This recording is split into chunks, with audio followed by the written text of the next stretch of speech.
Wrestling is like magic. We are watching a show that makes us believe in a great illusion. But in reality, there are dozens of secret techniques to manipulate viewers and make sure everything goes according to plan. It's a delight to meet you on the Wrestling Paradise to present you some little tricks the WWE uses that will change your outlook on this fascinating world. Are you ready to be shocked to learn how The Undertaker was able to escape from the casket before Kane burned it? Do you want to know more about how the crowd's reactions are manipulated? Do you want to find out how Rey Mysterio was able to survive an 85 feet fall? And are you curious to learn how the Big Boss Man was able to be hanged safely? You have come to the right place, because in our video we will discover together multiple secrets that the company uses, and they will amaze you. You are on the Wrestling Paradise, WWE's little tricks. Let's go. For our first one, we take a little trip down memory lane to WrestleMania 15. It's March 1999 and The Undertaker was going to face the Big Boss Man in a Hell in a Cell match. This cage always promised very violent confrontations, and that's what happened on that day. We had one of the most shocking scenes ever. Watching it, we can really wonder how it could be done safely. After an intense fight, The Undertaker will win, but he will not stop there. With his Ministry of Darkness stable, they must send a strong message. His friends will come down from the roof of the arena. The dead man puts a rope around Big Boss Man's neck, and then Paul Bearer presses the button to raise the cage. At that moment, we witness the hanging of the Big Boss Man. It was really amazing, it was realistic, and it looked like Taker had killed him. As you might presume, the Big Boss Man wasn't dead.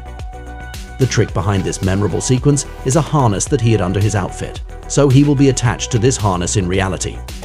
On the other hand, the wrestler showed incredible trust in The Undertaker since the latter took care of tying him up.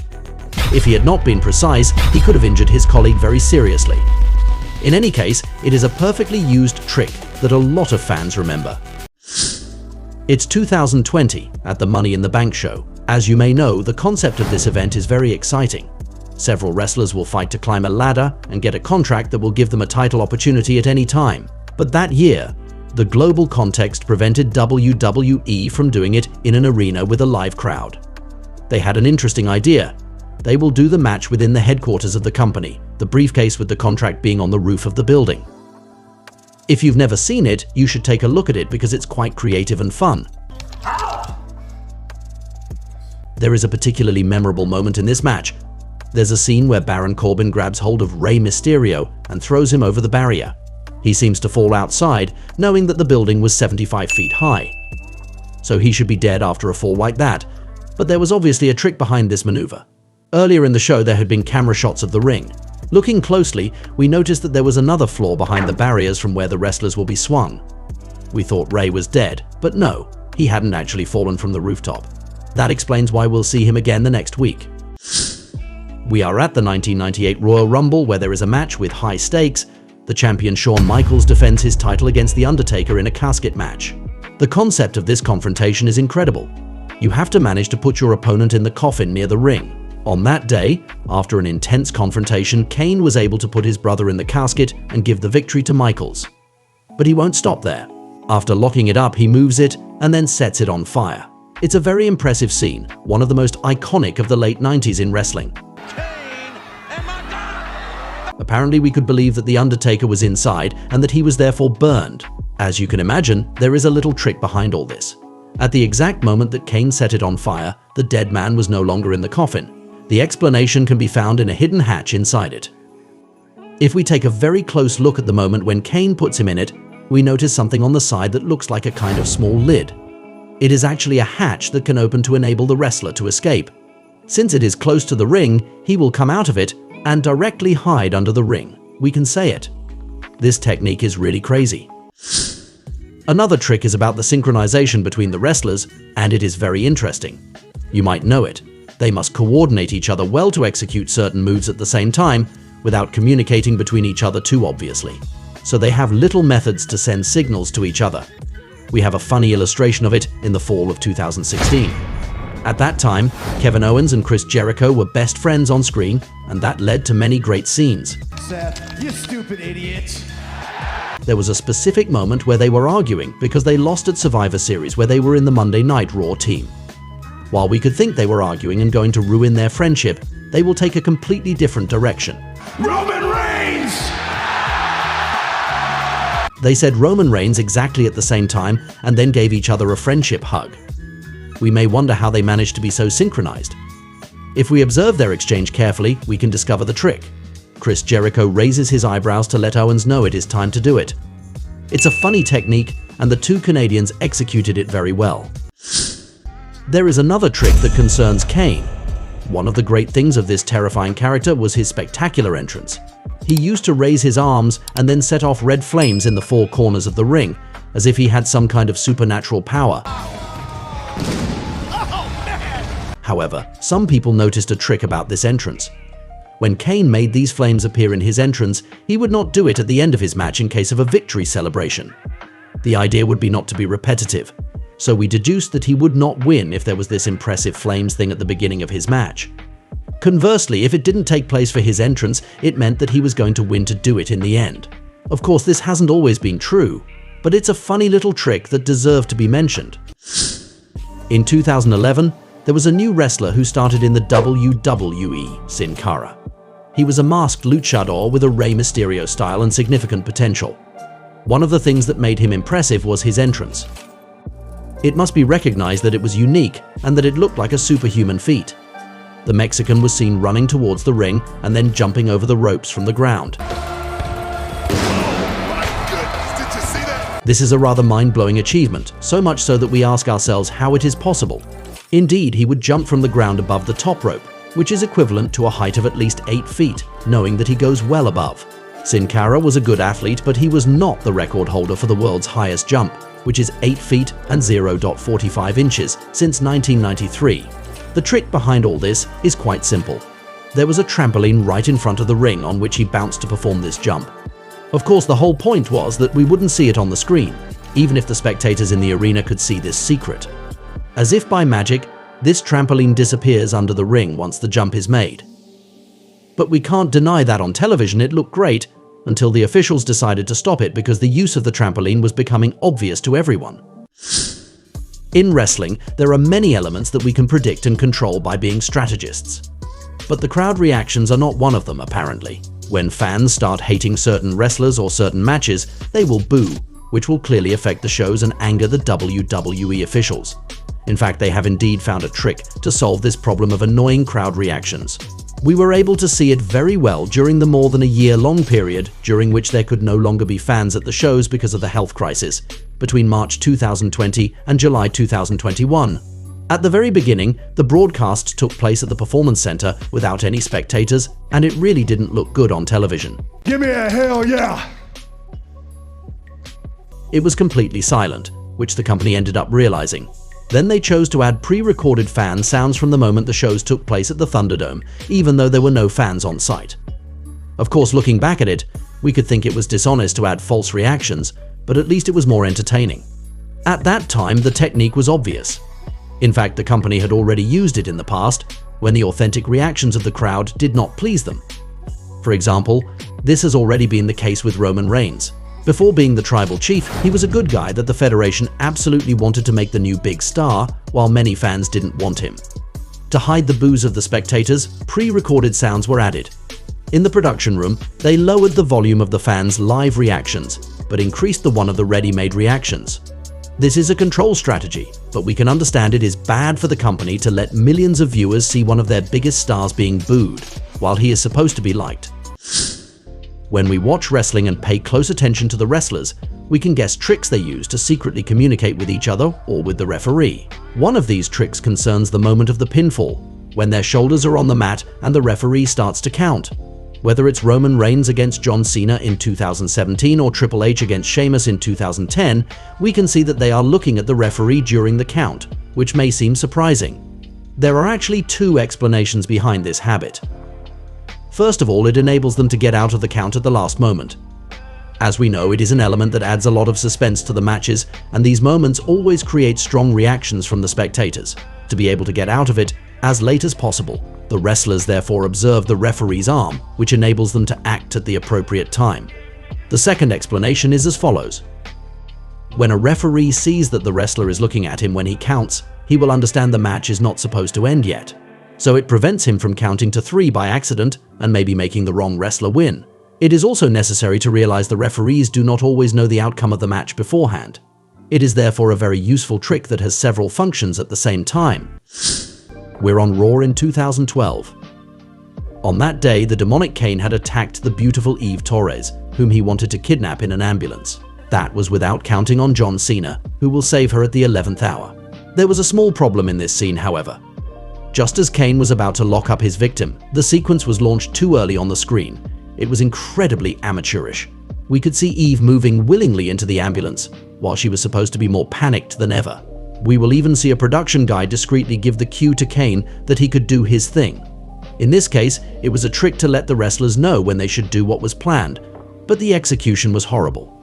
At least, these images show the importance of never going out of character and communicating effectively so as not to make huge mistakes live. When we watch a match, the goal is to be involved in a story and to want to know who's going to win. But over time, we were able to see WWE's little tricks as spectators to guess what was going to happen. Unfortunately, they can spoil the result of a match for us. For example, in the case of a top rope suplex, there's a high chance the wrestler who seems about to undergo it won't if he doesn't put his feet on the top rope. In the same idea, when John Cena was doing his attitude adjustment move, we could guess what would happen next by looking at his opponent's arms. If they were hanging, he was going to take the fall. But if they weren't, it very often meant they were going to counter it. As for Randy Orton, we could consider that his beautiful RKO was going to be countered if we saw him preparing it for several seconds.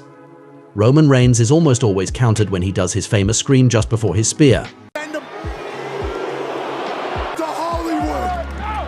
Finally, we have very often seen that a wrestler who takes a chair or a table himself to execute a move on his rival ends up being the victim himself. At the 2017 Royal Rumble, Kevin Owens set up several chairs to brutalize Roman Reigns, but he was the one who ended up falling on them. And when Roman took a table to do a move, he ended up being the victim. This is not 100% true all the time, but at least you will know it from now on. When a superstar prepares a big move with objects, there is a good chance he is the one who suffers it. When you do live shows, it's almost a miracle to never have problems.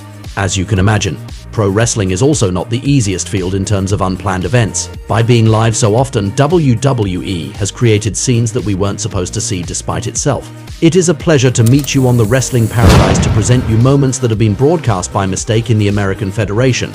Are you ready to be shocked to learn how The Rock already needed a little help to speak on the microphone? Do you want to know more about the secrets behind the blade that John Cena allegedly tried to use while it was forbidden by the company? Do you want to find out how the production team already ruined a big surprise? And are you curious to learn how wrestlers got out of their characters live on television?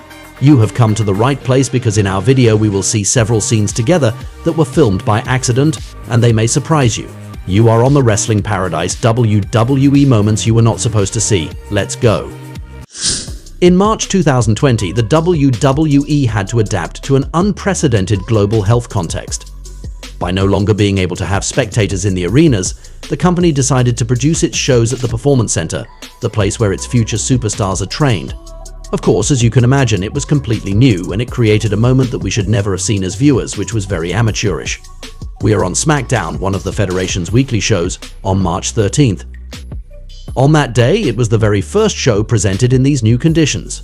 Welcome to Friday Night SmackDown on Fox. From the first match of the evening, we were going to see something crazy. We had Sasha Banks and Bayley taking on Alexa Bliss and Nikki Cross in a tag team match. You should know that usually with spectators on site, the wrestlers necessarily continue the match during the ads. But now, in an empty arena, it didn't make sense. It was better to catch their breath and discuss what was coming next. In this confrontation, there was a technical problem. At the moment when the commercial cut was supposed to be launched, there was a black screen, and then it was again the wrestlers who were broadcast on the air when they believed that it was advertising. We could see them getting out of their characters, preparing the moves they were going to do. At that moment, let me tell you something. Fortunately, everyone already knew that wrestling is scripted, because otherwise they would have totally broken the illusion. Another moment that we shouldn't have seen happened at the Hell in a Cell show in 2020. It was a period when the energetic Otis formed a duo with his colleague Tucker. They had a certain importance since Otis was still Mr. Money in the Bank, but precisely he was putting his briefcase on the line that night against The Miz. You have to be aware of the magnitude of this moment. This object gives the right to an opportunity for any title for a year. But on that day, Tucker did pour Otis dirty. Oh my God, what the hell? Afterwards, we will have a backstage scene where this moment broadcast by mistake will happen. Kayla Braxton was interviewing The Miz and his buddy John Morrison, who were happy after the former won. Tucker suddenly arrives, but in his hand, he is holding a piece of paper, which is certainly not trivial. These are actually his notes on what he had to say in this interview, a short text to help him. Of course, it was a serious mistake that it appeared on the screen. It's like if you were watching a TV show and one of the characters was holding a sheet in his hand to remember his text for everyone to see. He will realize this mistake and will try to get rid of it discreetly. However, the damage was already done, and a few months later he will be fired. Although this was probably not the reason for his dismissal, we imagine that this mistake by Tucker must not have worked in his favor. In June 2010, another rather funny scene took place on Monday Night Raw, one of WWE's weekly shows. This is a period when the Nexus Clan arrived in a very dominant fashion in the main roster. They were still very powerful, and the impact of their debut had been tremendous.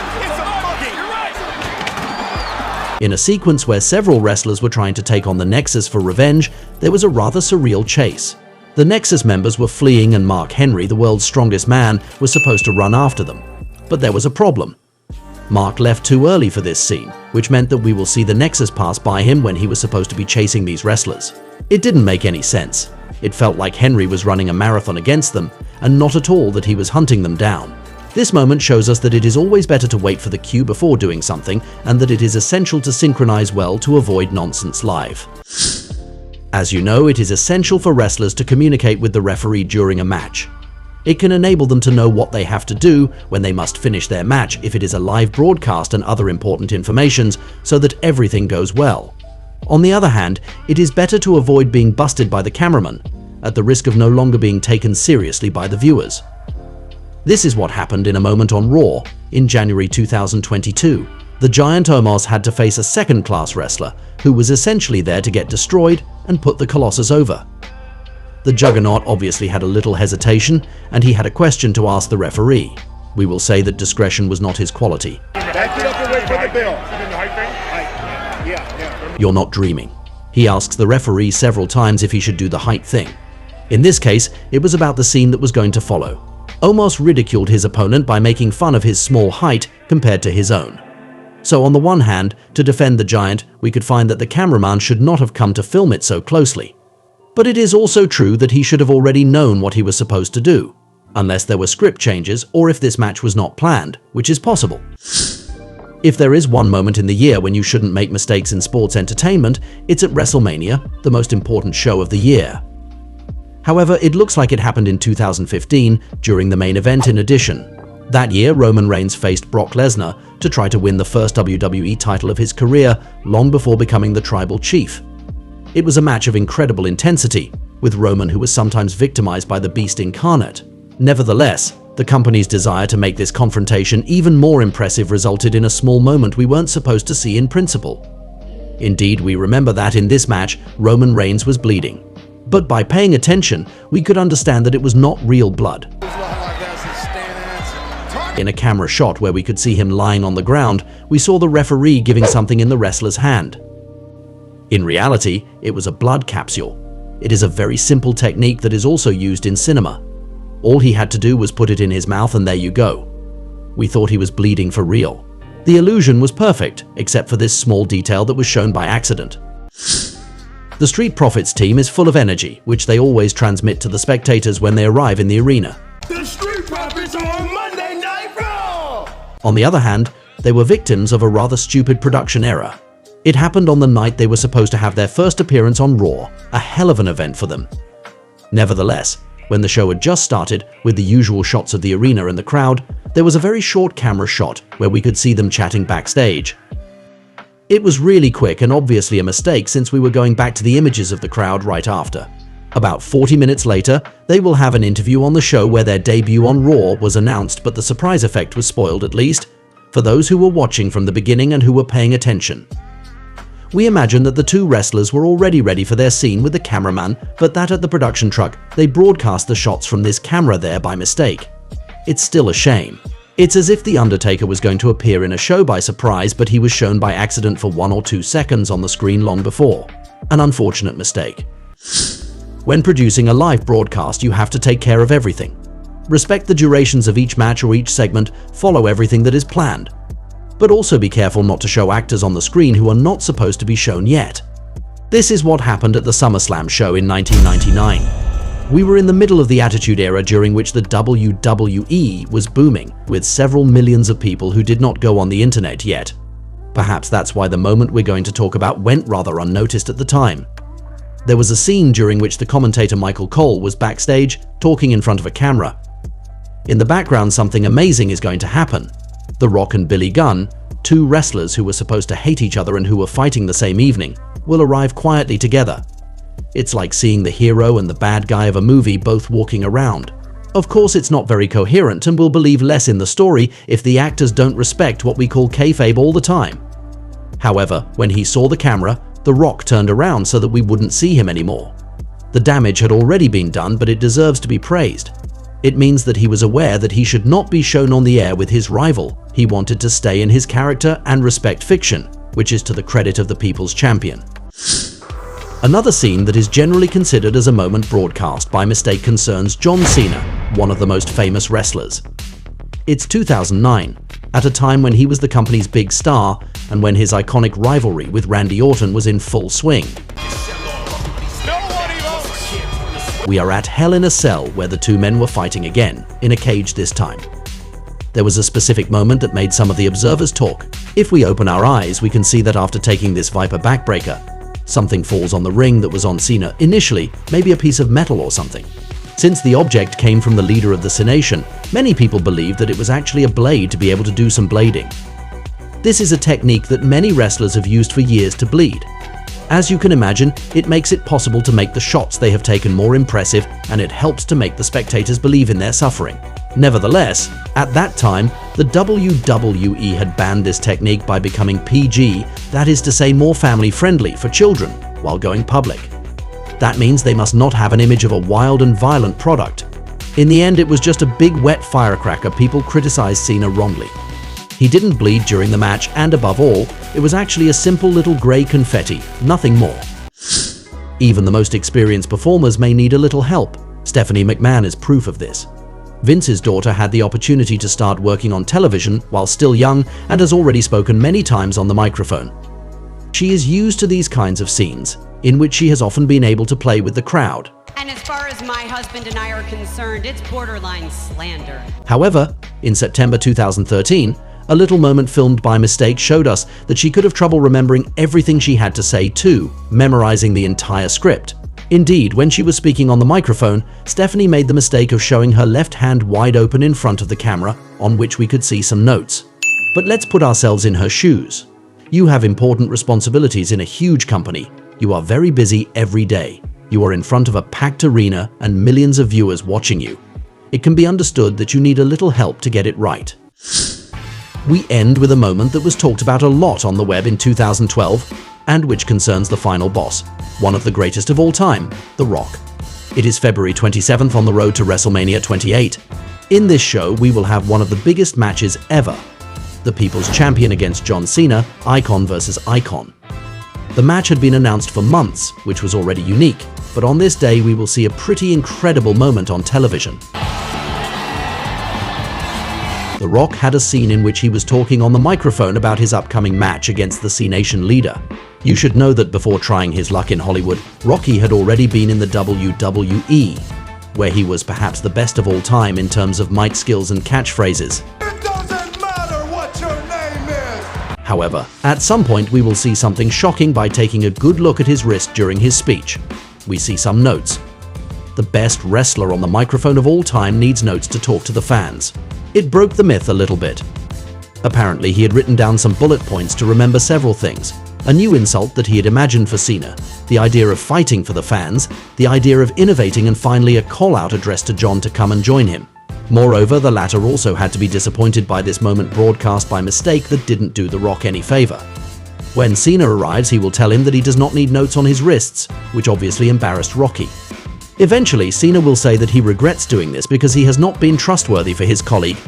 On the other hand, this image we were not supposed to see gave a realistic and very personal vibe to this incredible rivalry. In the incredible Anoa'i dynasty in pro wrestling, There is not only Roman Reigns, The Rock and Yokozuna, just to name a few, but another superstar was also part of it, and not just anyone, the Samoan bulldozer Umaga. Unfortunately, he is a wrestler who left us way too soon. And quite frankly, I think he deserves to be remembered as much as the other legends of his family. So, in this video, we will dive together into the career of the wild beast and see everything that made him special in my eyes.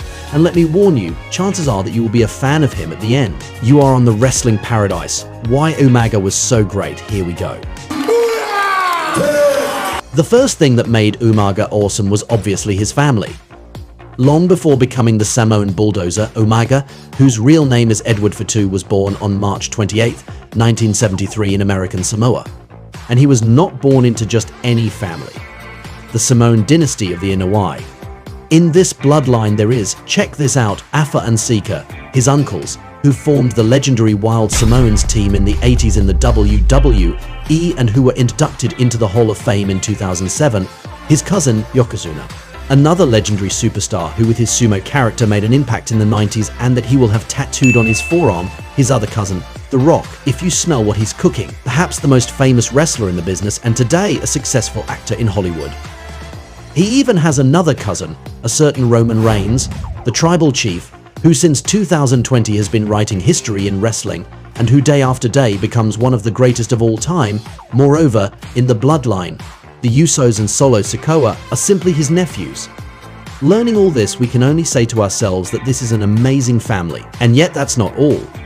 There are also his two brothers who are about 8 years older than him, the Tonga Kid, who was in the Federation in the 80s, and Rikishi, whose little dances and the stink face were memorable during the Attitude Era. We can already see that by being born into such a lineage, his destiny as a wrestler seemed all mapped out, that he had the business in his DNA.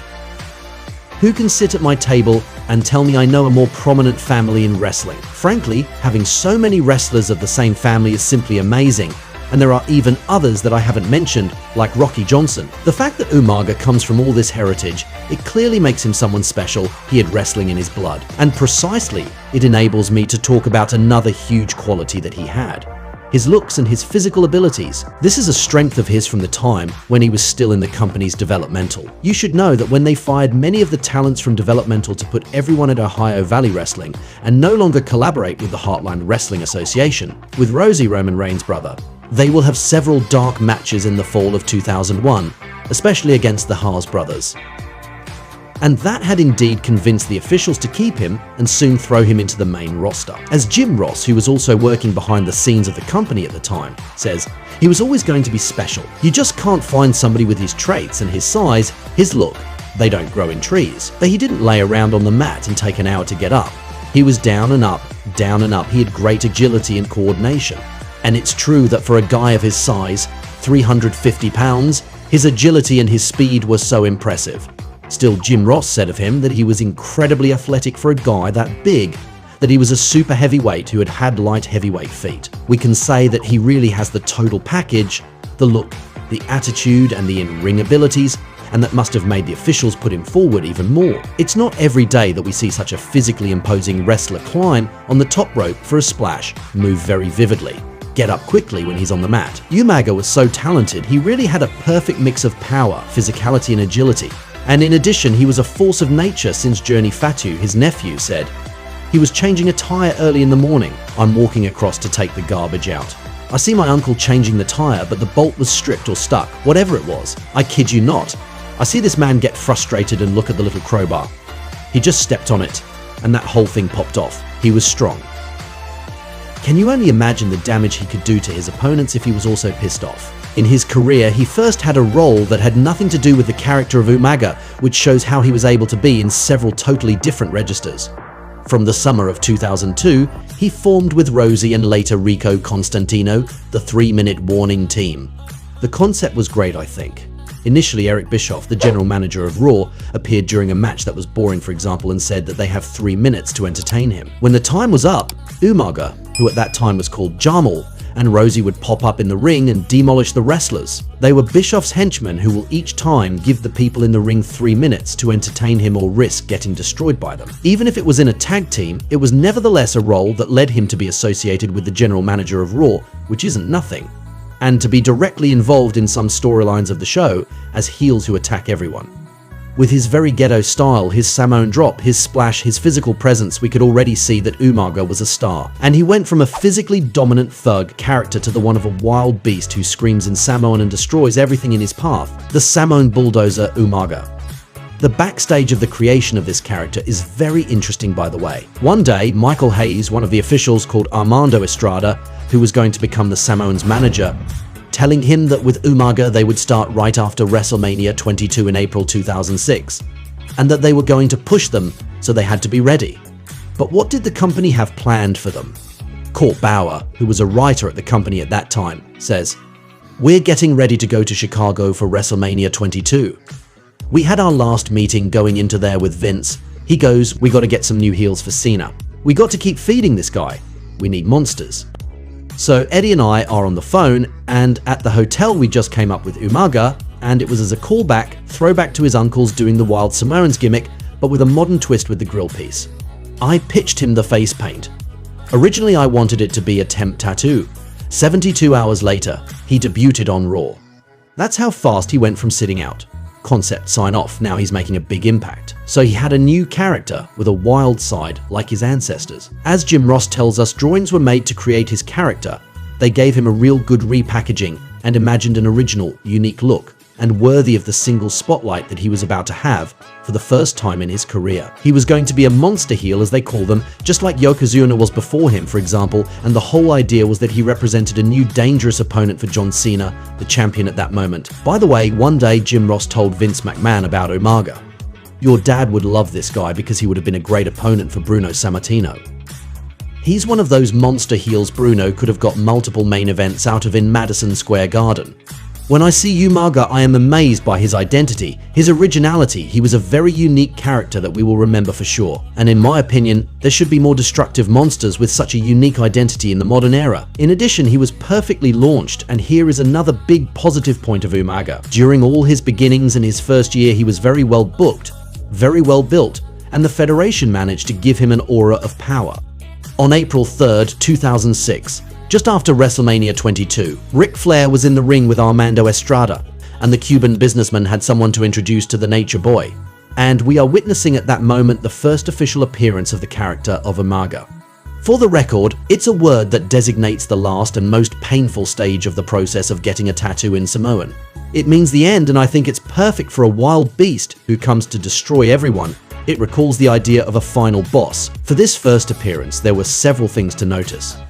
He doesn't yet have dreadlocks in his hair, he has a piercing in his nose, he doesn't yet have a bandage on his thumb. But on the other hand, we already feel a wild and tribal side thanks to a theme song with drums and face paint. On that day, he destroyed Ric Flair, with in particular a move that I love, and which will become one of his signatures. The Samoan Wrecking Ball, where he rushes at the opponent sitting in the corner of the ring and blows his head off. He didn't have the famous Samoan Spike yet, his destructive finisher with his thumb, which he will start doing in the following weeks. An awesome element that we already noticed is that he is a wild beast that only obeys his master, Armando Estrada. More generally, he won't speak English, which gives him even more an animal side with his own rules, which we cannot control. The following weeks, adjustments will be made, while Umaga continues the destruction of his opponents.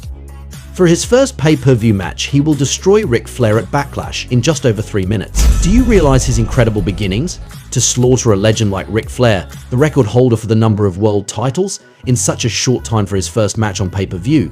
That's impressive. I love it, and that's how a superstar becomes super legit. Then, for months, he was invincible. In 2006, he beat John Cena, Triple H, Shawn Michaels, among others, and he was perhaps the wrestler who was booked the strongest of the entire roster for a while. So unfortunately, everything ended with a loss on a roll-up against John Cena at the New Year's Revolution 2007 show, something that deeply upsets me. I think it was a very bad decision. Once again, Cena broke the momentum of a superstar whose aura was based on this invincibility. So of course, Umaga had won in the summer of 2006, but it still angers me because he should have struggled a lot more instead of winning their first real serious match on pay-per-view. In addition, with a roll-up, it sends the message that we want Super Cena to win, but we also don't fully go with it. So, Even if this booking decision pissed me off, I must admit that the last man standing match that Umaga and Mr. Hustle Loyalty Respect had at the Royal Rumble a few weeks later was amazing. Umaga was faithful to this wild side that I find great since his beginnings. He sticks out his tongue, he screams, he also has golden teeth. We will also note that in his Titantron we see a kind of mask with red eyes, which is reminiscent of the mask in the video game Crash Bandicoot. When I look at Umaga, I really see an animal. This face-to-face that the two men had at the beginning was great, I think. There was a chemistry and an incredible contrast between the superhero on the one hand and the monster on the other. Umaga's in-ring was powerful and rich, between the Samoan spike, the Samoan wrecking ball, the Samoan drop, the splash, and a kind of bear hug. It was a violent match, like the moment when Cena threw the stairs of the ring at his opponent. The splash on Umaga's table that Cena avoids, the blood of course, the huge punch too. At one point, Cena even had a comeback in Hulk Hogan fashion, and it really reminds old school wrestling in a good way, namely a heroic babyface who must defeat the big bad monster, and at least Umaga will have managed to present Cena as an ultimate fighter in this match. I find the finish incredibly original too. Cena will do his STF submission move, but he will also use the ring rope to strangle Umaga, which creates a mind-blowing visual with a bleeding Cena who gives his last energy into this battle to win. This will lead to a pass out from the Samoan and a count of 10, and therefore a new victory for the Cenation leader. What a masterpiece. Did it also make an impact on you? In his career, Umaga could also be proud of one amazing thing. He played an important role in the main attraction of WrestleMania 23. That year, they set up a battle of billionaires between Donald Trump and Vince McMahon. Everyone will have to choose a representative and the loser will be forced to have his head shaved. And it's Umaga that Vince is going to choose to represent him, which is still not nothing, I think, in addition to being in a match that will get a lot of media attention. In this road to WrestleMania 23, Umaga will even win his first title in the Federation, the Intercontinental title, on February 19th against Jeff Hardy, which gives him even more credibility. Donald Trump will choose Bobby Lashley, the ECW champion, as his representative, and it will lead to a match at WrestleMania which, if not the last one of the show, was clearly the main attraction. Moreover, you should know that this show is the second best-selling pay-per-view in the history of the company behind WrestleMania 28. And that until 2012 it was the #1.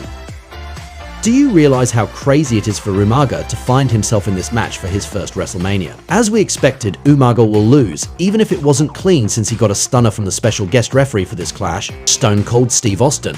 This is also the second pinfall he suffered since April 2006. In any case, I think that for Umaga it was already a real achievement to be there, with maximum exposure, and no one will be able to take away from him that he was one of the major players in the main selling point of one of the most watched shows in pro wrestling history. When we think about all these positive points of Umaga, his family, his look, his agility, his power, his in-ring, his booking for a whole period, we can only be impressed. So yes, it's true that after he was suspended because of a growth hormone that he ordered from a pharmacy, and that after that he was never as dominant as before, it's undeniable. But according to many testimonies behind the scenes, Umaga was an awesome person, a bright human being who gave joy to everyone, and whose tragic death broke the hearts of many people. So for all of these reasons I say that yes, Umaga was indeed amazing. You've probably heard of Shawn Michaels before. He is one of the best pro wrestlers of all time, who has offered us a collection of legendary matches. Here we go! He is an artist in the ring, the definition of charisma. His influence has been tremendous in this industry, but he would have also been involved in many scandals, although sometimes they are rumors that should not be considered as absolute truths. It's a pleasure to meet you on the Wrestling Paradise to discover together the biggest controversies about Shawn Michaels. Can you feel it? Oh, yeah, I can feel it. All right. Are you ready to be shocked when you learn how he almost got killed by some Marines? Do you want to know more about the awful behavior he allegedly had with several colleagues, including The Rock and Umaga? Do you want to discover how his fate was mixed up with the one of Sunny, the diva who became a criminal? And are you curious to learn how he was involved in one of the most famous scandals in pro wrestling history? You are at the right place, because in our video we will discover together the most outrageous incidents in which the Heartbreak Kid would have been involved. Chops that we see delivered by Shawn Michaels. You are on the Wrestling Paradise, the most controversial stories about Shawn Michaels. Let's go. There is a behavior that would have characterized Shawn Michaels for a long time, and you will see that it's not very glorious. Apparently, for several years, he didn't want to put other wrestlers over. Perhaps out of a desire to protect his spot or out of jealousy, he would have shown on different occasions that he was ready to do anything not to help colleagues. It's as if he doesn't want to let other people win. For example, in September 1997, he had a European title match against British Bulldog at the one-night-only pay-per-view. HBK is on his way. You should know that the show was taking place in the UK. The British Bulldog was therefore at home, in front of a crowd that was rooting for him. We could learn that the British wrestler said that he was dedicating the match to his sister, who was dying of an illness. Apparently, he was the one who was supposed to win that day, but at the 11th hour, Michaels refused to lose. In the end, he will defeat the British Bulldog by submission in front of his sick sister, his wife and all his fans. This is an even more questionable action because Shawn will intentionally lose the European title to give it to his colleague Triple H a few weeks later. A few months before, he was supposed to face Bret Hart at WrestleMania for the title in a rematch of the 1996 main event. The year before, Michaels had won in an Iron Man match lasting more than an hour. When Bret was exhausted in the ring after Shawn had won, the latter had even yelled to the referee to get the Canadian out of his ring. But when it came to doing the same thing for his rival a year later, he would have preferred to vacate his WWE title a few weeks before WrestleMania and disappear because he would have lost his smile, as he said. He supposedly had to retire because of physical problems. However, a few months later, he will be back, fitter than ever. In the end, we tend to think that he didn't want to put Bret Hart over at the showcase of the Immortals. With that in mind, he would have been ready to disrupt all the company's plans for the most important show of the year at a time when the Federation was suffering from the World Championship Wrestling competition. Finally, in 1998, he apparently didn't want to lose his title at WrestleMania to the new star Stone Cold Steve Austin. That's why The Undertaker will be in gorilla position throughout the match, ready to come and destroy Michaels if he didn't do what was expected of him. Fortunately, later in his career, having also moved away from drugs, he will put his colleagues over much more often. And I admire your guts for giving me a live mic on Raw is War in the mood that I'm in. Shawn Michaels didn't only have problems with his co-workers. Even in his interactions with fans, you will see that he hasn't always been very pleasant, to say the least. Over the years, he would have been involved in different incidents. One day, HBK entered a bar that apparently belonged to the mother of a fan. The latter then approached the wrestler and told him, "Hey, you're Shawn Michaels, you're my favorite pro wrestler." At that moment, how did Michaels react in your opinion? At first, he answers the fan that it is not his real name but his wrestling name. Right after, when he asked him for an autograph, the Heartbreak Kid told him that he had to give him $10 to grant him this honor. But unfortunately, the fan had no money on him. Did he expect his idol to make him pay for a simple signature? In any case, seeing that, Shawn would have yelled at him to leave him alone. We imagine that after this story, Mr. WrestleMania was probably no longer his favorite pro wrestler. It's October 13th, 1995, and Shawn Michaels is going to be involved in another controversial incident. That day, with his colleagues, the British Bulldog and the future X-Pac, he had a show in Binghamton, New York. Then they went to their motel in Syracuse before deciding to go out in the city to have fun. They wanted to go to Club 37, where they quickly started drinking alcohol. From there, everything will become blurred for the Heartbreak Kid. Apparently, he started hitting on a girl without knowing that she was the former girlfriend of a US Army Marine. Before the situation escalated, the club's security guard intervened and took the wrestlers outside. While he was drunk, Shawn will be put in the passenger seat of a car. But the Marines were not finished with him. According to the police report, Michaels got away with it by having his face hit on the bumper. He will have 2 black eyes, a laceration on his right eyelid, and blood coming out of both of his ears. When the officials find out about what happened, they won't be happy. You should know that a wrestler should never lose in a fight against a civilian, or else he was being fired. Indeed, it totally discredited the business and made the wrestlers seem like ordinary men. All this incident will not prevent him from being pushed tremendously by the WWE. This will make a lot of noise in the pro wrestling world. Today, The Rock is perhaps the most famous actor on the planet. After exploding in the WWE, he managed to become a star in Hollywood. But did you know that because of Shawn Michaels, this success almost never happened? Indeed, it all started in the late 90s. At that time, after debuting in 1996, The Rock was improving, becoming a monster of charisma, and was about to become one of the next big names. But this upcoming ascent was not to Shawn Michaels' liking. At the same time, the showstopper was one of the company's huge stars. So we imagine that he felt threatened by this new wrestler who was arriving, taller than him, more muscular, extremely talented on the microphone. According to rumors, HBK would have done everything he could with Triple H to put an end to the push of the future People's Champion. Cena took a swing, rock bottom. They would even have tried to convince Vince McMahon, the big boss at that time, to take a very specific decision. Apparently, they wanted the Canadian Bret Hart to beat The Rock for the Intercontinental title. This is, of course, not trivial, hang in there. In general, the Federation gives this belt to a wrestler to test him. It is traditionally a way to see if he would be ready for the main title. Fortunately for Rocky, Vince McMahon, but also Bret Hart refused this pitch. Moreover, the stratagem of HBK and Triple H was even more vicious because it enabled Bret Hart to be removed from the WWE title picture at the same time. When we hear that, we think that at one time, Shawn Michaels seemed to prevent anyone from shining more than him. Maybe all this was multiplied tenfold by all the drugs that he was taking at that time, as he has already confessed. Another occasion on which Shawn Michaels would have shown his bad temper is at the Tribute to the Troops show in 2007. In this event, set up to entertain the military in Iraq, he was teaming up with his best friend Triple H to face Mr. Kennedy and Umaga in the main event. The amazing thing about this story is that it takes place at a time when HBK had changed. For several years, he said he was a new man who had found religion. However, on this day in 2007, you will see that we could have believed otherwise. There was a backstage incident between HBK and the Samoan Bulldozer, who was perhaps the most intimidating monster of the company at that time. Chops that we see delivered by Shawn Michaels. I mean, you know, that's the vintage Ric Flair. This whole situation has a really surprising origin. The problem would have come from the pants that Umaga was wearing, which were green and black. In Michaels' eyes, it looked way too much like the ring outfit of D-Generation X, the clan he was forming with Triple H at that time. He would have been so angry about this detail that he would have even demanded that Umaga changed his pants at the 11th hour. However, we can ask ourselves a question. Why was it so bad that a wrestler had a pants that looks a little too much like his faction in a show that wasn't even that important? In any case, Umaga was able to count on his friend Randy Orton. He came to calm Shawn Michaels down and defend his Samoan colleague. In the end, the situation settled down. Having a nervous breakdown for this reason seems really incredible from a calm and new man.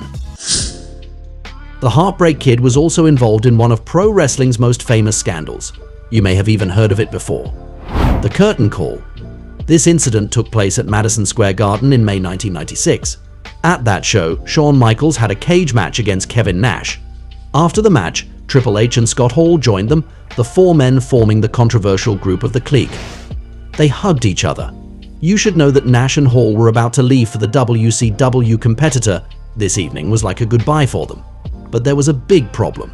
It was a time when the spectators still believed a lot in what is called kayfabe, this illusion that is created in pro wrestling. To put it simply, the fans believed that everything they saw on the screen was real, and the four men were not supposed to be friends in this illusion. We will say that the spectators were not well aware yet that everything was scripted and staged. But when they hugged at the end of that match, they were breaking all that. This act, in which Shawn Michaels was very involved, harmed the wrestling business. A large number of people discovered the secrets of the magician. We can consider that Mr. WrestleMania was one of the first to destroy this suspension of disbelief that is so important in sports entertainment. But since he was a champion, he will not be punished for this incident. The wrestler Dax Harwood has already told a story about HBK that doesn't do him any favors. But hang on, because in reality, it could reveal a personality trait that he would have had for a long time. You should already know that Harwood has already worked in the WWE on the Revival team. This situation took place in January 2018, during the 25th anniversary of Raw. It's the Federation's Monday night show, and it was supposed to be a celebration. But for Dax, it will probably remain a bad memory. On this special evening, he shared a special moment with Shawn Michaels. The DX team and Revival were going to have a TV segment together in a few minutes. Backstage, Harwood was therefore reunited with Mr. WrestleMania, with whom he worked when he was at the WWE Performance Center. He opened up to Michaels by telling him that he had torn his bicep and that his wife helped him get out of a very dark phase of his life. While HBK had shown support for him, everything changed when his DX colleagues arrived. From the moment Triple H, X-Pac, Road Dogg, Billy Gunn and Scott Hall were there, his behavior changed. According to Harwood, HBK started making fun of him almost immediately after his friends showed up. By learning this, we could say to ourselves that Michaels' behavior over the years may come from a need to give a certain image to his colleagues. Here we go! we're going to end up with a big controversy in Shawn Michaels' career. It could be summarized in a single word: Sunny. She's this former WWE diva in the 90s that a lot of fans were in love with at the time. But over the years, she had a massive decline that led her to jail. As far as Shawn Michaels is concerned, Sunny's case is divided into two controversies. First of all, you have to know that he had an affair with Sunny. In itself, there was obviously nothing wrong, except that she had been in a relationship with wrestler Chris Candido for many years. Candido was even on site, backstage, when Michaels was doing what he had to do with her. It even happened before that he thanked Chris face to face. In a way, we can consider that he was taunting his colleague without any respect. But he had such influence behind the scenes that Michaels could ruin Candido's career if he complained about his behavior. The second controversy concerns a comment that Shawn made in a promo when he was feuding with Bret Hart. He allowed himself to say that the Canadian was enjoying sunny days. Basically, he was implying that Bret was sleeping with Sunny, except that he was a married man, and that was totally wrong according to him. This created problems in his marriage. However, it should be noted that Hart has already admitted he was unfaithful on multiple occasions. But in this specific case, HBK would have invented this story from scratch, which got him a lot of hatred from the Canadian. We can say that at one time in his life, Shawn Michaels really had no limits. Playing Ride from Hell is one of the most famous scandals in the wrestling world. That day, during a flight from England to the United States, WWE superstars engaged in all kinds of sulfurous practices, whether violent or sexual, and all these incidents had major professional, emotional, and judicial consequences. It is a pleasure to meet you on the wrestling paradise to get on this plane and dive together in each controversial case that took place there. You will find out, among other things, what flight attendants accused Ric Flair of, how Brock Lesnar and Mr. Perfect almost fell 29,000 feet into the ocean, and the shocking news that wrestlers had of rape drugs, but also how JBL's suit ended up covered in blood, why Scott Hall got fired after this fight, and even how an official wanted to urinate on Linda McMahon, Vince's wife. And you'll never guess what Terry Runnels revealed about Brock Lesnar's penis, or what Michael Hayes suffered while he was sleeping. You are on the wrestling paradise, the plane ride from hell, an explosion of sex, drugs and violence over the Atlantic Ocean. Let's go. It is May 2002. The WWE just finished a tour of Europe, which ended with the Insurrection pay-per-view at the Wembley Arena in London, an exclusive Monday Night Raw show in which there was in particular a Triple H against The Undertaker match, a Stone Cold Steve Austin against The Big Show, and a certain Brock Lesnar who had only been in the main roster for a few weeks. For the record, Insurrection was the very last show before the WWF officially became WWE as a symbol of an entire era of pro wrestling that was coming to an end.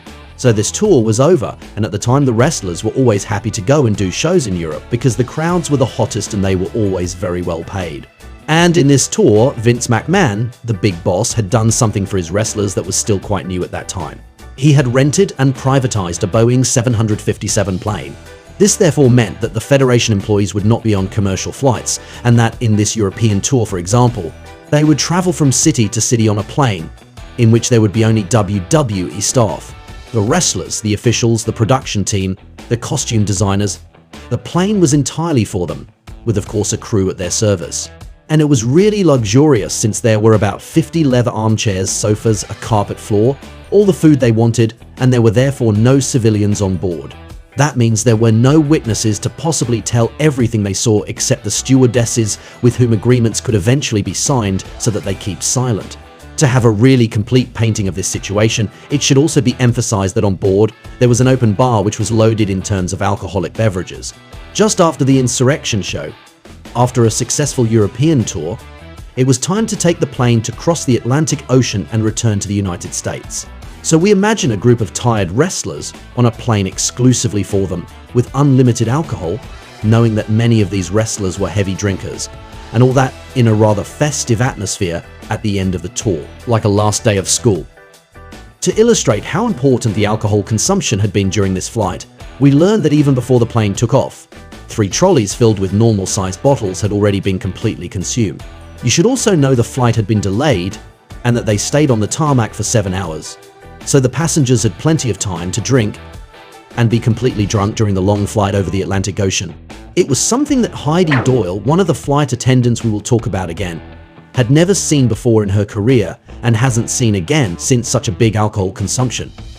It should also be noted that some were taking all kinds of pills at the same time, such as GHB, the rape drug which, combined with alcohol, can really wreak havoc.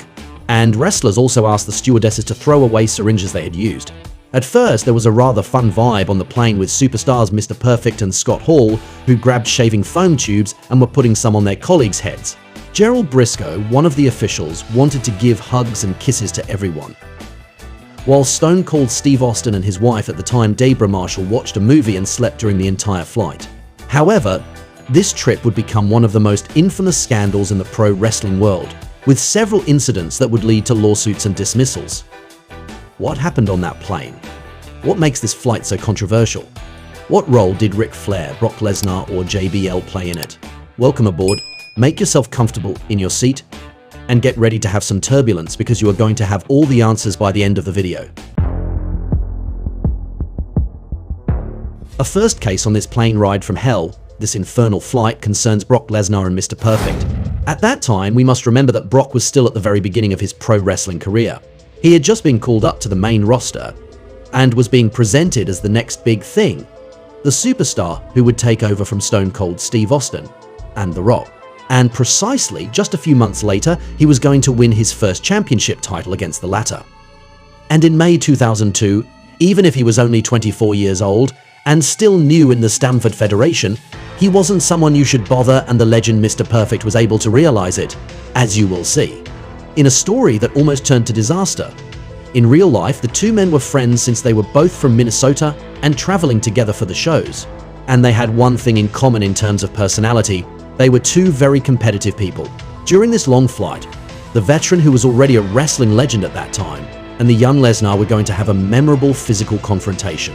We could hear several explanations why this confrontation on the plane started. Some claim that Mr. Perfect was telling Brock he was a better wrestler than him, while the Conqueror had still been NCAA champion not so long ago. In their competitive minds, they would then have embarked on an improvised wrestling match during the flight. As for Jeff Hardy's brother, Matt, who was on the plane and chatting with The Undertaker when it happened, he claims that in reality this physical confrontation began because Mr. Perfect was very teasing with Brock and kept making jokes to him. According to Kurt Angle, for example, he threw alcohol and other things in his face while Lesnar was trying to sleep. Then he apologized to Brock and offered to shake his hand to make peace. But then he had deliberately crushed Lesnar's foot, who wasn't wearing shoes while Mr. Perfect was. In any case, whatever the origin of this story was, Brock ended up running after the veteran in the corridor of the plane.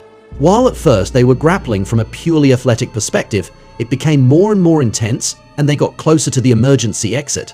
In this madness, Brock started to attack Mr. Perfect by ramming him against the emergency exit. They caused panic on board because Lesnar was putting a lot of energy into his attacks, and even if in theory the emergency exit was locked and impossible to open, people were afraid they would destroy the door and fall into the void, several miles above sea level, and other passengers could have even been sucked in. So we were very close to a disaster with potentially several deaths. Fortunately, they ended up being separated by Triple H, Finlay and Paul Heyman. This improvised wrestling fight on an airplane almost caused a drama, and it is something that management didn't like. So much so that Mr. Perfect will be fired from the company on May 7, 2002, just after this infamous flight. The Federation considered he was responsible for this incident, and unfortunately, he will die less than a year later, at only 44 years old from a cocaine overdose. If this story shocks you, wait to see the next ones that are much worse and that make this flight even more sulfurous. The worst is yet to come. Another case that took place on this plane during this flight over the Atlantic Ocean concerns the official Michael Hayes, who already had an important role behind the scenes at that time, and who was apparently not appreciated by the wrestlers. And we can say that on this day, Hayes clearly went too far. On this plane, where we imagine he had enjoyed the open bar, he was completely drunk and alcohol made him aggressive, noisy and obnoxious. According to witnesses, Michael Hayes even almost committed an absolutely mind-blowing act. He allegedly tried to pull his penis out of his pants and urinate on Linda McMahon, Vince's wife. We could learn that he was so intoxicated that he thought he was in the toilet, and he kept saying, "Wait a minute, wait a minute." Michael Hayes finally moved away, and in his alcoholic journey, if we can call it that, he saw that JBL, who would soon become one of the Ruthless Aggression era's best heels, was asleep in his armchair with a bandage on his head. The reason why he had this bandage is very simple. He just had a match at the Insurrection show against X-Pac in which he had bled. So seeing that, Hayes went to JBL shouting at him, "Hey you freaking redneck." And while JBL was sleeping and enjoying a well-deserved rest after his match, the official had the very bad idea of punching him right on his injury, right in his sleep. As you might expect, he started bleeding profusely again, and the suit that JBL was wearing ended up stained with blood. We can only imagine how unpleasant this awakening must have been for the Texan, and his reaction was proportional to what he had just suffered. He punched Michael Hayes, who was immediately knocked out, and who then remained asleep for many hours. And at that moment, it was time for revenge. X-Pac, who was also on the plane obviously, and also had enough of Hayes because he kept burying him in production meetings, asked for some scissors. And in front of a delirious audience who didn't believe he was going to do it, he cut Michael Hayes' mullet while he was sleeping. This mullet that the official had was now ancient history because of X-Pac, and the moment he had cut it, there was an explosion of joy among his colleagues on the plane. And apparently, when he got off the plane and when he was at customs, Hayes, who was still hungover, happened to see his reflection in a mirror while he was touching the back of his head. Suddenly, he was startled to discover his mullet was no longer there. Upon realizing this, he immediately returned to his normal state and was very angry, to a point where he even began to be vehement with the customs agents. In the end, no one denounced X-Pac, and during the following Raw, this piece of hair had been stuck on a wall in plain sight so that everyone would laugh at Michael Hayes' misfortunes. In the case of Scott Hall, who was also known as Razor Ramon, and who was a member of the famous NWO clan at World Championship Wrestling, what he did on this plane is a bit unclear, given that Jim Ross, the best commentator of all time who was also in charge of talent relations, claims that Scott Hall wasn't involved in any major incident on this plane. Nevertheless, just like Mr. Perfect, he will be fired by the company in the wake of this infernal flight, after a last match on Raw on May 6th. So we can still wonder if he was really totally innocent in this story. First, we could learn that quite early in the flight, Scott was having fun putting shaving foam on his colleagues with Mr. Perfect. But then, what he apparently did, according to the allegations about him, was much less funny.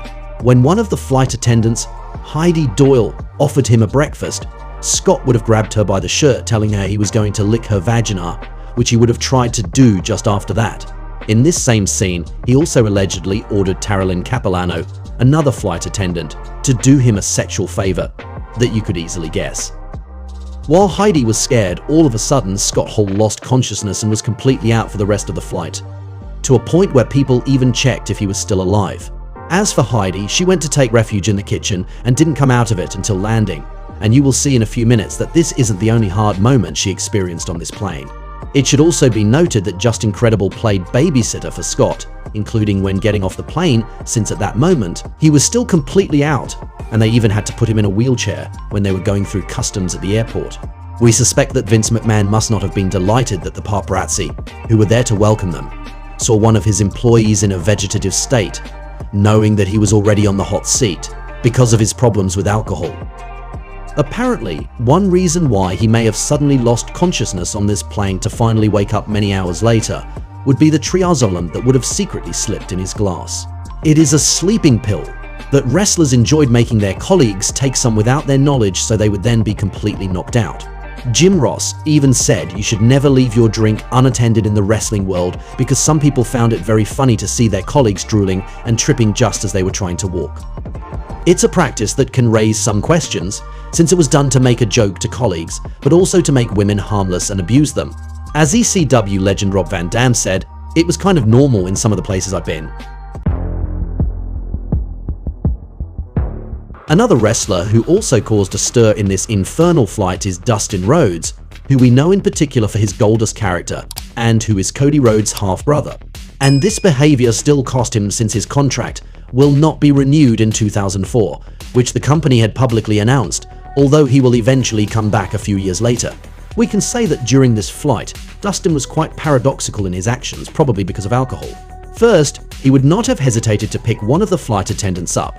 Indeed, Taralyn Capilano told that the son of the legend Dusty Rhodes would tell him that they were going to have sex to stay correct. However, on this same flight, Dustin also had what looks like a moment of nostalgia and love for his ex-wife Terry Runnels, who was also on board. At one point, he managed to take control of the speakers on the plane and he took the opportunity to sing a serenade for Terry. In this case, the song Pledging My Love by country singer David Allan Coe, doing some kind of remix of it. Obviously, this is something that woke up all the people who were sleeping, including Terry. She says she was really terrified when she heard this, knowing that they had been divorced for 3 years. At that moment, she looked at Paul Heyman, who was Brock Lesnar's on-screen manager at the time, and Paul motioned to her not to react to Dustin's serenade. He told her to no-sell it, a common term in wrestling used in this case in the idea of not reacting, not to get into his game. She then immediately went back to sleep, and Dustin Rhodes, meanwhile, was yelled at by Jim Ross, who made him stop and go to sleep. And in the end, Dustin also ended up devastated. A detail to highlight about Dustin Rhodes and Terry Runnels is that just before this flight, while they were in the locker room during the Insurrection show in the UK, they experienced a scene that was still quite significant concerning Brock Lesnar. According to Terry, she went to her ex-husband in the men's locker room to tell him something, and at that moment, she found herself facing Brock, who was sitting next to Dustin, and who had a towel around his waist. The Conqueror then opened the towel and showed Terry his penis. This is something she found extremely disrespectful, especially since she wasn't very impressed by Brock's penis, since apparently it was little and purple. She says she didn't want to report this incident because it would probably have caused her to lose her job, and she also said Vince McMahon was indeed on this plane, while Jonathan Coachman said that neither Vince nor Linda were there. The most infamous and controversial case about this flight concerns the Nature Boy Ric Flair, and it's important to get acquainted with this character before talking about what he was accused of. Of course, Flair is above all one of the greatest legends of the sports entertainment industry, the one who was a 16-time world champion, and who was a mentor to wrestlers like Shawn Michaels, Triple H, Batista, Randy Orton, and others. Not to mention all those he inspired with his arrogant heel character who loved luxury and flaunting all his wealth. And we can say this character totally corresponded to how he was in real life for many years. For example, Jim Ross said about him, being on the road with Flair was like a never-ending party. He had two great passions in ring wrestling and his social life. He was always the life of the party, so if you traveled with him on the road, you kind of agreed to those terms. The commentator also told that Ric Flair was the type of guy to pay for limousine rides, be in first-class flights, party until the morning with a very big alcohol consumption.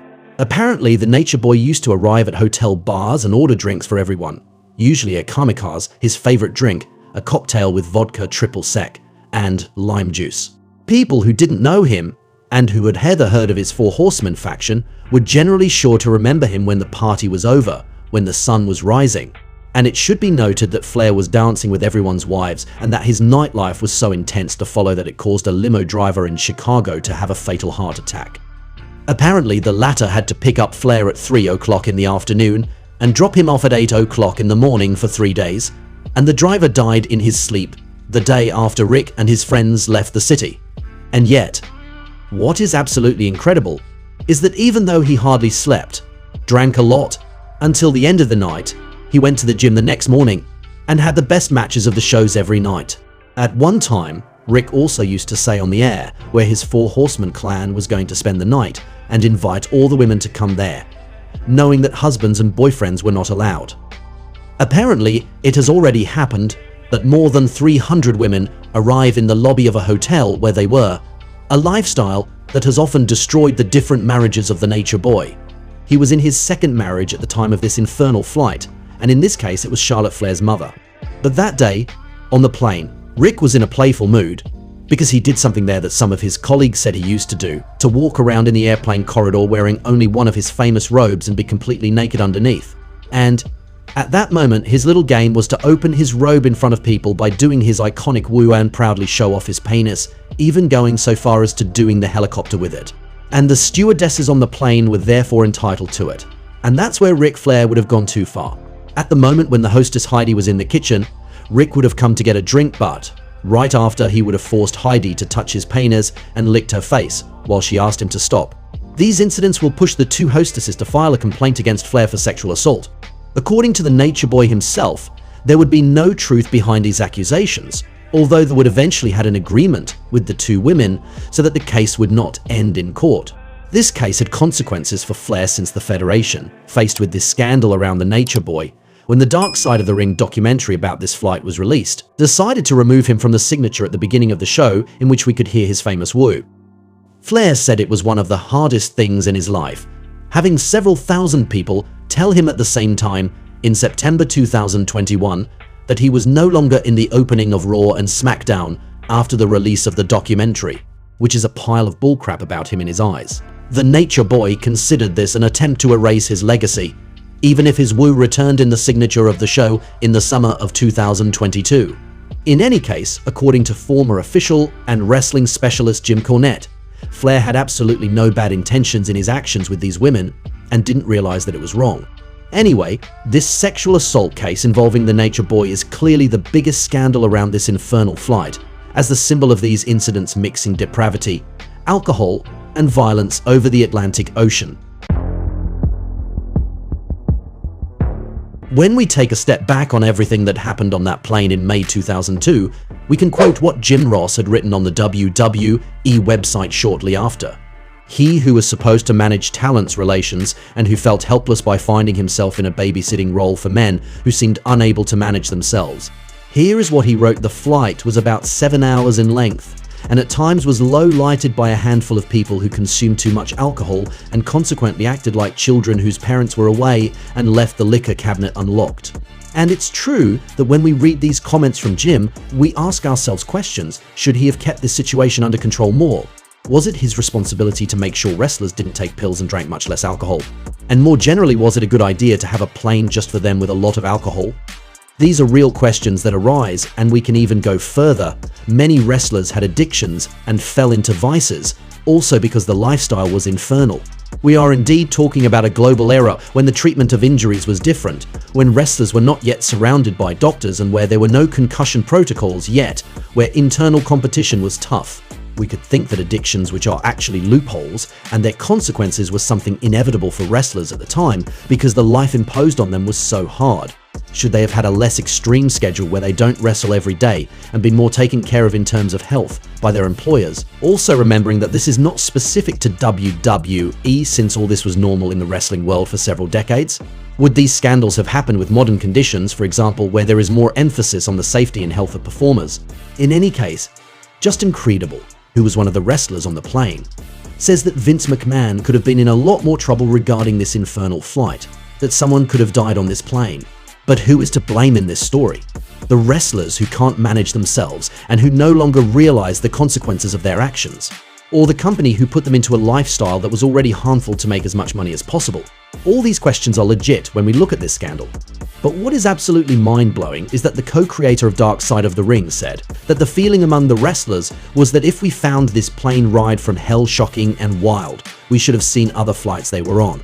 Apparently, there would have been many other infernal flights, and even worse than this one. As for X-Pac, he says, for example, that everything that happened on this plane is not even in the 10 craziest flights he has experienced, which were in addition commercial flights, so with normal passengers. He talks in particular about wrestlers with the laces of their shoes on fire.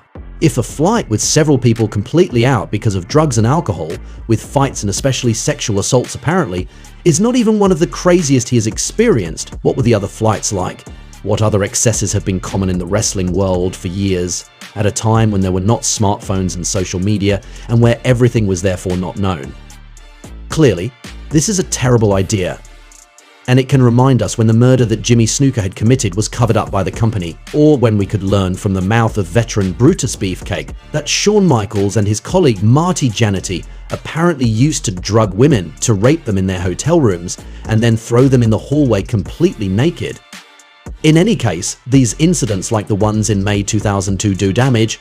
When the crew had to clean the plane at the end of the flight, there was blood on the floor, vomit, syringes. As for Heidi Doyle, one of the hostesses who has therefore apparently been a victim of these wrestlers' behaviors, when she returned to the hotel, she tells that she cried in the shower. She had just recently been a mother and told her husband about the whole situation, wondering if she had done anything that she shouldn't have done, and that attracted the wrestlers' attention too much. When she wanted to tell her employer what she had suffered, she was told that what had happened to her was unfortunate, but that it was preferable to keep everything to herself since they work with athletes and things can happen. Her employer was keen to respect the privacy of its clients.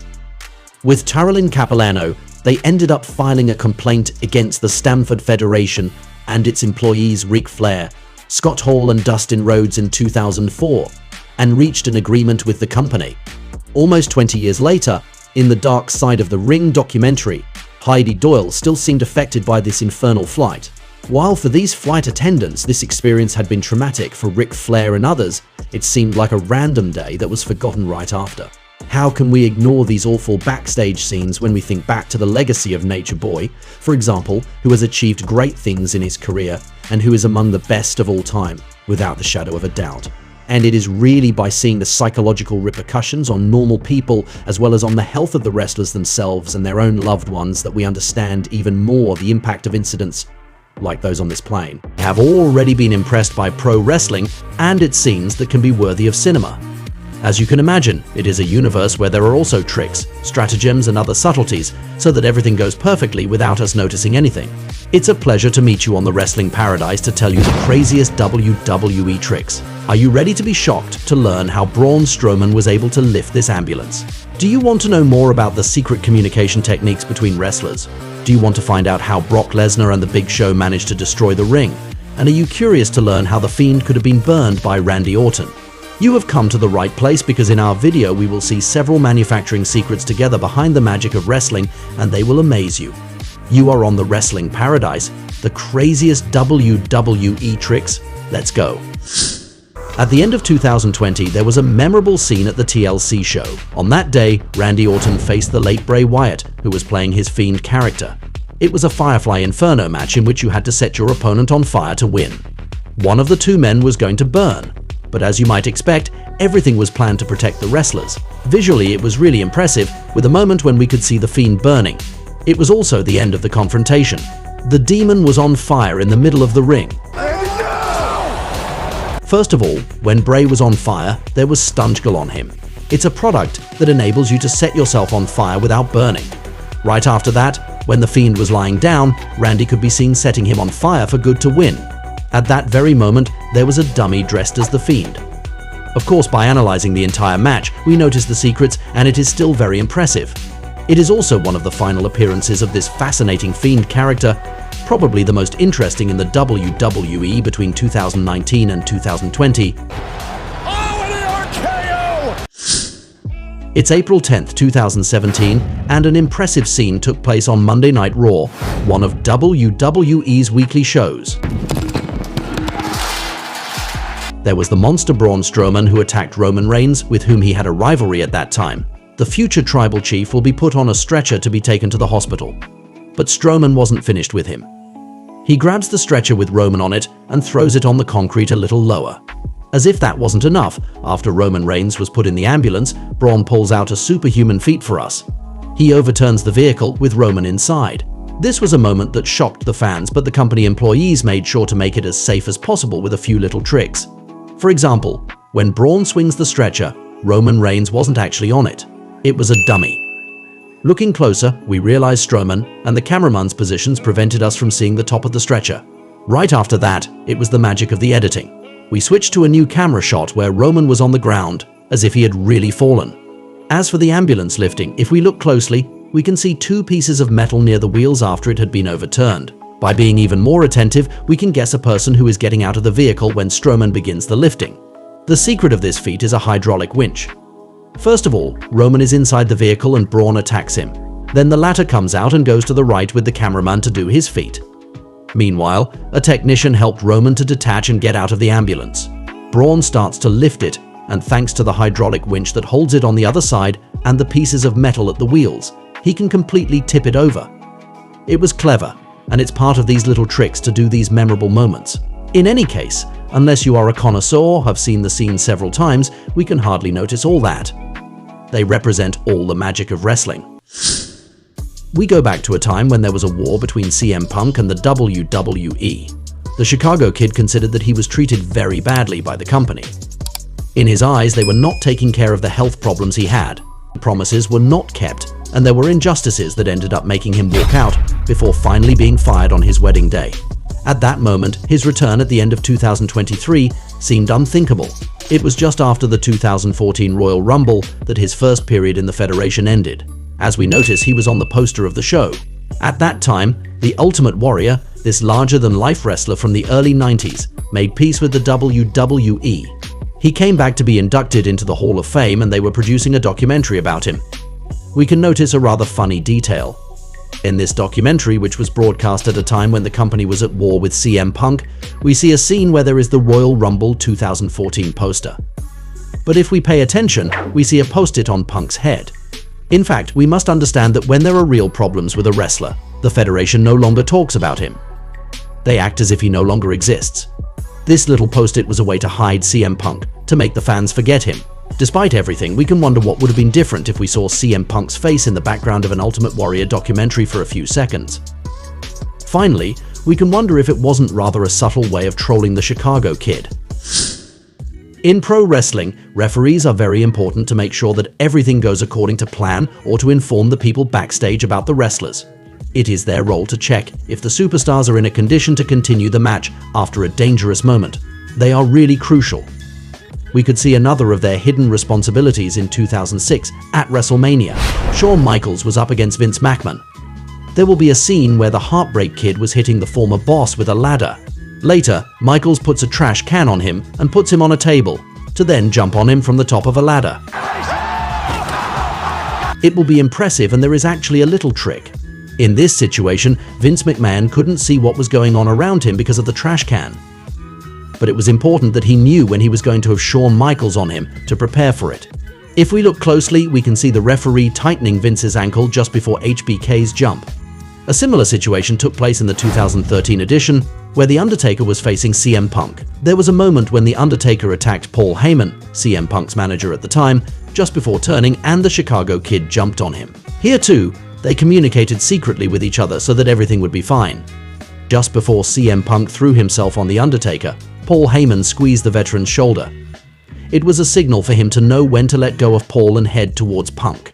Everything is going very fast and we don't necessarily notice it live, but these kind of details enable them to offer a quality show. In June 2003, Brock Lesnar faced The Big Show on SmackDown. In this match, there was one of the most famous scenes in wrestling history. It was a clash of the Titans. In the end, Brock will give him a superplex from the ring pole. With the weight of the two men and the violence of the impact, the ring will break. 500-pound superplex! It was a memorable scene. To achieve such a feat, there were of course some small techniques to make everything go well. You should know that it was the final match of the show. The man who was in charge of stunts in the WWE put airbags under the ring several hours before the start of the show. In a well-thought-out system, he inflated the airbags under the ring just as the camera was focused on Lesnar and Big Show. Thanks to this, the ring is several inches higher and much more unstable. The moment the two men hit the ring, the poles will fall. The airbags just had to be deflated and the ring collapses. Considering how much this scene impacted the fans, we can say that the stunt coordinator and the wrestlers did a masterclass. It's 2015 in the Road to the Night of Champions show. On that day, there will be a match between Roman Reigns, Dean Ambrose and a mystery partner on the one hand, and the Wyatt family on the other. 10 days before that, Roman and Dean join forces with Jimmy Uso, Roman's cousin, for a match against the New Day. There was a rather original moment. Jimmy is going to get on the top rope and then the lights go out. A few seconds later, as if by magic, he is on the stage being strangled by Braun Strowman. With the mystical and supernatural side of the Wyatt family, it looked like Jimmy Uso had teleported. But the explanation behind this nice moment is Jey Uso, Jimmy's twin brother. The latter climbed on the top rope, and then at the moment when the arena was in the dark, he hid under the ring. It was Jey who was in Strowman's arms, trying to hide his face as much as possible. What made it possible to understand this secret was the piece of red fabric that Jimmy had on him, while Jey didn't have it. It's a pity that the twin brothers didn't think of everything, but it's still creative and original. We've all seen or heard about Mick Foley's fall during his Hell in a Cell match in 1998 against The Undertaker. It was a mind-blowing stunt, unheard of at that time. It could very well have killed him or disabled him for life. So even if it was super painful and superhuman, there was a little trick. The table on which Foley falls had been prepared to cushion his fall a little bit. Fortunately, he didn't fall on the ground, which would have been an absolute disaster. In 2016, Shane McMahon, Vince's son, had another unforgettable fall. Still from the top of the Hell in a Cell cage and facing The Undertaker, he did an impressive jump on a table. As we suspect, Vince would never have allowed this if measures had not been taken to secure everything. In reality, there was an air cushion under the table. If we look closely, we can even see it deflating after his jump. It was a trick to cushion the fall, but it was still super brave and painful, since Shane McMahon literally blew up his belly button on that day. It is better not to imagine what would have happened if he landed badly, or if he had fallen on the ground. One element that we often see in the WWE is the ladders. Of course, there is the Money in the Bank ladder match where the wrestlers must climb on it and unhook the briefcase. Obviously, it was also used to hit or to perform spectacular stunts. At WrestleMania 33, for example, we saw Jeff Hardy jumping on Cesaro, who was on a ladder. Seeing this, we are necessarily worried about the health of wrestlers who destroy their bodies.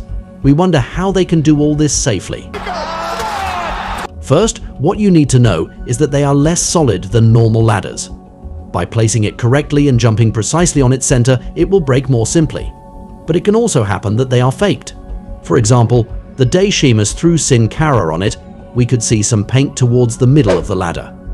So the ladder was deliberately sabotaged to make sure it breaks when Sin Cara falls on it. Of course, it remains very impressive and painful for the wrestlers. In pro wrestling, there are good guys and bad guys. In theory, fans are supposed to encourage the babyfaces and hate the heels. But it's impossible to control the reactions of the fans, while the WWE rather like them to react the way they want. With this in mind, the Federation doesn't hesitate to make it seem that a wrestler is loved, to make fans want to love him too. That's what they do with signs. In the crowd, we often see fans holding signs to the glory of a superstar, or on the contrary, making fun of them. Some can also be related to the fan himself or just absurd. As you can imagine, seeing close-up signs praising a wrestler on television can influence viewers. It's just human.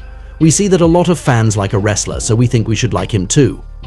The WWE understood UT very well. They create signs themselves that they will put in the crowd with accomplice fans to influence opinion. For example, a few years ago, there was a sign that called for the creation of the Women's Team Championship.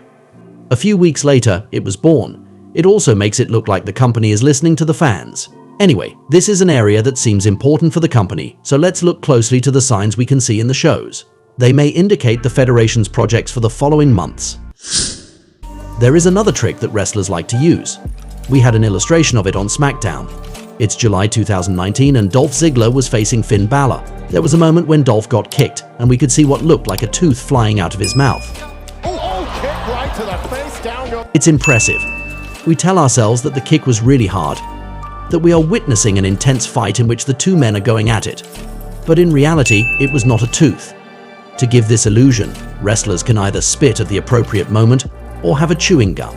In Dolph Ziggler's case, he had one during his entrance.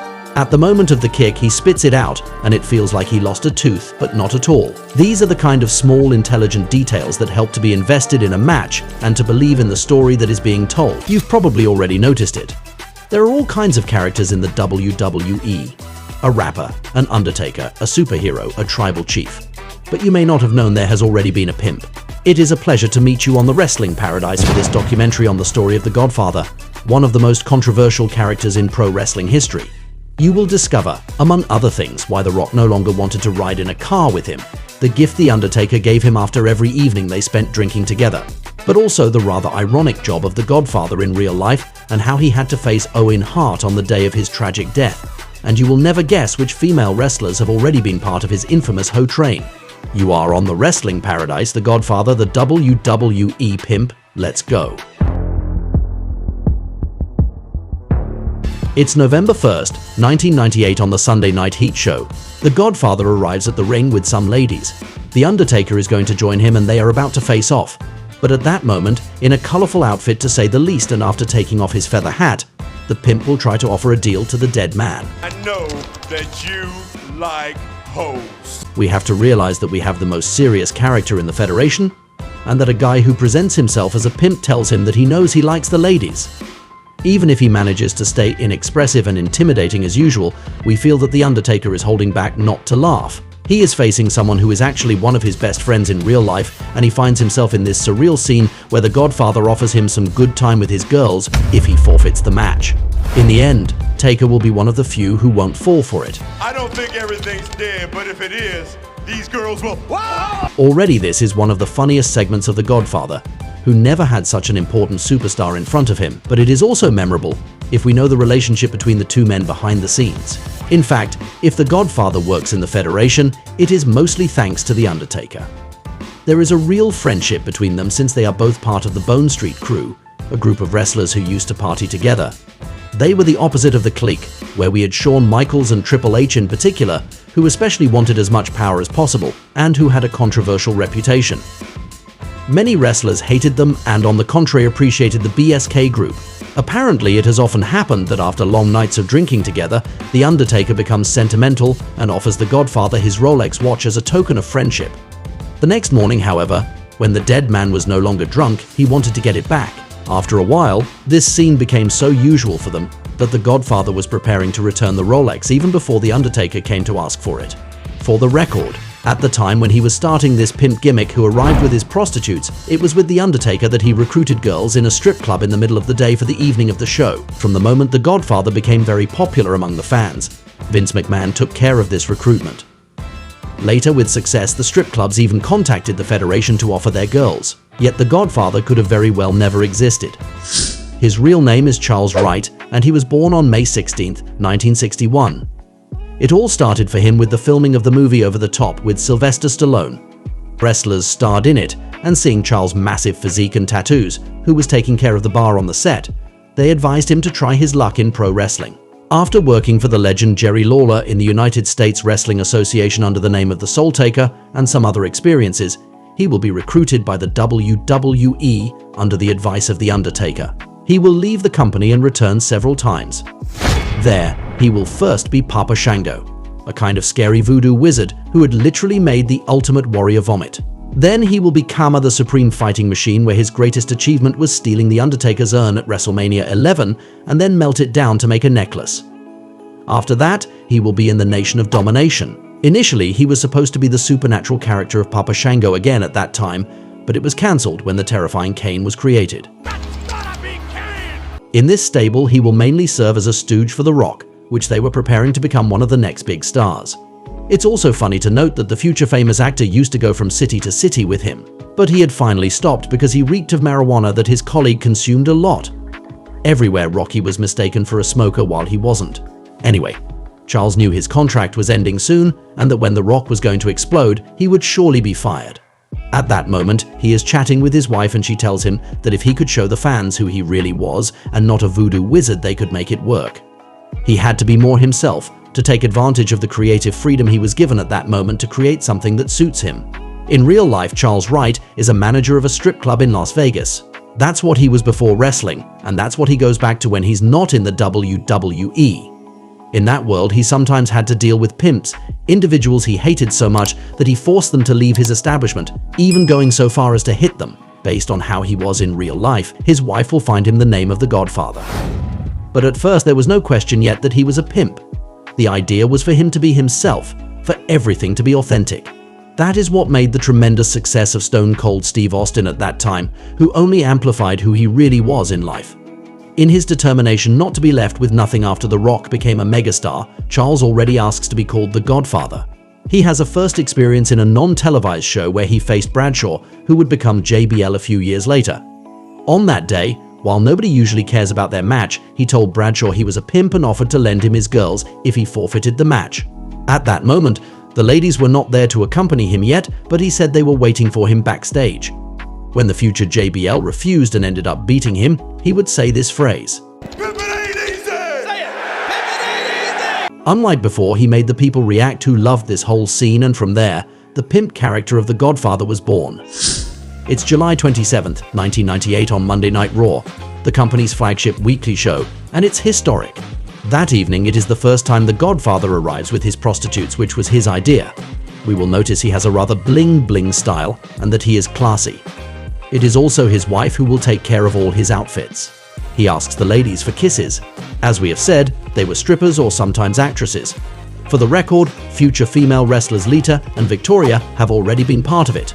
From that moment on, The Godfather gets reactions, and it is understandable since, as Dean Ambrose said, "Who's gonna boo hot chicks?" In October 1998, the Nation of Domination will end when Mark Henry attacks The Rock, and The Godfather will now be able to be a singles competitor. Do you want to find out how he became a very popular character during the Attitude Era and the secrets behind his success? By the end of the video, you will have all the answers. Don't worry. It's time once again for everybody to come up on the whole train. From January 1999, we can consider The Godfather was completely different now, and that he had already become a superstar that the spectators adored. When we see him arrive on the Sunday Night Heat show on January 17, 1999 to face Goldust, how can we not love him? He is full of energy. We feel his enthusiasm with his little dances. His theme song, in which we hear him speak, starts with a few notes of electric guitar before a rather funky track. It goes perfectly with the character's vibes. On that day, we can only notice the popularity of his two catchphrases. There was not only the famous one, but also an expression that was imagined along the way. From now on, this sort of young ladies' convoy who accompanied him to each of his entrances had a name, the Ho Train. It was like a wagon he was driving, and he invited everyone on board. Another great element on that day is the wrestler Al Snow, who will come disguised as a woman, as if he were part of this train to get his object back and distract Goldust. Seeing that, and this segment's overall atmosphere, we feel creativity, madness, freedom, a fully invested crowd. It's really great. The Godfather was popular, and it will pay off for him. It's April 12, 1999 on Raw, and the Big Boss Man is supposed to face Goldust for the Intercontinental title, but the Pimp didn't agree with that, and he would like to take his spot. What a look with that cane too. On commentary, Jerry Lawler was the happiest to see Godfather's ladies arrive, and his enthusiasm helped even more to get invested in this segment. The deal he cuts with the Big Boss Man is hilarious. In exchange for having the 5 girls just for him, he agrees to give him this Intercontinental title opportunity. After a very short match in which the Pimp does a move where he imitates a train and rushes at his opponent in the corner, he wins the belt. He can celebrate in good company, and personally I love this atmosphere. He's dancing, the fans are laughing and having fun, we're having a good time, it's entertaining to watch. Against all odds, The Godfather holds a rather important belt, since it is traditionally a first step for a WWE wrestler before winning the main title. His reign will last 1 month and a half, with a loss on May 25th against Jeff Jarrett. On a more serious note, you should know he was supposed to lose it 2 days before at Over the Edge against Owen Hart. But it was on that day that the Canadian tragically died in an accident while arriving at the ring from the heights of the arena. In the Owen tribute show the next day, he will offer to his opponent, Road Dogg, not to fight for this special day and instead go to town with his girls to smoke all night. Road Dogg will agree by saying that they will light one up and tell each other Owen Hart stories. The two men leave the ring without facing each other, a touching moment that represents the authenticity of that time period, for better or for worse. In this scene, we will also note how much the fans scream The Godfather's catchphrases, a sign of his great popularity. In the rest of his career, The Godfather had a teammate who was obvious for him, the WWE adult movie actor Val Venis. For the record, they are both big marijuana fans in real life. It was only logical that the big Valboski, the name Venus gave to his penis, was attracted to the Pimp's ladies. Even if his popularity was huge in the arenas, there were people who found his character immoral and his use of women very degrading. That is something that will be even more a problem in a few months, as you will see. In the Raw of November 15, 1999, a protester, for example, came during the Godfather match against Kurt Angle with a sign that said that the Federation was dirty and immoral, which the Pimp destroyed. Since this interference distracted him and made him lose the match, we can wonder if it was a real protester. In any case, even women loved The Godfather and his Ho Train at the time. Some even had signs where they asked to be part of it. A highlight of his career will remain his participation in WrestleMania 2000. There was a tag team match with D'Lo Brown against Bull Buchanan and the Big Boss Man. He had the honor of being the opening match of the evening, which he can be proud of since it shows he was trusted to energize the crowd. He even had an entrance with the rapper Ice-T, who was dressed up like him. So he launched the most important show of the year on a high note. A few days later, a wrestler dressed up like him to face him on SmackDown. The Big Show, who became the showfather that night. His imitation was hilarious, even though he didn't have any girls with him. On May 15, 2000, while the Pimp had a hardcore title match against Crash Holly, it even happened that one of his ladies was champion for a few seconds. Indeed, this belt is defended 24/7 against anyone, and she seized the opportunity, before quickly losing it. I think it was once again creative and fun. Finally, we can mention the interaction The Godfather had with China on June 4th, 2000 at Sunday Night Heat. On that day, he was wearing a beret and a very exotic vest. He was impressed by the body of the one who was coveted by Eddie Guerrero at that time. He was so excited he suggested he could get rid of his ladies and make her join the Ho train.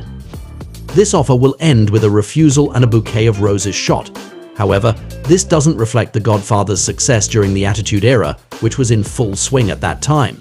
It was a context where the WWE was politically incorrect, more adult, with strong characters, stories without any limit, even shocking. Television ratings were better than ever in the company's history. According to Charles Wright, everyone recognized him at the airport at that time, whereas a few years before, it was only a few people. Like the big wrestling stars at that time, he was on screen as he was backstage, someone who liked to have fun and was chill. Like other successful wrestlers, he was the best when he wasn't playing a role but true to his personality. By the way, Vince McMahon, the boss at that time, also loved this character and totally supported him. When The Godfather explained to him the meaning of his catchphrases that could be related to marijuana and how he wanted to reach the fans through it, Vince saw no problem. But unfortunately, there are people who didn't like his success and who will sabotage his career. From the moment the WWE became a public company and SmackDown was broadcast on UPN, a national and public broadcasting network, it was the beginning of the end for The Godfather. Everything he was doing on television, such as encouraging people to smoke marijuana, or calling these ladies hoes, or obviously the fact he was a pimp, attracted the attention of the Parents Television Council. So the PTC, remember those initials, carefully took a closer look at the shows and felt that its programming was inappropriate for primetime television. With the PTC, the Federation could no longer let The Godfather be himself and do whatever he wanted, especially since they apparently managed to convince Coca-Cola to withdraw their commercials. So they had an idea to totally renew his character while making fun of the PTC. They created the Right to Censor, the RTC. This group was a parody of the PTC. They wanted to cover women who were too naked in shows, censor spots that were too violent. It was a faction of villains with a mind-numbing alarm as a theme song that was awful. And it was directed by Stephen Richards. It is July 24th, 2000, and The Godfather, in front of his ladies, is facing Bull Buchanan, the first RTC member. The stakes were high. He agreed to give up pimping if he lost. In the end, he did lose, and so he joined them. He started wearing a shirt and a tie in the ring, which was the Right to Censor's official outfit. He renamed himself The Goodfather and began teaming up with Buchanan. He will also be joined by his old buddy, who could no longer be an adult movie star, Val Venus. His main feat in the RTC will remain the tag team title he will win on November 6th, 2000 against the Hardy Boys, before losing it 1 month later at Armageddon. In reality, it was a WWE strategy to prevent The Godfather from leaving. He told an official he was no longer having fun in this new role and that he was going back to his club in Las Vegas, so they gave him this belt. Indeed, they knew that he would not leave with the belt, which was clever. The fact is, he will stay a few more months after that, with in particular a tag team match at WrestleMania 17 against Taz and a PA, but in June 2001 enough will be enough. It was a period he didn't like, and he made Stephen Richards pay for it, whom he mistakenly considered to be responsible for this situation.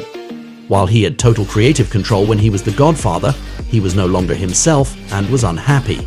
He tried to do his best, but it ended up being too much. He finally asked to be released from his contract. He was even ready to leave from the day he found out he would be in the RTC. Nevertheless, his story with the Federation wasn't over at all.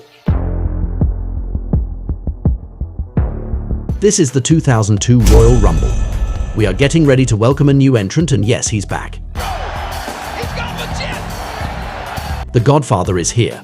Without his hat, but still with his ladies, he is happy in a little dance full of euphoria. In total, it is no less than 12 girls that he will bring on the stage. It's a comeback that creates a total offbeat interruption in one of the most important matches of the year. It was great to get back to the character that made him successful, and in which he flourished the most.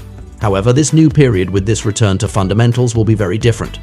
From now on, he was no longer the pimp who had a hoe train, but the boss of a legal escort agency.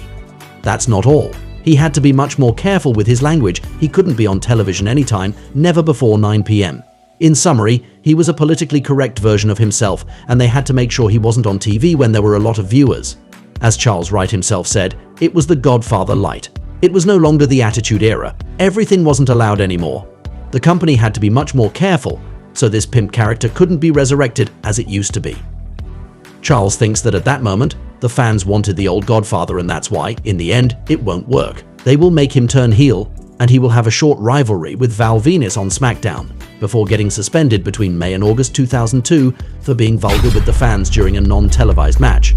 It definitely wasn't his year, and the last significant thing that will characterize this period will take place during a rather important segment. We are on SmackDown on September 12, 2002, and we are celebrating the union between Billy and Chuck. Before this ceremony was ruined by a disguised Eric Bischoff and the future Umaga, who will attack Stephanie McMahon, the Godfather made a surprise comeback to come and interrupt this sort of wedding, which will become a habit. Always with the same aplomb, he will remind Billy and Chuck of their past with women. It may not seem like it, but this scene symbolizes the turning point in the Godfather's career towards one-shot appearances. From now on, when we see him on the screen again, it will be to create a fun moment. This is actually the only interesting thing to remember from this return in 2002, since in December, he will be dismissed. At that moment, he was saying goodbye to the full-time wrestling world to return to the Cheetahs in Las Vegas, which he still had. His serious relationship with the WWE was over. However, in the following years, he would accept to do it again, just for one night. During the Vengeance pay-per-view in 2005, announcer Lillian Garcia proposed to the world's largest love machine, Viscera, another politically incorrect and sexualized character in the WWE. But there's a man who's going to come and stick his nose in their business. The Godfather had returned with his ladies. The reason why he was there was simple. He was coming to remind Viscera of the pleasures of life, everything he would no longer have by getting married. We can say that he represented temptation and evil, and he was going to succeed in changing the behemoth's mind. Big Vis was breaking Lillian's heart by joyfully leaving with the prostitutes. Charles right now had a Legends contract in the company. Even without wrestling and without working full-time, he was paid every month. He was in the company's video games and could make appearances from time to time to create a fun moment. For the Godfather, it was a victory because it proved he had done great things in the Federation and that his years there impacted the fans. It was the official Michael Hayes who had contacted him, and Charles had agreed to do something fun without wrestling, so that he could also be able to ride his motorcycle peacefully. On September 21st, 2007, another wedding took place on SmackDown. This time it was Teddy Long and Crystal Marshall, in a carefree and light atmosphere. At the moment when the crowd was asked if anyone opposed this union, the Godfather arrived with his famous train. He embodied temptation once again, but Teddy loved his Crystal too much to give in to it. This will not be the case for all his male colleagues. By the time the pimp returns to the locker room, all the wrestlers will accompany him, except Ron Simmons. Even commentator JBL is going to leave his job to join the party. We never know when the Godfather will arrive, and we will have seen just that at the 2013 Royal Rumble. It was time for number 17, and 11 years later, he made his comeback in a Rumble, but with only 2 women this time. He will take off his coat and hat, enter the ring, and be immediately eliminated by Dolph Ziggler in one of the fastest eliminations of all time. But it will take more to hurt the Godfather's morale, who puts on his hat, his glasses, and leaves dancing. It is with the same pleasure that we will see him again for Monday Night Raw's 25th anniversary in January 2018, where he will present his new girl Olivia to Mark Henry, his former Nation of Domination teammate, and also for the 30th anniversary in 2023. That night, he was sort of the bouncer for the Poker Club and JBL, and Baron Corbin wanted to get in. Corbin wasn't on the list, but a few dollar bills will fix the problem. I also find it absurd to simply have a door and nothing else. In July 2019, he also appeared for a special show in a nod to the past, where we saw him dancing with interviewer Charlie Caruso.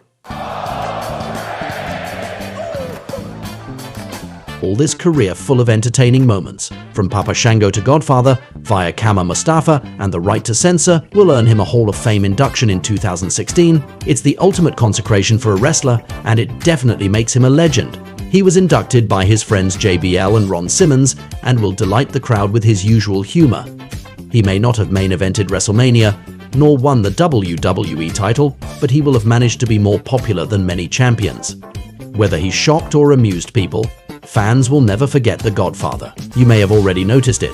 The WWE broadcasts most of its shows live. With the dangerous side of wrestling and the many actors involved, things can easily go wrong and create scenes that we weren't supposed to see as viewers. It's a pleasure to meet you on the Wrestling Paradise to present you moments that were broadcast by mistake in the WWE. Are you ready to be shocked to learn how Finn Balor fell off the top rope in his match against Roman Reigns? Do you want to know more about the detail that we shouldn't have seen when Triple H was facing a snake? Do you want to discover the little discussion that there was in the ring between Batista and The Undertaker? And are you curious to learn how the Federation reacts when a compromising element is shown on the screen?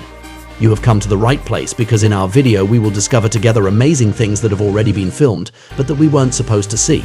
You are on the Wrestling Paradise, the moments broadcast by mistake in the WWE. Let's go. Let's start with a moment that we shouldn't have seen on the Extreme Rules show in 2021. On that day, when he had been champion for 1 year, Roman Reigns defended his belt against Finn Balor and his demon character.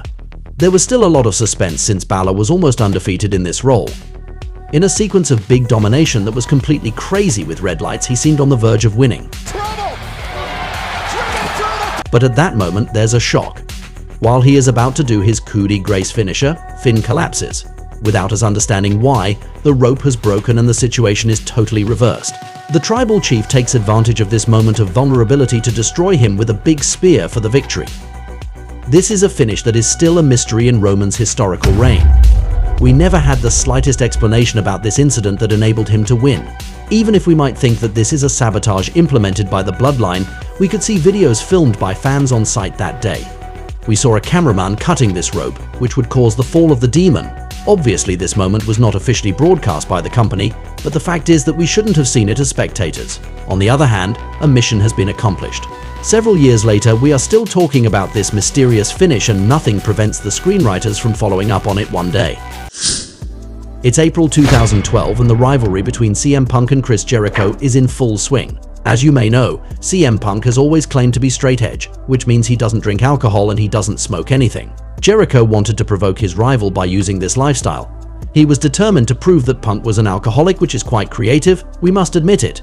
In a scene where he attacked him, Chris spilled alcohol on the Chicago Kid. It will even lead to this little slip-up. That's the magic of live TV, of course. Then he was going to smash the bottle on his head. It was an impressive attack, with one small detail that we shouldn't have seen. If we really pay close attention and watch the scene several times, we notice that the bottle was breaking before touching CM Punk. The explanation behind this is very simple. It wasn't a real bottle at all, but from a sugar bottle.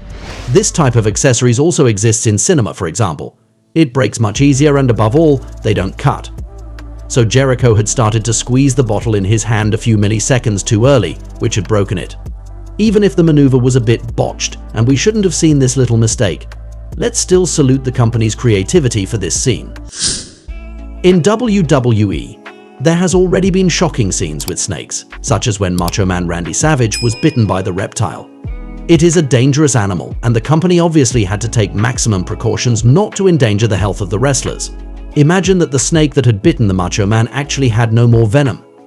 He even demanded that his owner, his colleague Jake Roberts, first tested on him in front of him before agreeing to be bitten. Years later, there was another scene where the Federation used a snake. It was October 1999 on Monday Night Raw, at a time when Stone Cold Steve Austin was one of wrestling's biggest stars. He was in the middle of a feud with Triple H. While they were fighting backstage at the end of the show, the Texas Rattlesnake is going to do something memorable. You will note that he is nicknamed the Rattlesnake, so the scene that follows is certainly no coincidence. He throws the game in a room. Who comes face to face with a snake?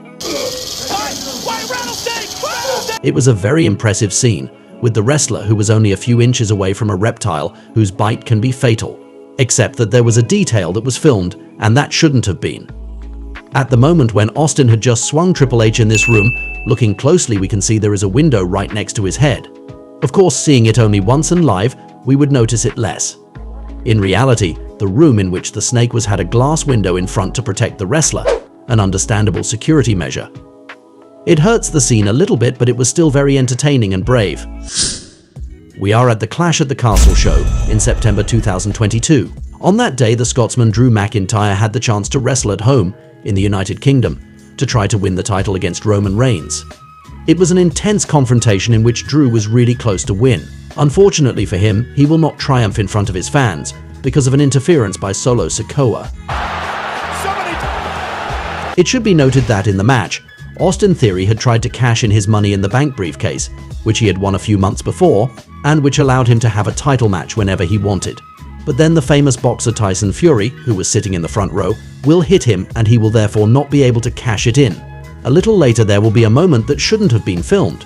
After Drew McIntyre's loss, Fury will get into the ring to console him and they will sing together. It was also a way of making sure the fans were happy before going home. Except that the cameraman will film one of the fans in this moment of joy. This one had a t-shirt on which there was written "Better Dad" than Chris Benoit. If you didn't know, Chris Benoit is a wrestler who was at the heart of a scandal in 2007 for killing his wife and daughter before committing suicide. The company had a certain responsibility there, since his brain was ravaged by his many years in the ring with chair shots to the head. Since then, the company has been acting as if he never existed, avoiding mentioning him as much as possible. That's why you won't find anything by typing Chris Benoit on the WWE Network search bar. We imagine they were not delighted to have a t-shirt that referred to this individual all these years later. Obviously, this moment will be cut from the show later, but it is a typically small annoying incident that can happen in the Federation. In 2018, there was a match that had a lot of buzz. The legend Shawn Michaels had come out of retirement to team up with Triple H to challenge The Undertaker and Kane. Just with that, he was spitting on WrestleMania 26, 8 years before, when Michaels had a final masterpiece against The Undertaker. But to make this match in Arabia in exchange for a good amount of money, it no longer mattered. In the end, it's as if this sacrilege has backfired on the Federation. Triple H will seriously injure his pectoral, the match will be considered the worst of 2018, and many Shawn Michaels fans were heartbroken when they saw this guy in the ring who was their idol once. There was also a moment that was broadcast by mistake. At one point, Shawn Michaels was attacking Kane in the corner of the ring. You should know that Kane had always been a terrifying character. For many years he was masked and had impressive supernatural powers. Oh my God! It's Kane! The demon Kane came up through the ring! But at that moment, Michaels involuntarily removed Kane's mask. For a few seconds we will see his face and his real haircut. It broke the mystique of his character to see him unmasked, but fortunately we had already seen his face before. We imagine that it would have been a disaster if we had discovered his face this way. Roman Reigns was involved in another moment that was broadcast by mistake. We're on Raw on February 22, 2016. It was a period when he was still the big dog character, a few weeks before facing Triple H for the title at WrestleMania 32. He had a match against Sheamus on that day when the game came to deal with this problem. He will come to beat him up. The two men fight outside the ring until a moment where Triple H grabs Roman's head and crushes him multiple times against the commentator's table. To be precise, he did this gesture no less than 23 times, an impressive figure. You can see it. Reigns started bleeding. It won't inspire any pity from Triple H, who will continue this destruction. It enabled to add even more hatred to the rivalry between the two men and to support Roman's revenge on WrestleMania. In the aftermath, the company will release pictures on which we could see the extent of the damage. Roman had to undergo an operation on his nose. In any case, this is the official version of the story that the company will present to the fans. Seeing Triple H's attack from another angle, there was an element that questioned the whole scene. Roman was doing a little sign to commentator Byron Saxton, who was giving him something. Then we won't be able to see Reigns' face clearly, but after that, as if by magic, he was covered in blood. According to some, his colleague gave him a capsule of fake blood. It would make the scene much more impressive and Triple H's aggression would seem even more violent. It is a technique like in cinema to create an illusion. We won't know for sure if the wrestlers really used this strategy that night, but there's no denying that the scene was more impressive thanks to the blood. If you've ever watched a WWE show, you've probably noticed there are regularly scenes during which wrestlers are interviewed in the locker room or simply backstage. They often enable to make the storylines progress. Wow, one of the best championship matches we've ever seen on Raw. It's hard not to see it. The people who interview superstars are always smaller than them. If we take a step back, we tell ourselves that this is a good thing. These interviewers are ordinary human beings, while wrestlers are supposed to be impressive characters, whom we don't meet every day. Except that in reality there is a hidden technique behind all this, and we could see it in a moment broadcast by mistake. One day Kevin Patrick was interviewing Rey Mysterio and his son before Austin Theory joined them. The latter was always taking selfies with everybody, which he did with Patrick. Because of this funny habit, the cameraman backs away to film the scene. We then see a detail. The interviewer flexes his legs. So he makes himself seem smaller than he really is to give the impression that the wrestlers are much taller than they really are. Naturally, it happens especially when they have to ask questions to wrestlers who are about the same size as them. Personally, I have to say I love this little trick because I think wrestlers have to look impressive. That's wrestling basics. In wrestling, all the actors must constantly communicate.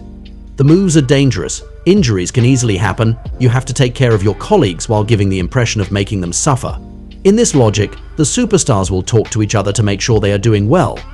If we are really very attentive, we sometimes see them chatting with each other, especially if they lack discretion. We are at the Bragging Rights show in 2009, in which The Undertaker defended his World Heavyweight Championship against CM Punk, Rey Mysterio and Batista. The dead man will catch the animal to do his famous chokeslam. To check that Batista is okay, Taker talks to him, but Big Dave obviously wasn't doing well. Even if it was fun to see this little exchange between these two stars, it obviously shouldn't have been filmed.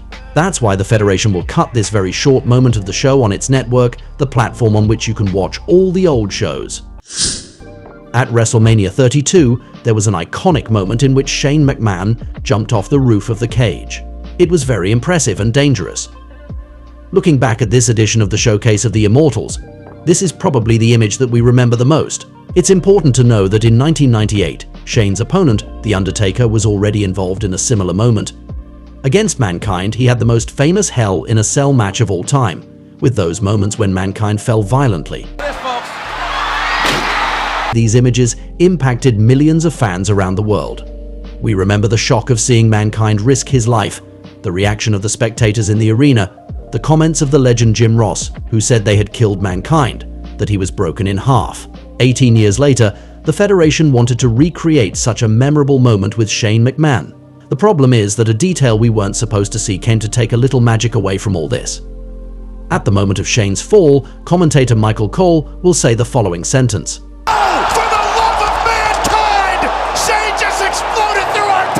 It's a sentence that sounds good, which refers to Mankind while expressing shock. It's well-found, almost too well-found. In reality, it wasn't spontaneous, but well-written. By accident, Michael Cole was filmed holding his notebook and reading this comment he had to say at that very moment. Everything was planned. There was a desire to create an iconic moment, but this detail takes away some magic of it, while Jim Ross had naturally been iconic. We end with a moment that is not very well known, but which is absolutely mind-blowing. Even today, it seems crazy that it could have been on television. We are at World Championship Wrestling in October 1998. You should know that it was WWE's competing federation at that time. There was a ratings war between the two companies. On that day, at the Halloween Havoc show, there was a match between Bret Hart and Sting. After Bret's victory, stretcher bearers were supposed to pick up Sting. However, a cameraman seemed to be unaware of this story. As the match was over and the stretcher bearers still had to arrive, he was walking in front of the camera. We put ourselves in the viewers' shoes who are watching the show and who suddenly see a guy walking around in the shot. How crazy. The production manager ended up doing a nervous breakdown and yelling at him. For a bell here to get some help out, to try to get some attention out. We can only understand his intense rage.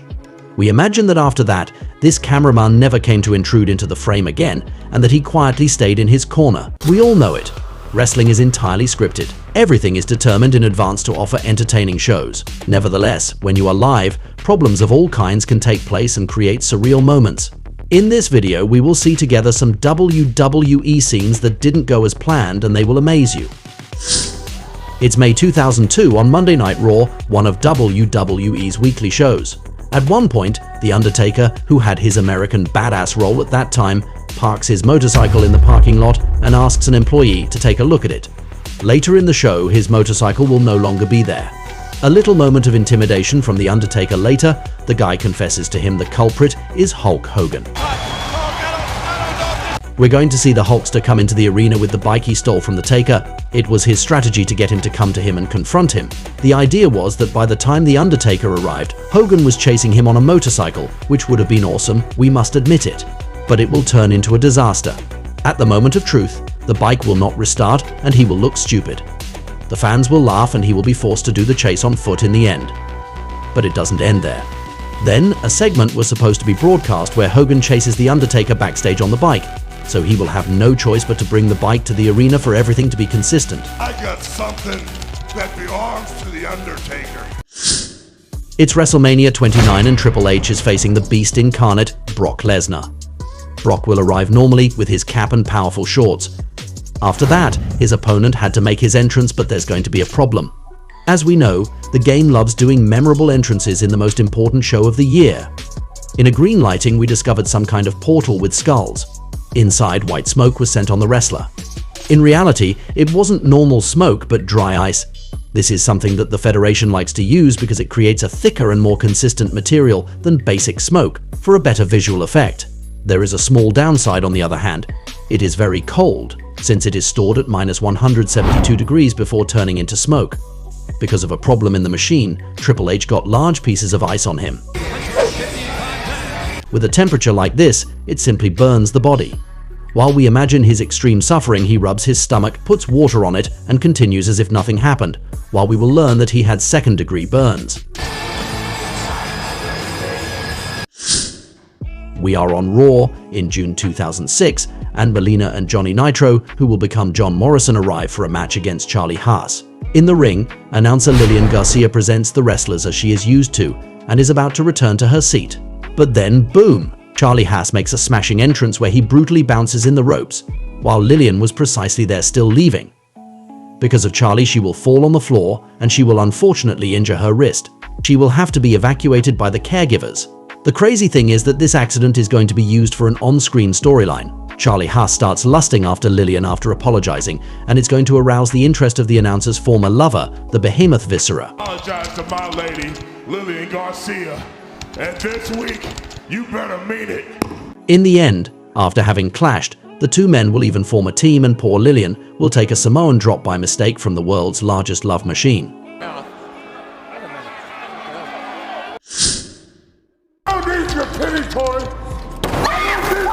One day, the Big Show was in an intense rage after losing a match where he put his career on the line. The diva Tori Wilson will have the bad idea to laugh at the moment the Giant sees her. He's going to be very angry. A few moments later, Big Show had to turn a car upside down and chase the blonde, threatening to throw her off a balcony before Kurt Angle came to save her and got thrown instead. But before all this happened, Big Show tried to destroy the car window with his hand, but it was a little recalcitrant. Despite several punches, it will resist, and he will be forced to kick to break it and not look ridiculous. Fortunately, that won't stop him from being impressive right after that.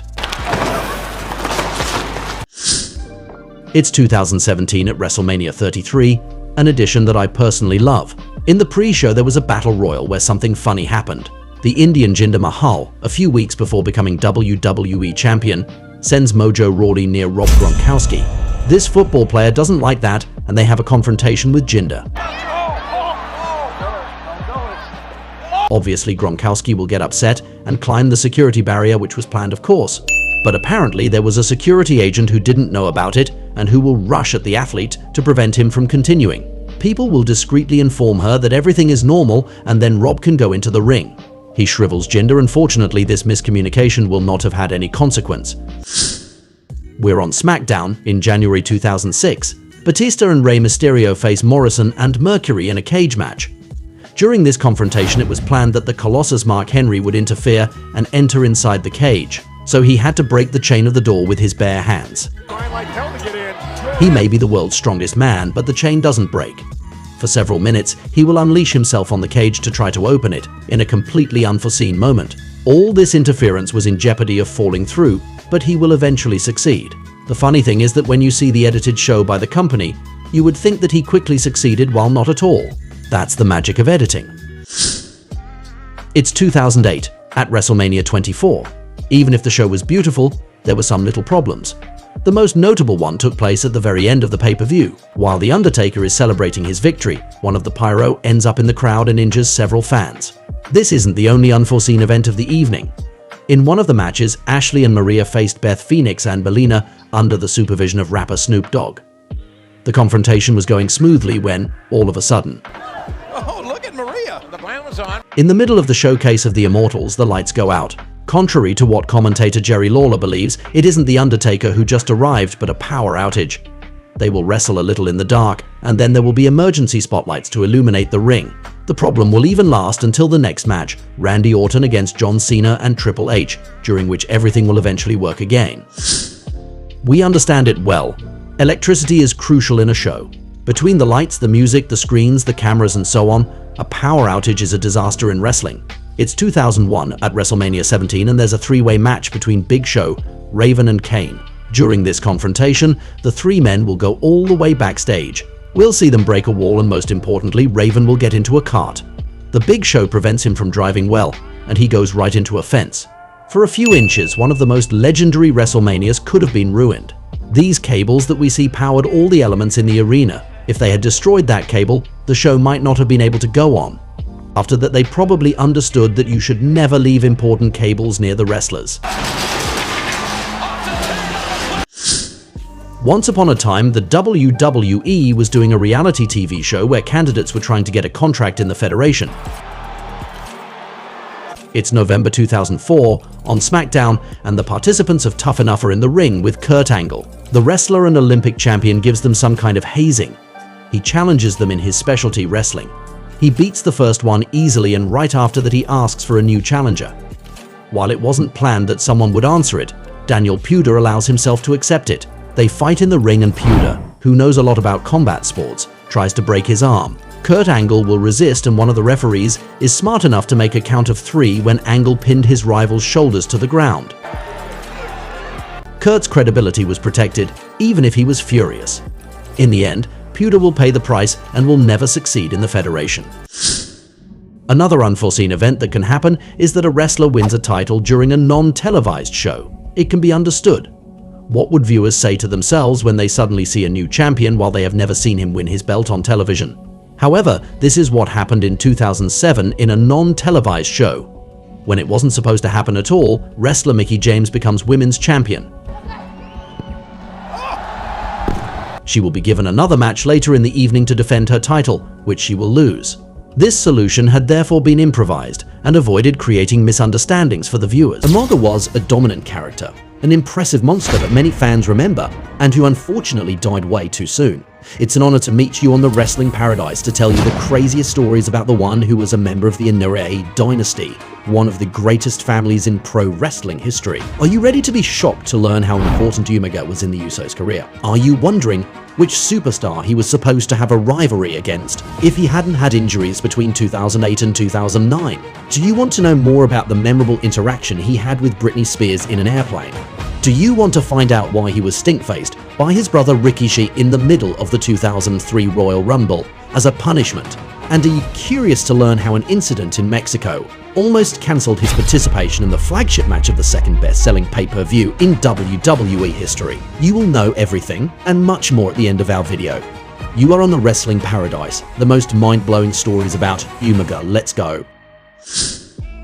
In his first period in the Stamford Federation, when he was still Jamal on the 3-minute warning team, Umaga had some problems starting in the fall of 2002. On October 14th, with Rosie, they attacked the veteran Pat Patterson, on whom Umaga did Simone drop and a splash, but the legend will have his shoulder dislocated after this assault, and the Samoan will get into trouble backstage. He will be criticized for being too violent and brutal in the ring when the point in pro wrestling is to protect your opponent. Several wrestlers will complain about him, and with his physical and wild wrestling he could easily hurt someone. Looking back, the great Jim Ross, who was of course a privileged spectator of all of this behind the scenes, explains that according to him, the 3-minute warnings had this reputation because in reality they were almost too willing to impress the fans. The officials even told them often to slow down and protect their opponents. It was even more problematic because Umaga is also a force of nature, since Journey for Two, his nephew, said. He was changing a tire early in the morning. I'm walking across to take the garbage out. I see my uncle changing the tire, but the bolt was stripped or stuck, whatever it was. I kid you not, I see this man get frustrated and look at the little crowbar. He just stepped on it, and that whole thing popped off. He was strong.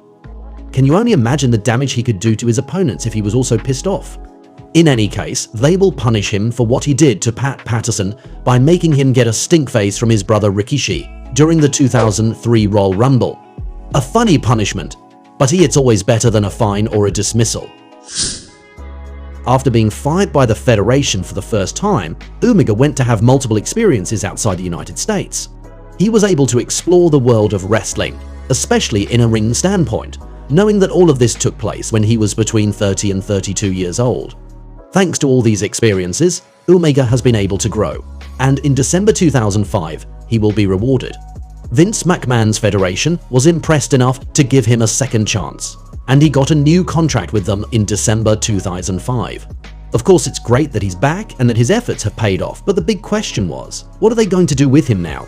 Apparently, at some point the officials had an idea to create a heel faction, which would be called Black Friday Management, and which would have been led by the veteran Gary Hart, and of which Umaga would have been the star, in a rather mafia gimmick. They also wanted to have an Asian girl in it, based on the character of the schoolgirl Gogo Yubari in the Kill Bill movie. But in the end, this idea was abandoned. They will also try to do the 3-minute warning again. Since his cousin was still at the Federation, they will even have a non-televised match at Heat on January 9th, 2006 against Trent Acid and Bison Bravado. But it's also going to be abandoned, as told by the man who will become very important for the Samoan in the following months, Armando Estrada, when Umaga was re-signed. The idea was to reform 3-minute warning and that Estrada become their manager. But Vince McMahon first wanted Rosie to go to their Ohio Valley Wrestling Training Center to work on his fitness and lose some weight. But in the end, it's an idea that didn't happen.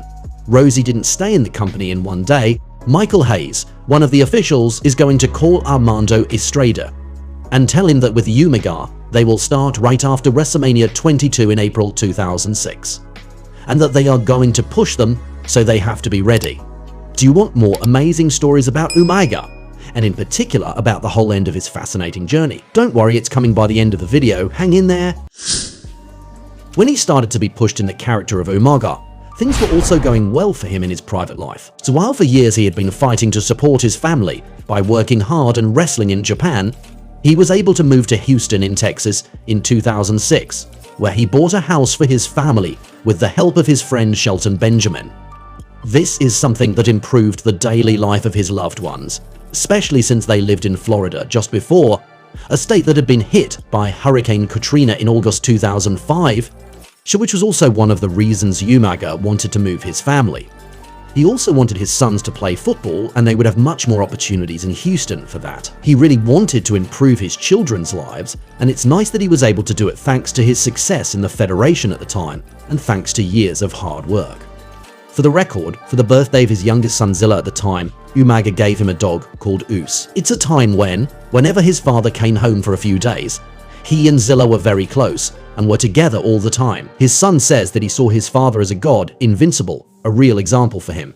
Later, in October 2008, Umaga will open a food supplement and vitamin store, Customussen in Frisco, Texas, with his friend Charlie Horse.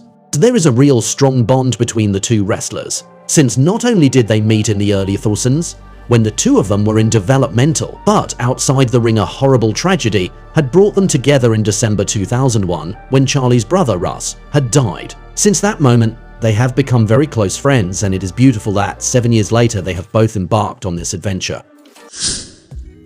The big highlight that Umaga had, and what will be the biggest moment of his career, will take place at WrestleMania 23 in 2007. That year, they set up a battle of billionaires between Donald Trump and Vince McMahon. Everyone will have to choose a representative, and the loser will be forced to have his head shaved. And it's Umaga that Vince is going to choose to represent him, which is a big deal, I think, in addition to being a match that will get a lot of media attention. However, everything was almost ruined for the Samoan, as Armando Estrada, his manager at that time, told. And Umaga used to do this thing on his entrance where he would walk around the ring on house shows, and he would just snarl and look mean at the fans. And sometimes he would grab a chair and he would act as if he was going to smash the fan in the head with a chair.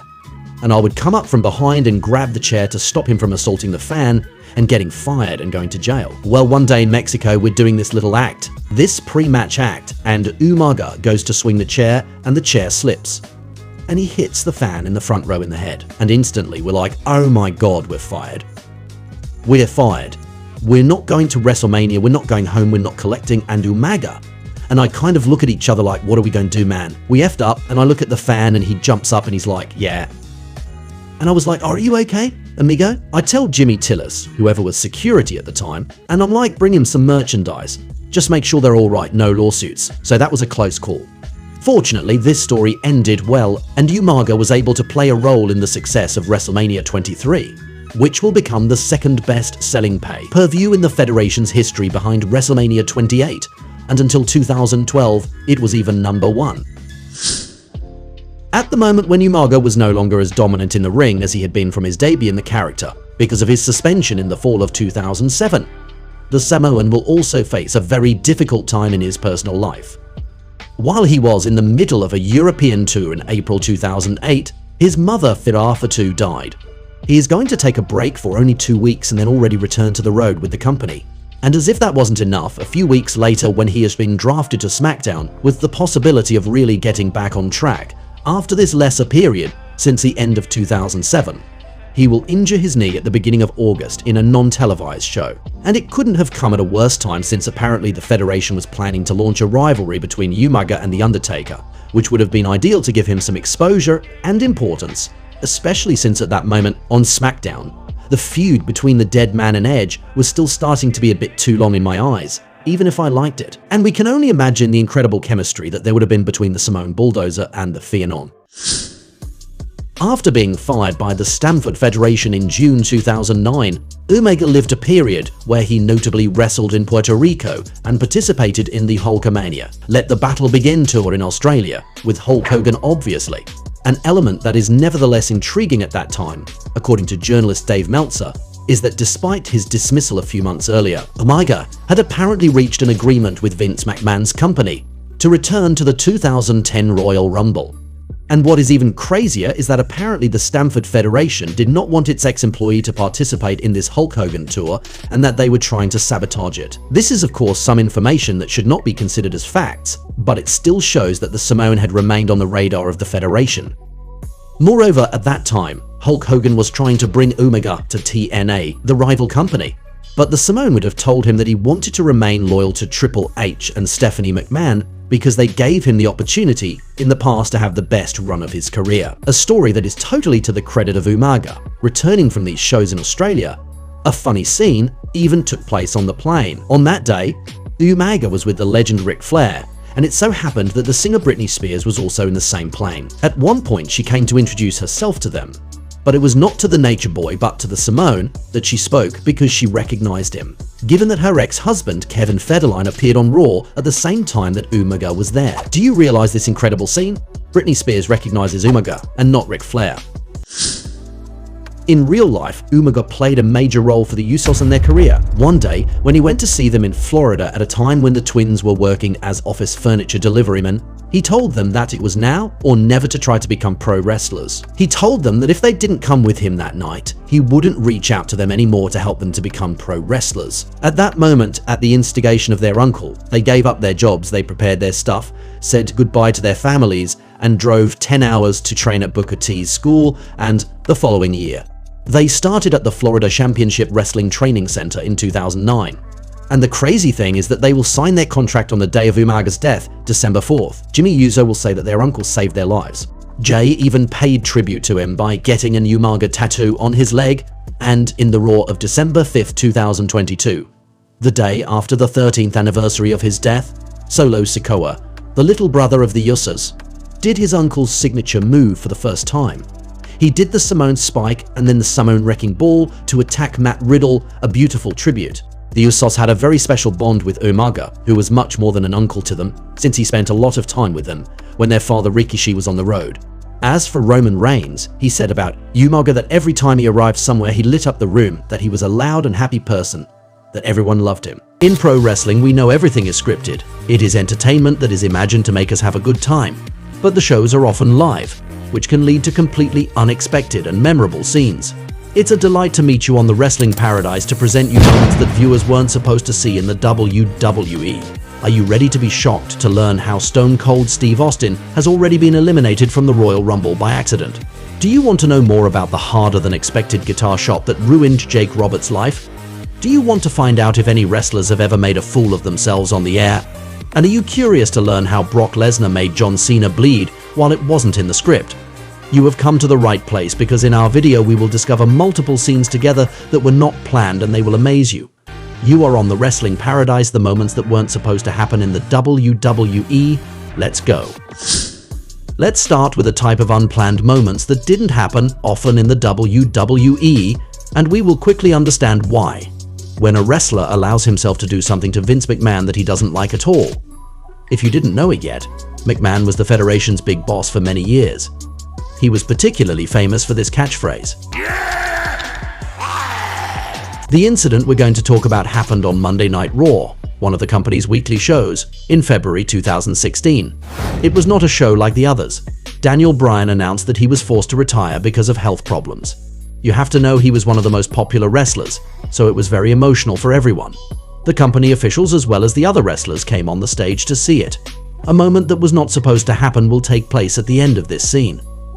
While Daniel Bryan had left backstage, Vince McMahon was about to leave too, except that the wrestler Titus O'Neil has the bad idea of pulling him by the arm in front of the cameras. The boss is immediately upset and pushes him. The explanation behind this moment is quite amazing. In fact, the reason Titus allowed himself to do this to his boss is because he wanted to let Stephanie McMahon go first. In his eyes, Vince had to let this lady first, in this case his daughter. It was pure gallantry. We imagine that he bitterly regretted it, because he will be suspended for 2 months right after that, and he will be fined $5,000. He learned the hard way that you don't touch Vince McMahon, let alone in front of cameras. In wrestling, it's complicated when things don't go as planned. By definition, it is a discipline where everything is scripted, where the winners are determined in advance. So you can imagine it. The worst unplanned thing that can happen is that a major match doesn't have the outcome that the WWE officials had decided. We had a case like that at the TLC show at the end of 2009. On that day, John Cena defended his title against the Irishman who was making a thunderous debut in the main roster, Sheamus. You want an example of how confident Sheamus is? The stipulation of their match was original. It was a tables match, so you had to put your opponent through a table to win the match. The ending was going to be quite unexpected. Mr. You Can't See Me gets a table and places it to try to throw Sheamus on it. But in a strange scene to say the least, he will end up breaking the table first and offering the victory to his colleague. This finish will make a lot of people talk. We will hear some people say they should have both fallen on it at the same time, but that they missed the maneuver. Anyway, they will play the Irishman's music, who was on the rise, and his reign will last until the end of February. If it was really an unplanned event, we can imagine that the WWE would have quickly rectified the situation by setting up a rematch the next day, as it has already happened in the past. Anyway, it was such a surprise to see John Cena lose to a Sheamus who had just started that we can understand that it seems unplanned. The ring is a place where wrestlers must be prepared for all imaginable unplanned events. But there is one element we don't always think about when we consider the problems that can happen. The ropes. They can break in the middle of a match after a really violent impact, but not only that. We are at WrestleMania 21 in 2005. On that day, a match was set up for the first time ever, the Money in the Bank ladder match. Several wrestlers were competing to get a contract that would offer them an opportunity for the title of their choice at any time, for a year. It was a spectacular battle, as this type of match will always be in the future. At some point, Kane will do his famous chokeslam on the young Shelton Benjamin, but there will be a little problem. Instead of falling towards the outside of the ring, his foot will get stuck between the ropes. It was a rather surreal scene. Fortunately, Shelton will not get injured, and it will not change the overall scenario of this very entertaining confrontation. Nevertheless, it remains true that problems can happen at any place in the ring, even those that we think about the least. Sometimes some wrestlers are not lucky. You may not remember it, but Baron Corbin had a King character a few years ago. He knew how to make himself despicable, and was one of the main villains on SmackDown.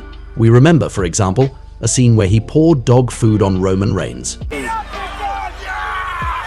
However, he already had to face a rather ridiculous unplanned event. It is October 2019 and he was sitting on his throne near the commentator's table. All of a sudden, his throne will collapse for no apparent reason. Maybe someone had sabotaged it, unless it was some low-quality wood. The fact is, he will make everyone laugh in spite of himself, especially Randy Orton. The Viper was right next to him and couldn't help but laugh. You must realize how this kind of moment can damage a character. He is supposed to be credible with a very royal identity, but because of a randomness that doesn't seem to be in his hands at all, he looks like a clown. On the other hand, we can congratulate Baron Corbin for not breaking character and for not panicking. It's April 9th, 2012 on Raw. At that time, John Cena recently lost to The Rock at WrestleMania, and he now had to face a huge newcomer, the former WWE and UFC champion Brock Lesnar. I'd like to thank Mr. John Laurinaitis for having the wisdom to bring legitimacy back to the WWE. From the start, their rivalry was very physical. Nevertheless, it went further than expected, although you will see it was finally a good thing. On that day, they were in the same ring, and we can say that Cena and Lesnar let their bodies do the talking. Very quickly, John slaps him, so Brock immediately jumps on him to destroy him. In this intense brawl, the Beast Incarnate hits him in the mouth. While many wrestlers try to separate them, we see the C-Nation leader with a bloody mouth. We must admit it was a hell of a visual, especially since blood was becoming more and more rare in a WWE, which was more concerned about its image. Even if we weren't supposed to see the company's face bleed, it immediately became iconic. Many consider this scene to be one of the best brawls ever. It is undeniable that this unplanned event gave it a realistic and legitimate side that was very welcome. It's September 25th, 2006 when the WWE had to deal with an unprecedented unplanned event that was completely crazy. Raw, which is live, is just starting when there is a power outage that puts the entire arena into darkness. We couldn't see anything anymore. The announcer Lillian Garcia's microphone didn't work either. We must be sufficiently aware of the seriousness of the situation.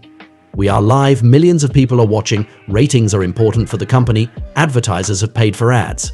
If the problem isn't fixed, the rating will be very bad. The advertisers will be angry. The company will lose money and look bad. They ended up finding solutions with a wired microphone that worked, special lighting. In the end, the problem will be solved after a few minutes. For this number 4, we are facing a scenario with heavy consequences. As you know, in sports entertainment, there isn't only wrestling in the ring. They also use objects to hit each other. Even if some of them are gimmicked, it doesn't mean that big unplanned events don't happen. Just talk to Jake Roberts about it. In the early 90s, he was an excellent villain who had a terrifying thing about him. He always had a snake with him that he sent on his opponents. One day, in February 1987, there was a scene between Roberts and the Honky Tonk Man, a character clearly inspired by Elvis Presley. At a moment when his back was turned, Jake will get a huge guitar shot on his head. There was a big problem. The guitar was much harder than it should have been. Usually the guitars in wrestling are never real guitars and break very easily at the slightest touch. But in this case, the guitar had almost nothing on the first shot, which smashed Roberts. If we pay attention, we even see that the Honky Tonk Man seems surprised right after it and looks at the guitar, because he surely expected it to break completely. He'll give a few more shots right after that. This mistake will have very serious repercussions. Jake will have big neck problems, which will lead him to painkillers, to which he will become addicted, and it will end up destroying his life. Fortunately for him, he will get better thanks to his friend Diamond Dallas Page, a wrestler who became a yoga teacher. When you watch some of the biggest names in wrestling speak on the microphone, you think it's easy for them. They are professionals who have mastered the art of public speaking. They usually have lines to remember and can even improvise brilliantly if they are really good. But think again. Promos are also risky and can create little moments that we weren't supposed to see. We had an example of this in April 2024 with the wrestler LA Knight. The one who is usually very good had to face an unplanned event that we can't necessarily imagine. He swallowed his chewing gum. As you may know, superstars sometimes take chewing gums to look cool if it fits their character. On that day, while he was in the middle of a passionate rant about WrestleMania, he suddenly couldn't speak anymore for a few milliseconds. You have to realize this is live television, and that he could easily have made a fool of himself in front of millions of people. But we can say that he was able to handle this unplanned thing brilliantly. This shows it is essential for a wrestler to remain confident when something unplanned happens and to manage it calmly whatever the stakes. A quality that we can only admire in these extraordinary individuals. For this number 2, we go back to August 2023 when Becky Lynch was competing against Zoe Stark on Raw. It was not a normal match but a Falls Count Anywhere. That is to say that weapons were legal and that they could go everywhere in the arena. For your information, Stark was allied with the legendary Trish Stratus. It is precisely the latter that will be involved in a little moment that was not supposed to happen. As you can see, she wanted to help her colleague by throwing her a chair to hit Becky, but she botched it a little since she threw it in her face. Fortunately, she did not do it with all her power, which could have injured or knocked out her friend. This incident won't have an impact on the rest of the match, but we can still wonder what would have happened if Zoe Stark had not been able to continue, especially since it was the main event of the show. If there is one type of match where the unexpected can easily happen, it is the Royal Rumble. In this annual 30-man battle royal, the situation is likely to become chaotic if a wrestler is eliminated earlier than expected, or if there is a lack of communication between the wrestlers. One of those moments that weren't supposed to happen concerns Stone Cold Steve Austin, the most popular superstar in the late 90s. What? Today we know that he has won these types of matches 3 times in his career, which is a historic achievement. But in 1996, things had gone much worse for the Texas Rattlesnake. It was a time when he was not yet on the rise, so this Royal Rumble represented an ideal opportunity to show his talent. After a few minutes, the opposite happens. He suffers a clothesline from Fatu, who will later become the amazing Rikishi. This causes his elimination, while this is not what was planned at all. In reality, he should have finished 4th in this match, as he revealed several years later. What ruined everything was Fatu's baby oil. Putting this oil on yourself is a very common practice among wrestlers to look better. Because of that, Austin couldn't hang on to the rope as planned, everything slipped and he ended up outside. Fortunately, this incident will not prevent him from becoming one of the greatest of all time.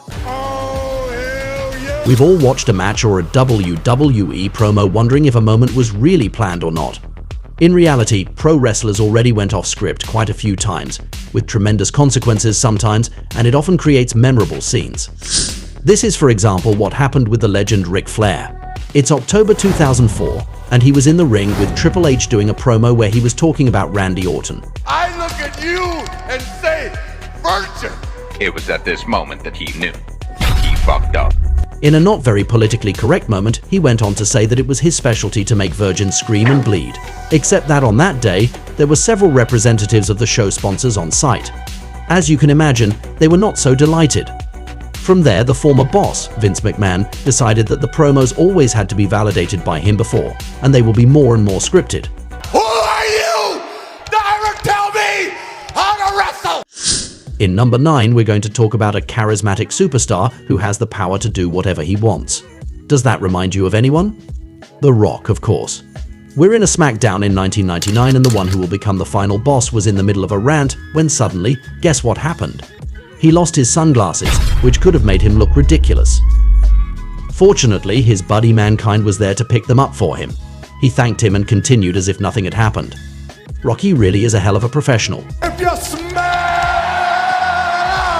what the Rock is cooking. On the other hand, he has already been the victim of an off-script moment, and not a random one. It's 2012 on the way to WrestleMania 28, when The Rock is going to be interrupted by John Cena, who is going to attack him verbally and not lightly. See-through son of a bitch. But there's a line that took Rocky by surprise because it wasn't planned and because Cena improvised it. He realized the People's Champion had notes on his wrist for the promo he was doing with some keywords. It broke the myth of The Rock, one of the best on the microphone of all time. So when John mentioned it in front of the whole world, we felt a little uncomfortable vibe, and that contributed to them not liking each other for real at that time. In the end, Cena will say that he regrets it because he was not trustworthy for his colleague, but at least it brought even more sincerity to this rivalry. For this number 8, you will see that going off script can have big repercussions, and that's what happened to Big Cass. In May 2018, he was in a feud with Daniel Bryan, and he had brought a short person to the ring who was disguised as his rival. While he was just supposed to do one move on him, he victimized him with punches. And yet, the crazy thing is that when he asked permission to attack him to the officials, he had been told no, but he did it anyway. Vince McMahon will be mad against him, and a few weeks later, Big Cass could go back home. You're fired! Number 7 is a scene that happened on Monday Night Raw in January 2015, and it shows that off-script moments can also lead to touching scenes. On that day, there was a kid sitting near Triple H who kept singing for him while the game was playing a villain. The wrestler ended up telling him to leave him alone and that he was trying to do his job. The child began to cry, and when he saw that, the cerebral assassin came out of his character to go and console him. Triple H told that he immediately came out of his character. He went to him and told him not to worry, that they were playing a role. After the show, the kid was even able to go with his father backstage and take a picture with his idol. A nice gesture from Triple H. For our number 6, we are in November 2008. For a few months now, the WWE shows have become mainstream and they wanted to avoid blood in the ring at all costs. But did you know that a superstar has already disobeyed this rule? In a steel cage match on Raw, Batista faced Chris Jericho, and he bled to make their confrontation look even more intense. The forehead of Batista showing the damage of that steel ring. The Animal will say that he did this for the love of pro wrestling, but for Vince McMahon it will not change anything, and he will punish everyone involved in this match with a $100,000 fine for Batista. About this incident, Big Dave said it was a period when there was no more blood. They were PG and he hated it because it didn't make sense, especially in a title match. He knew that they weren't supposed to do it and that there would be consequences, but he thought he would be the only one punished and that it wouldn't be as severe. Number 5 is an off-script moment that is really funny and surreal. We are on Raw in March 2021 and the funny guy Matt Riddle arrives to talk with Asuka. We must admit that it already was a rather absurd situation, especially since he asked her if she thought scooters had success in Japan. But suddenly it's going to end when Riddle has a memory lapse. I'm sorry, I forgot what I was saying. That's not right. Later he will tell that he didn't know they were live. A little later, Randy Orton even came to tell him it was the best promo of his career so far. It also reminds us of a scene where Randy Orton himself had forgotten his line, and frankly it's almost as absurd. We were on Raw after WrestleMania in 2013 and he had a promo with Sheamus. What is quite ironic is that Randy tells him, You're out here pleading your case and practically begging for support. A few seconds later, what will the Viper do? Simply ask his colleague for the line he was supposed to say. Fortunately for him, Sheamus was very professional and was able to tell him. But the worst in all this is that the line he forgot was just, Big Show's mine tonight. It doesn't seem to be the most complicated sentence to remember. Well, in front of thousands of people and probably being hurt physically by their superhuman routine, we can understand why he forgot it. Number 4 is a moment in December 2016 when Stephanie McMahon decided to go off script to play with the Chicago fans. While she was trying to talk, they kept singing for CM Punk, their hero who got fired earlier. So in a clever trash talk moment, this is how she reacted. If you guys could keep that up for about 2 minutes and 15 seconds, you'd last 1 second longer than Punk did. Stephanie was referring to the Chicago Kid's UFC loss in 2 minutes and 14 seconds to Mickey Gall not long before. And after that, the fans were speechless. It was a fun way to regain control over the crowd, even if one certain person must not have liked it. I know where that hand's been. For our number 3, it's May 2019 and the WWE had an idea that was maybe not bad on paper, but they quickly regretted it since it never happened again. The one of the electric chair. The idea was that a wrestler was sitting on a chair and answering questions from the fans without any limits, live. The first to participate was Sami Zayn, and on that day he came to play.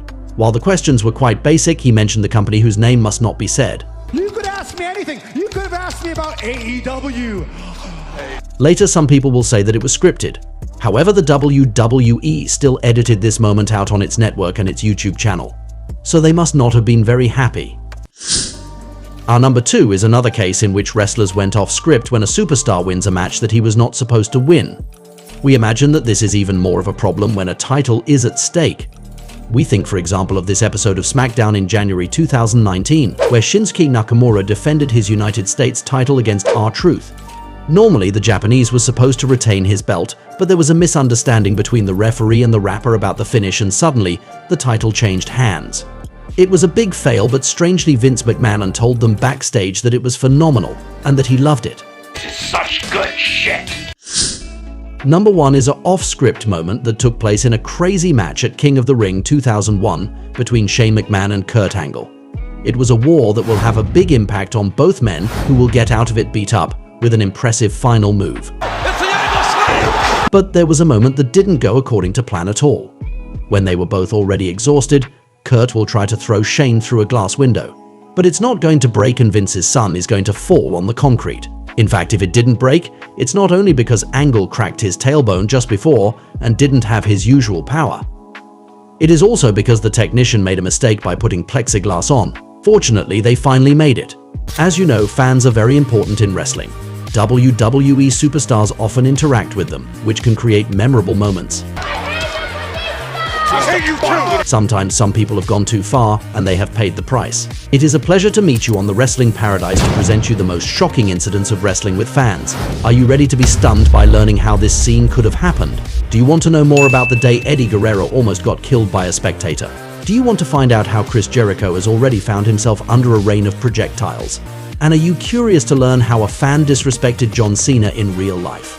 You have come to the right place, because in our video we will see together several crazy scenes where spectators have gone too far, and they will make you think. You are on the wrestling paradise, the most shocking incidents in wrestling with fans. Let's go. If I tell you Latino wrestler who said he liked to lie, cheat and steal, and who arrived at the ring in a lowrider, what do you answer? Eddie Guerrero, of course. Before tragically passing away in November 2005, he was one of the most beloved superstars in WWE history. However, it didn't prevent him from being an excellent villain at certain times of his career, a heel as they are called. So much so that one day a fan came and attacked him in the ring. We are on Monday Night Raw on May 27th, 2002, when a beautiful match is planned. A ladder match for the Intercontinental title between Eddie, who was the champion at that time, and Rob Van Dam. This will be a ladder match. You should know that they were both famous for their spectacular wrestling. They certainly didn't imagine that an incident with a spectator would directly impact their match. At the moment when Guerrero was climbing the ladder, while RVD was lying on the mat, do you know what happened? A fan managed to get into the ring and push the ladder. Do you realize how unconscious this person is? He really could have killed Eddie Guerrero that day. Fortunately, the Latino wrestler managed to be responsive. He was able to land on his feet and didn't injure himself. The fan looked like he wanted to hit him, but a referee and then a security guard came to sort it out. We will still report that the person took a shot from Eddie, which he did deserve. In the end, they were able to finish the match.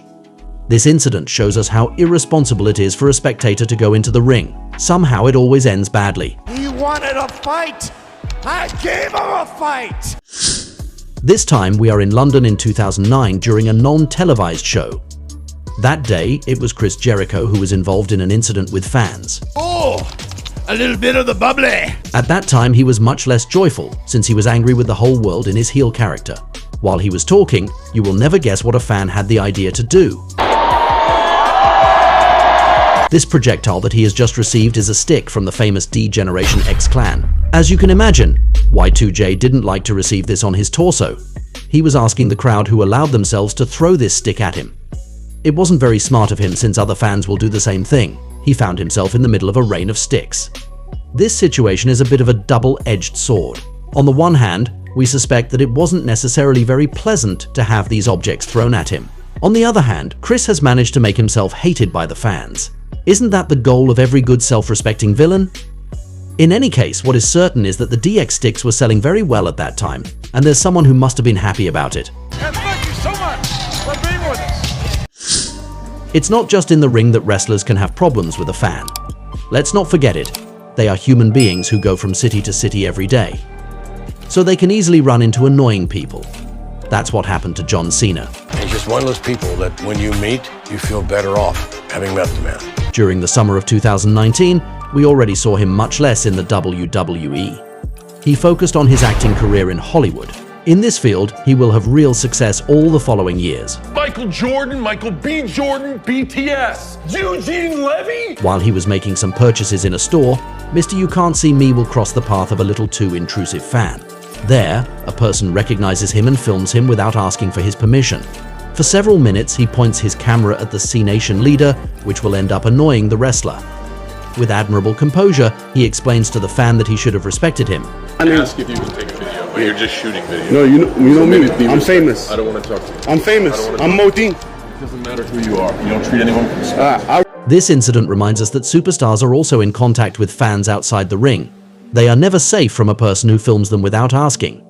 We can only praise Cena's calmness in this situation, despite this intrusion into his private life. The incident we're going to talk about is funny, hold on tight. It took place in 2015, at a time when Roman Reigns was facing the late Bray Wyatt in a non-televised show. It is a period during which the two superstars had a very memorable rivalry. But I don't know if it's gonna be enough. During this show, a fan will want to take part in their match in a very surprising way. On that day, Roman and Bray were allowed to use weapons in their confrontation. In the crowd, there was a person who came with a Money in the Bank briefcase. This is the object that allows wrestlers to have a title opportunity of their choice at any time. Some fans will have the wrong idea to tell him to cash in his briefcase. In a fit of madness, the person throws it into the ring. Do you know what the briefcase landed on? Roman Reigns' head, of course. Do you realize how shocking this must have been for Roman? He was focused on his match, which was already quite violent, and he gets this object on him that could have knocked him out. The security of the arena will intervene immediately. While there was some tension, the fan will be expelled from the arena. It's not just in the WWE that you can see wrestling matches. There are hundreds of small federations that do shows around the world. With much smaller means, the wrestlers are even closer to the crowd there. Of course, this has already created problems. The scene we're going to talk about took place at New Era Wrestling, an independent promotion. In March 2020, there was an event attended by wrestler Amy Haven. That's not gonna fly. It's important to know that she was a heel. Like in WWE, her goal was to get hated by the fans in the arena.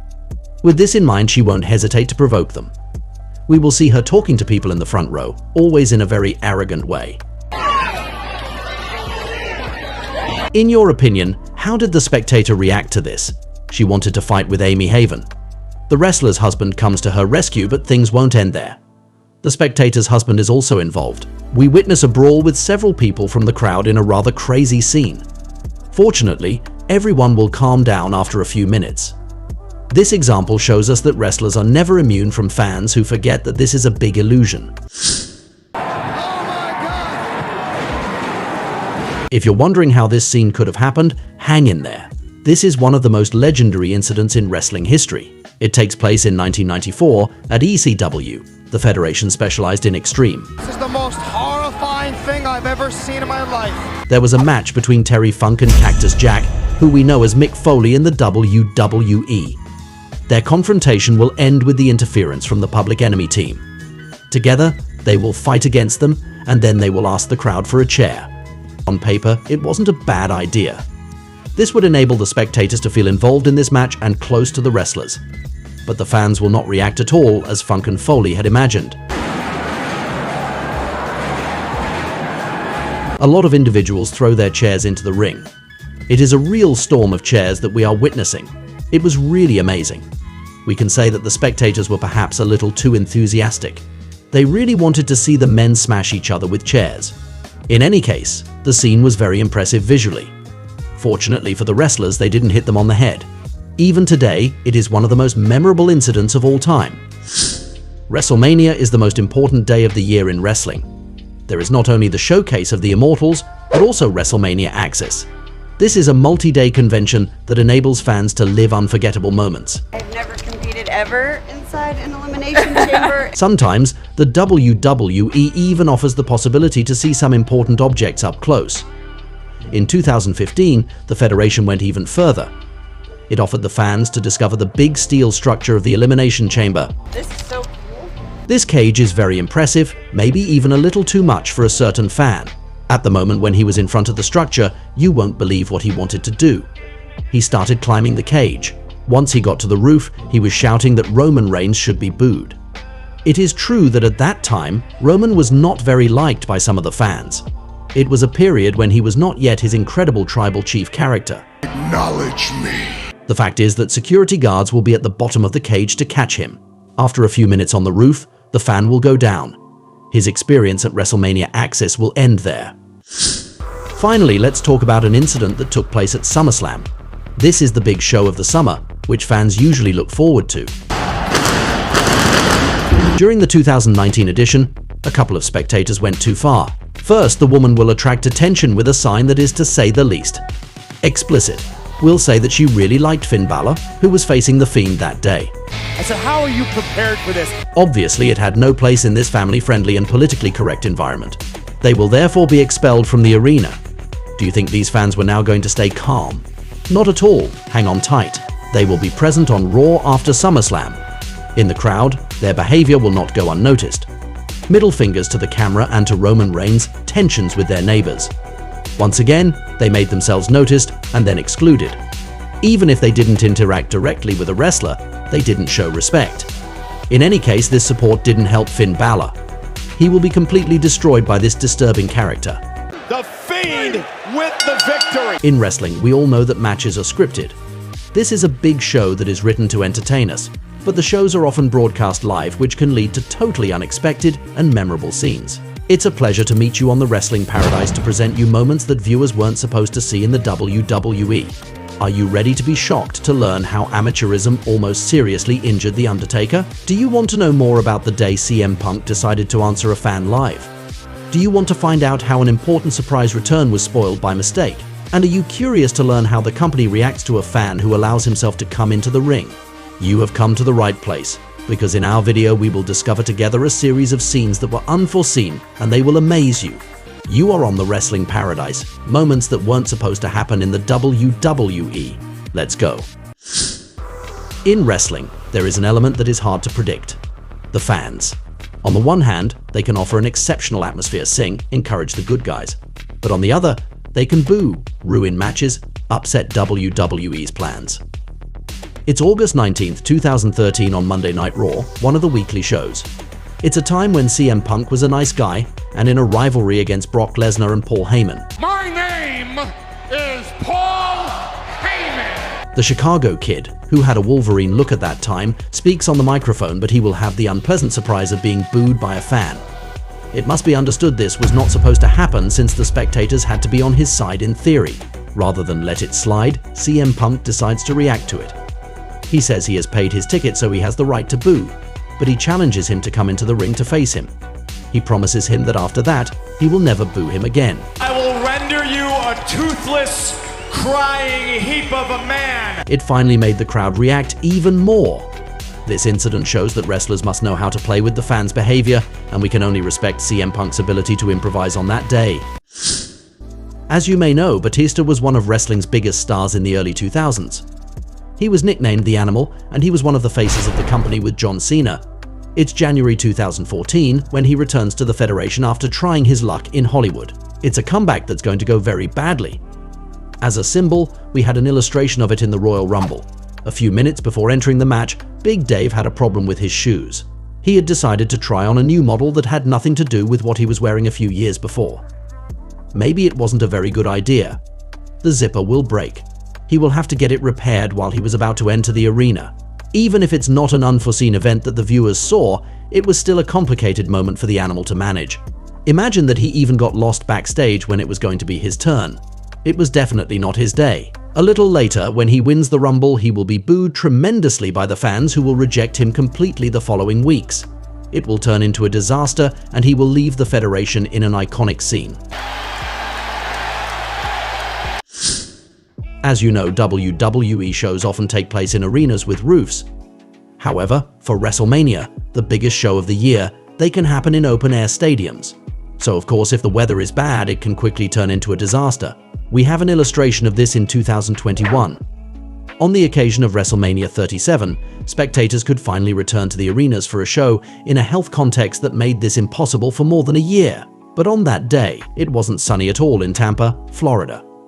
Then we had one of the biggest unforeseen events of all time. Being told that in less than 5 minutes... This completely unlikely scene symbolizes the problem the Wrestling Federation had to deal with: rain. The whole beginning of the show was completely improvised because the weather prevented it from starting normally. The event could have been totally ruined, but fortunately it ended up calming down. On the contrary, this rain and this chaotic environment gave a special vibe to this first night of WrestleMania, in my humble opinion. It should also be emphasized the wrestlers were able to react quickly in this hard situation. They managed to improvise scenes that were interesting and stay in character despite this stressful context. I'm not gonna lose it right now. For many years, one of the most dangerous type of matches was the Elimination Chamber. A few weeks before WrestleMania in general, the wrestlers were fighting while being locked in a large cage with chains. There were several of them inside. As you can imagine, this is something that can easily lead to incidents.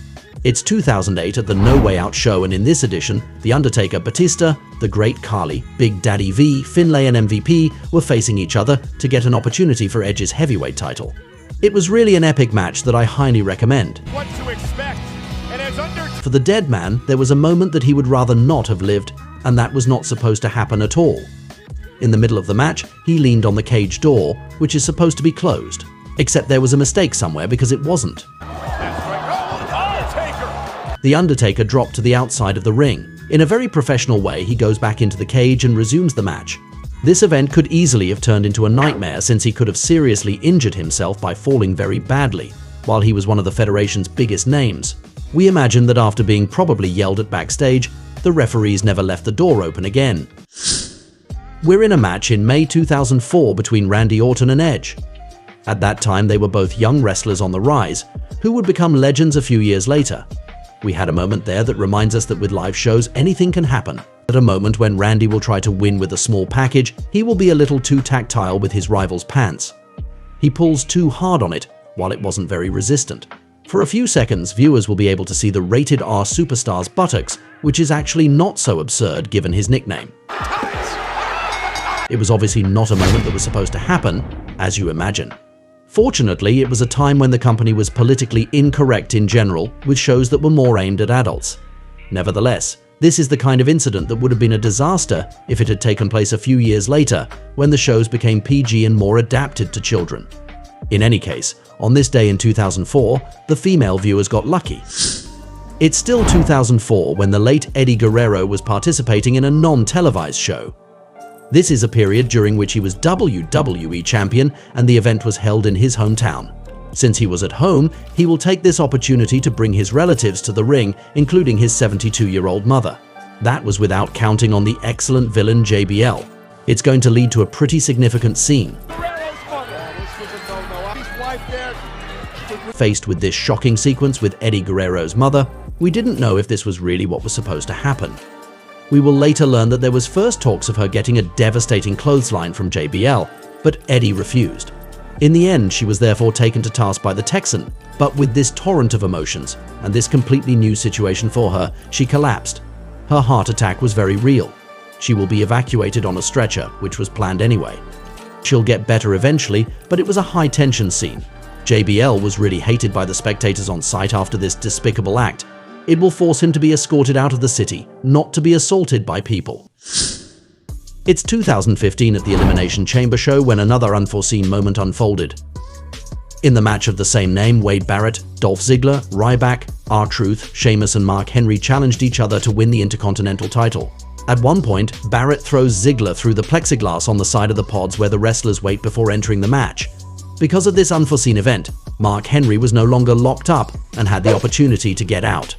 Clever as he is, he told himself that it wouldn't make sense for his character to wait quietly while he can get involved in the match. Given that a few seconds later, his name was still among the superstars competing to enter the match, we imagine that this moment wasn't supposed to happen. But we can nevertheless praise his responsiveness. You are in a high-stakes match, you have to remember everything that needs to happen, and you still manage to have a relevant reaction to an unforeseen incident. On this occasion, the world's strongest man was awesome. One type of unforeseen moment that can happen, and that is problematic, is the spoiler. Like TV shows, we follow wrestling wondering what will happen in the following weeks. The Federation doesn't reveal in the open everything it plans. All of that is going to change, and it starts tonight. It's October 12th, 2007 during Monday Night Raw when an intriguing video is broadcast on the air. We see numbers, what looks like codes, and some kind of teasing that told us something would happen in 6 days. As viewers, we are amazed, and we want to find out what it's all about. A few days later, just as the fateful date was coming, we saw an individual carrying a flame who was attacked by a mystery man. In the aftermath, it was the big return of Chris Jericho. This was actually what was teased in a subtle way for a few weeks, except that the organization spoiled the surprise effect by mistake. 5 days before his return, the WWE magazine had already been sent to some stores. On the cover, we saw Chris Jericho, while we didn't yet know who this mystery individual was whose beginnings were being teased. This is a major spoiler, which ruined the whole point of these captivating videos for several weeks. We can wonder how a company as important as the Stamford Federation could make such a mistake. Fortunately, this will not prevent Jericho from having the best period of his career in the following months. We are at the Night of Champions show in 2015. On this occasion, Roman Reigns and Dean Ambrose would face the Wyatt family, with a mystery partner. This was an interesting configuration since we wonder who will be the wrestler who'll accompany them, which can lead to surprise returns. But something happened that wasn't supposed to. A simple fan will have the bad idea to climb into the ring and pose as this mystery partner. He will be ejected from the ring by security, a moment that will no longer be visible in the replay of this show. Generally speaking, it is a big disrespect to get into the ring during a match, and these people are often shriveled up by wrestlers. However, it must be recognized that this mystery partner configuration was maybe a little more appropriate for such a thing. The wrestlers could have improvised and had fun with this moment. They could have said they appreciated the offer, but that the fan was not the one. After all, he only wanted to be part of the Shield. It should be emphasized that the late Bray Wyatt knew how to play it by asking them if it was their partner and laughing. In the end, it will be Chris Jericho, him again. We're on Raw in January 2023. There was a match between Bianca Belair and Alexa Bliss. To understand the unforeseen thing that happened, you have to know Alexa had been close to the late Bray Wyatt not so long ago.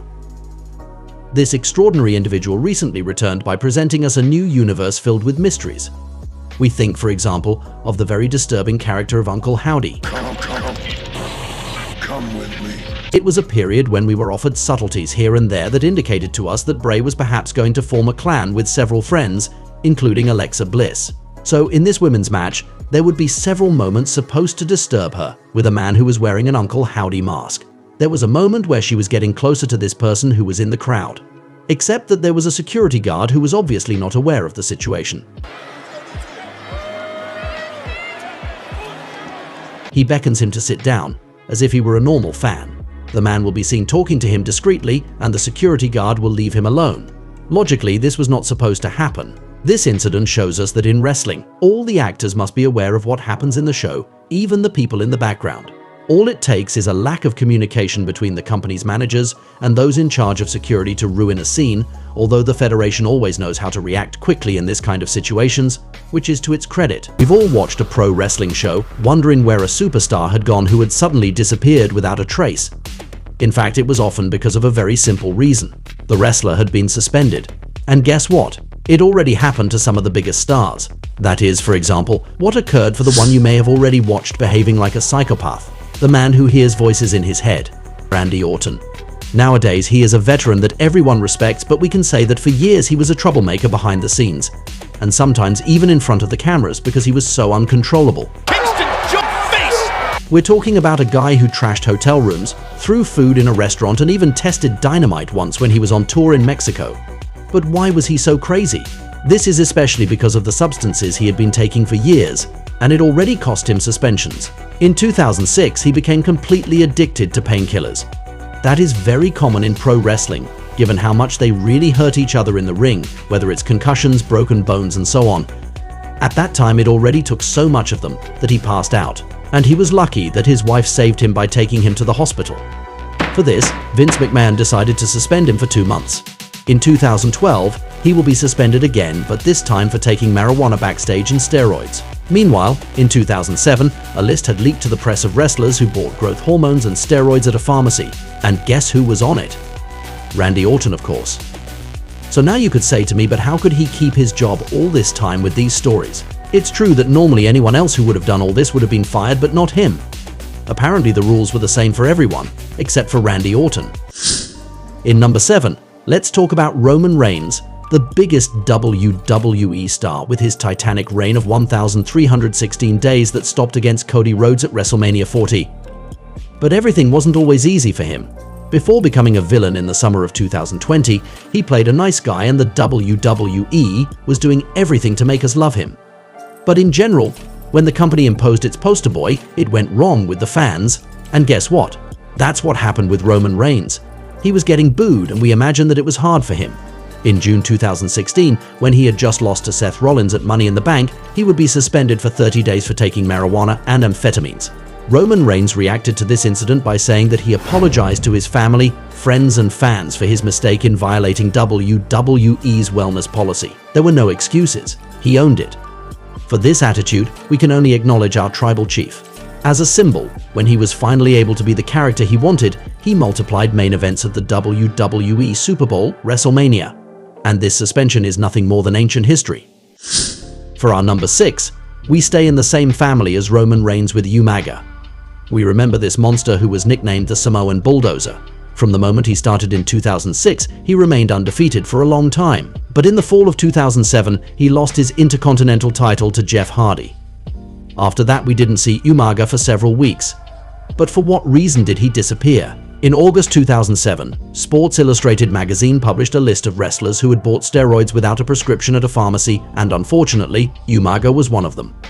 He received somatropin between July and December 2006, a growth hormone. He will be suspended for 30 days, and the products he was taking will unfortunately have an important role in his death in December 2009. And for our number 5, we're going to talk about Jeff Hardy. With his colored hair and his mind-blowing acrobatics, he was truly unique. Except that he also had inner demons that he was struggling with. This is something that earned him to be suspended twice, in the summer of 2007, which made him miss SummerSlam, and in the spring of 2008, which made him miss WrestleMania. And imagine that without this suspension, he would have won the Money in the Bank case. In any case, that's what the WWE planned. Unfortunately, these demons will follow him all his career, since he will be arrested in 2009, a few weeks after his departure, but also in 2022.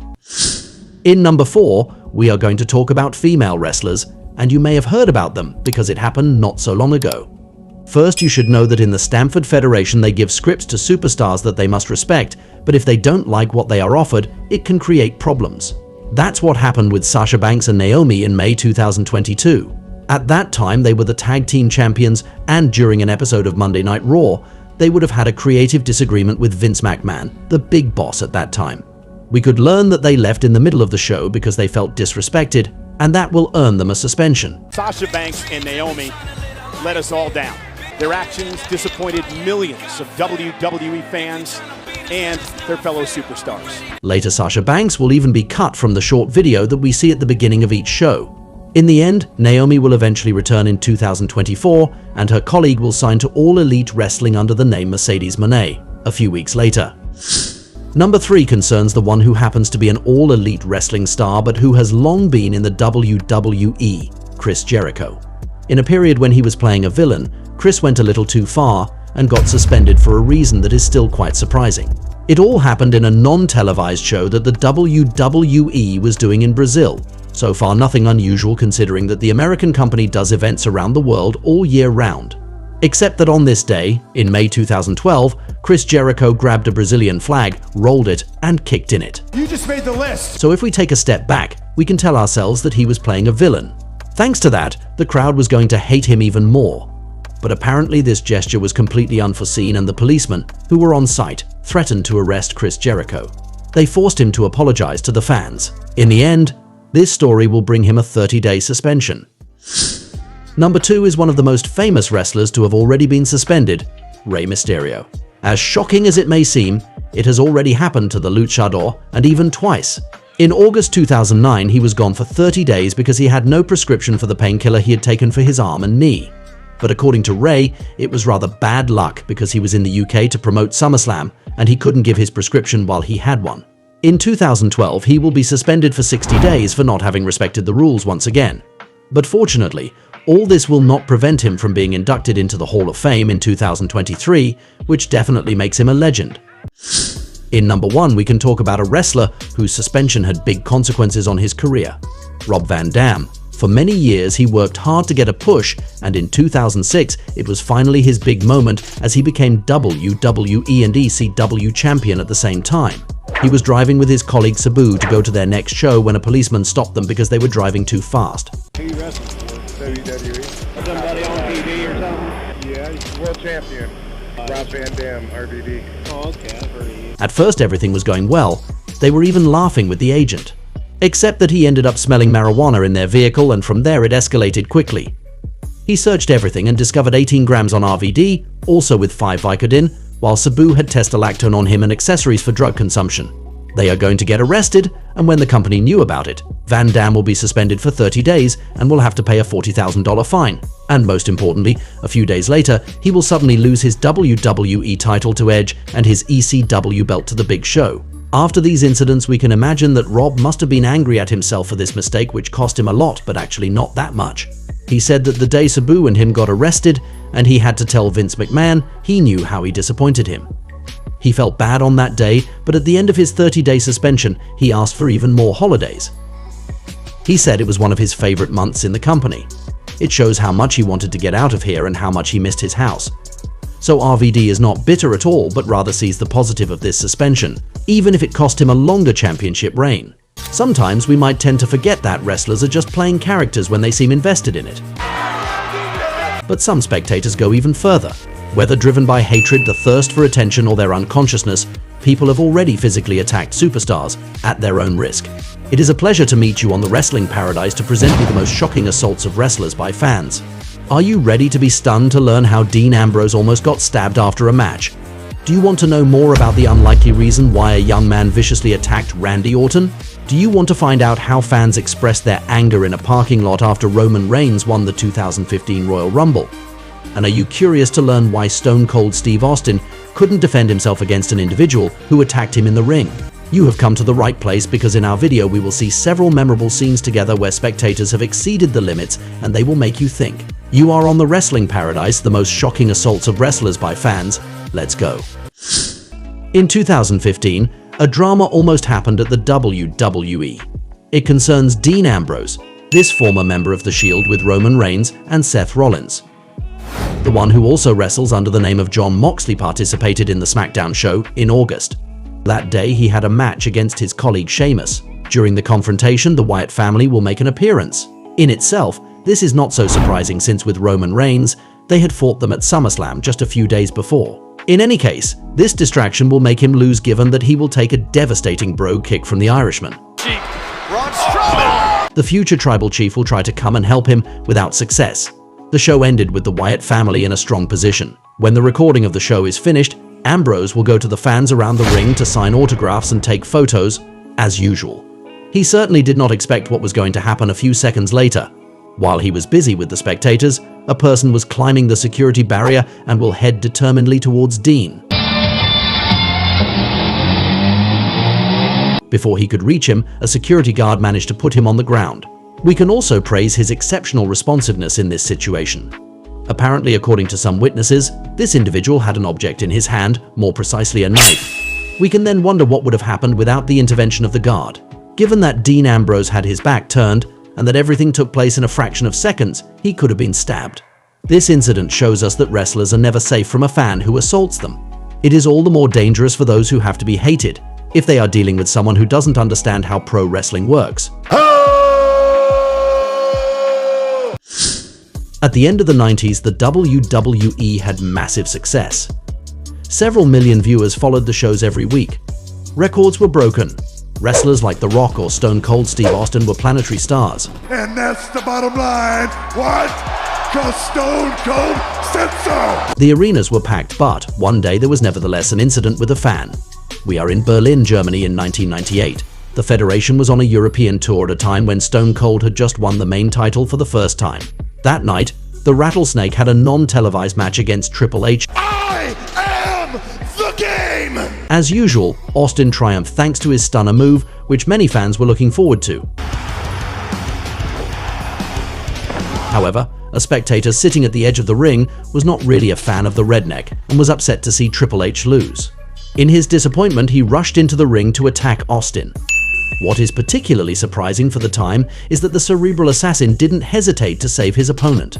It may seem normal, but you have to remember that the wrestlers protected much more what is called kayfabe in those years. Let's say the line between the character and the very real personality was intentionally blurred. In any case, Triple H defended his rival in fiction before security took care of the individual. For the record, Austin believed that it was one of their colleagues at first. He said that at that time, it was common for wrestlers to come into the ring after a non-televised show to take a move. The Rattlesnake also explained that he couldn't hit the fan because he was supposed to be a nice guy. According to him, demolishing a spectator would not have been good for his character. And Triple H have differing opinions. In wrestling, there are not only incidents where fans confuse reality and fiction. There are also times where they can express their anger towards the WWE by attacking wrestlers. We had an illustration of this after the Royal Rumble in 2015. In this edition of this annual show, which determines who will make main event WrestleMania, Roman Reigns had triumphed. You have probably already heard of this wrestler, who has been one of the biggest names in the industry for several years. But in 2015, the fans rejected him. They didn't want this very stereotypical superhero who was presented as the new big star that everyone had to love. During this Royal Rumble, the presence of The Rock, his cousin, did not change anything. A big part of the spectators in the arena really didn't want him. In their anger, some fans were going to attack wrestlers after the show. They simply decided to block an exit through which WWE employees could leave. A person was sitting on a chair and preventing Heath Slater from leaving the arena. A few moments later, the Usos, who are Roman Reigns' cousins, wanted to get back on the road. Upon seeing them, several individuals will decide to degrade their rental vehicle with a chair. We imagine that their relationship with the Royal Rumble winner had a lot to do with it. In any case, one of the Samoans will get out of the car right away to confront these people. Of course, they had disappeared. This example makes us realize how creative decisions can have big repercussions on the wrestlers' real lives. We will now talk about an incident that happened at World Championship Wrestling in April 1998. At that time, this company was the main competitor of the WWE, before being bought by Vince McMahon a few years later. You have to grab your competition by the throat, and you've got to squeeze the life out of your competition. The assault of a wrestler that happened there was no less shocking. It concerns Raven, who was famous for his character without morals and very philosophical. He is also directly involved in one of wrestling's most controversial scenes. This is the most horrifying thing I've ever seen in my life. While he was sitting in the corner of the ring talking, a fan decides to climb the barrier. He will grab him by his hair until he makes him fall completely. He could have wanted revenge, but he will stay calm. We'll see him go back to his spot and continue what he was saying. He didn't seem at all disturbed by what had just happened. Did he show impressive professionalism, or was this assault planned? For his part, Raven claimed he believed that another wrestler was attacking him. He had even already mentioned the idea of being assaulted in the corner of the ring with one of his colleagues very recently.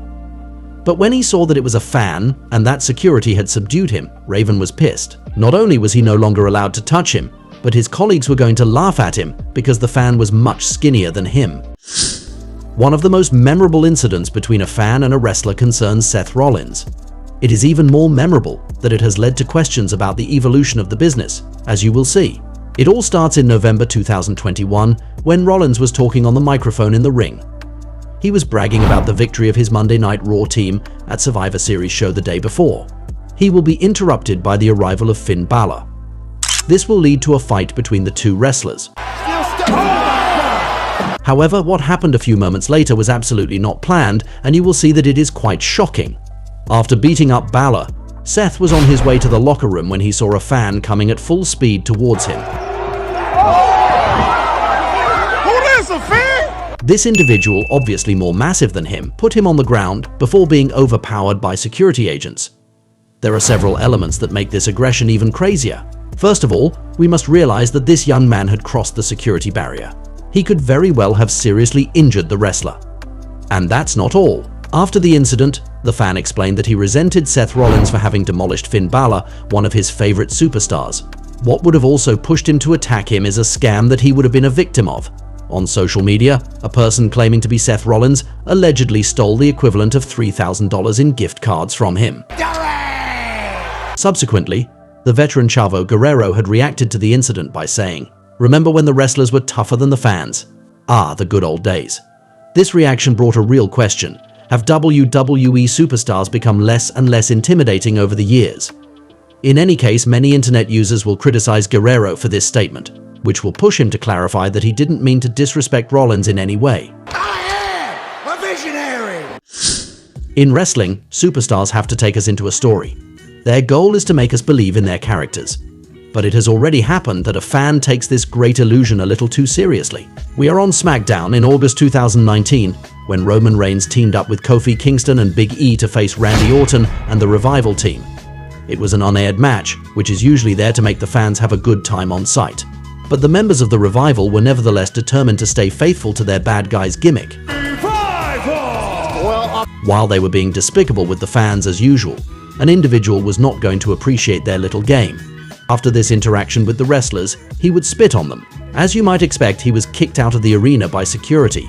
Apparently, at the moment when they were provoking him, one of the men shook his head full of perspiration towards him. Even if they must not have liked to take this spit, they will still be able to tell themselves they have completely succeeded in making themselves hated. In a way, their mission was accomplished as villains. Randy Orton is one of the biggest names in WWE history. He impacted many fans with his psychopathic behavior in the ring and his iconic RKO move. Are you kidding me? How did he do it? Nevertheless, he has already been the victim of a person who probably heard voices in his head too. We are in South Africa in July 2013. In what was an ordinary evening for him, Randy Orton faced Big E at a time when the Viper had the Money in the Bank briefcase and played a nice guy. But not anymore soon though. What the hell just happened? While celebrating his victory by posing on the corner of the ring, Orton had the unpleasant surprise of being attacked by an individual. He simply gave him what is called a low blow in wrestling. That's a vicious blow in the balls. At first, Randy believed that it was another wrestler who did this to him. So he played the game by giving the impression of being in a lot of pain. But when he realized he was a fan, Orton was pissed off and wanted revenge. Nevertheless, security had already taken the young man, although the Viper was at least able to kick him in the head. We will learn later that the fan was 20 years old and that he had planned this assault. He even quit his job to make sure he wouldn't miss the show. In reality, he wanted to attract the WWE's attention thanks to this attack and get a contract there. Subsequently, he added that he didn't like Randy Orton. As you can imagine, he was not offered any job in the company. On the contrary, because of this incident, the Federation filed a complaint against him. Take me to the son of a bitch! Take me to him! Come on! Go, go, go, go, go, go! It's funny to point out that some people believed it was a stunt by the company. Usually, it is as discreet as possible about this kind of things. But this time, the video of the assault was posted on the WWE YouTube channel, which never happens in normal times. When a journalist asked Randy Orton if all this was a conspiracy, we quickly understood what the Viper thought of this theory. You have no idea what's real and what's not. The Hall of Fame is a time of the year when the Stamford Federation celebrates its legends. In this atmosphere, which is usually festive, violence and panic are not welcome. However, this is what happened in 2019. That year, D-Generation X was among the wrestlers inducted into the Hall of Fame. There was also the Hart Foundation, a group where we find Bret Hart. The Canadian is one of the most respected superstars, even if his history with Vince McMahon's former empire has not always been joyful. I truly believe that Bret Hart screwed Bret Hart. On the day of the Hall of Fame in 2019, you will see that it almost took a tragic turn. While he was in the middle of a speech alongside his niece Natalia, a fan arrives running from the stands. He grabs the legend and makes him fall to the ground. Seeing this, many employees arrive at full speed to help him and put the individual out of harm's way. The Canadian will have to take a trip to the hospital after this incident. It was a huge disrespect in what was supposed to be a solemn moment. Imagine that later the excellent heel MJF will use this story to taunt Bret Hart at All Elite Wrestling. Hey, Bret, a fan's coming up! Cheap. Just cheap. Oh my God! Would you like to know the shocking statements the Ultimate Warrior made about how Hulk Hogan and Triple H were in real life? Are you curious to find out why Jake Roberts planned to beat him up with a wall of quarters at the 2014 Hall of Fame? Have you ever wondered if Warrior was taking steroids and what he may have confessed about it? Do you want to discover his controversial opinions on Martin Luther King and Hurricane Katrina? You will have all the answers to these questions in this video. You are on the Wrestling Paradise, 7 controversies about the Ultimate Warrior. Here we go! During his pro wrestling career, the Ultimate Warrior did not make many friends in the business. But there is one man in particular who hated him more than the others for many years. The legend Jake the Snake Roberts. He was so angry with him that he wanted to kill him. So we might ask ourselves, but where did this hatred come from? In fact, it all started in the summer of 1991. At that time, the Ultimate Warrior, who had beaten Hulk Hogan at WrestleMania a year before, was one of WWE's biggest stars, and there was a plan for him to have a rivalry with Jake Roberts after the SummerSlam pay-per-view, which would have ended up, according to Roberts, with Warrior losing the title to him, a belt that he had never won, and a rivalry that would have made him more money than ever in his career. But nothing happened as planned. At that period, the Ultimate Warrior was obsessed with one thing. He wanted to have as much money as Hulk Hogan, and have the same cut as him on merchandising sales. some demands that seemed legit to him since he considered he was just as popular as the Hulkster. He will even go further. If Vince McMahon did not grant him all his requests, he would not take part in the main event of SummerSlam. A kind of blackmail that jeopardized the show, especially since a lot of people had paid to see it. Not long before the match, Vince McMahon had no choice but to accept his demands, but he would not honor them. After the main event, when Warrior went back to the locker room, Vince informed him that he was suspending him.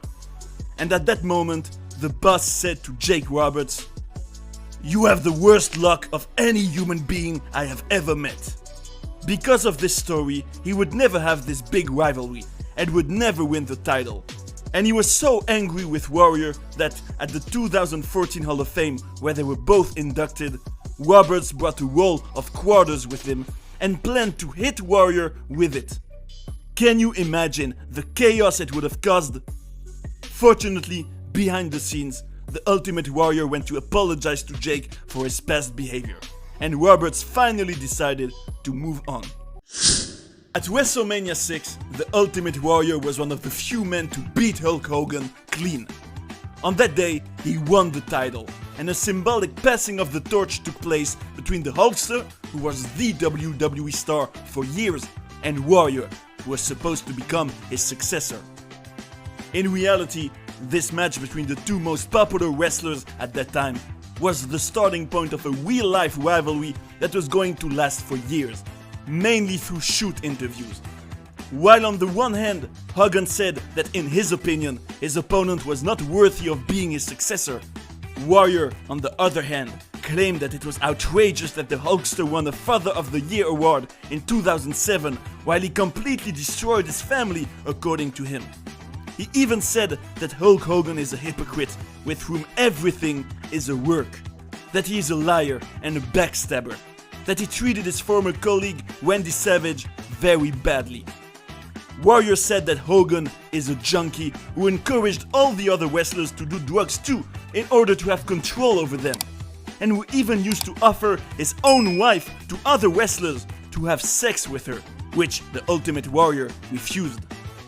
In his eyes, he is a bad father, an egomaniac who doesn't allow the others to shine. Despite all this heat over the years, they still ended up burying the hatchet behind the scenes of the WrestleMania 30 weekend in 2014, a few days before the death of the Ultimate Warrior. But this was not the only time that he did some violent comments on his ex-co-workers. Make sure to stay until the end of this video, folks, because there are even crazier things to come. When he was at his peak, the Ultimate Warrior was one of the most popular wrestlers with children, who were amazed by this real-life superhero. But there is a story about his young fans that his colleague Bret Hart told in his book that doesn't do the Warrior any favor. According to the Canadian, they had a show in Omaha one day, and backstage there was a child from the Make-A-Wish Foundation who was a big fan of the Warrior, to the point of having the same face paint as him.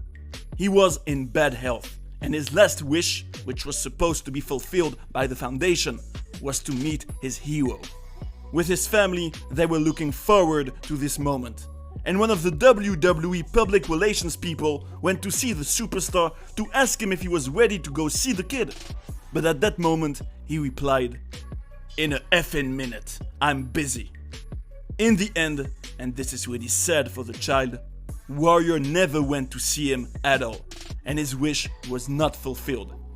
Later, in reaction to this story, Vince McMahon would make the Ultimate Warrior shoot an apology video for that. The Ultimate Warrior was never highly appreciated by his fellow wrestlers, who have often criticized him for his ego and the fact that he often stayed away from his co-workers in the locker room. Ted DiBiase Sr. said about him that he was never good in the ring, and that he didn't respect the wrestling business. But another man who wasn't a fan of the Warrior for a while was Triple H. The cerebral assassin had the first WrestleMania match of his career against the Warrior in 1996. And that day, while they were supposed to have a normal match, the Ultimate Warrior asked Vince McMahon to squash him. And in the end, it didn't even last 2 minutes. an attitude that Vince didn't like, who immediately knew that after several years of absence from the WWE, Warrior was still the same person. And Triple H stated about him that he is the most unprofessional wrestler he has ever worked with. But Warrior reacted to that with a brutal response. Here are some quotes of it. Check this out.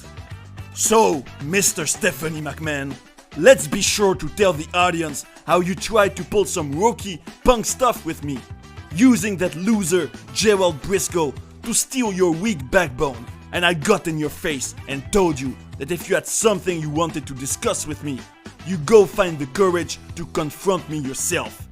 Your lips quivered, your mouth shut. What I did that day was nothing personal. It was wholly professional. Ultimate Warrior was in a whole other league than all you B players at the time. Yes, Bret Hart and Shawn Michaels included. And it was my professional business responsibility to protect his worth. Your body tells us that you train like a and rely most on your sports supplements.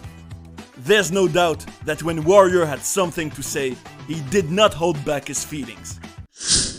In 2005, WWE wanted to make a documentary about the Ultimate Warrior's career. But when the latter refused to participate, the company decided to produce a DVD that would be a big attack against him. The self-destruction of the Ultimate Warrior. We could see his former colleagues, officials, and even Vince McMahon completely burying him, saying that he didn't care about his co-workers in the ring, that his promos didn't make any sense, that his character had gone to his head in real life. Can you only imagine WWE taking time to produce a whole DVD just to bury one of its former superstars? It was a documentary that portrayed him as someone who had cracked under the pressure of being a star, and who wasn't relevant anymore. Was it just a way of punishing him for refusing to make a traditional DVD about his career? Was this revenge for the times Warrior sued the Federation about the copyright of his character? As a matter of fact, the Ultimate Warrior himself obviously hated this DVD, and it ended up in court again.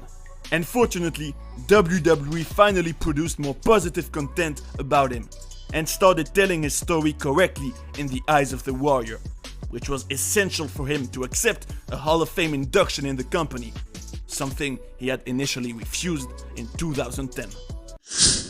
The Ultimate Warrior never hesitated to say his opinion, and given his popularity and the influence he had on many fans, it was important to him to convey his vision of life, and to make great speeches to motivate them once he was no longer wrestling, like conferences he could give at universities, for example.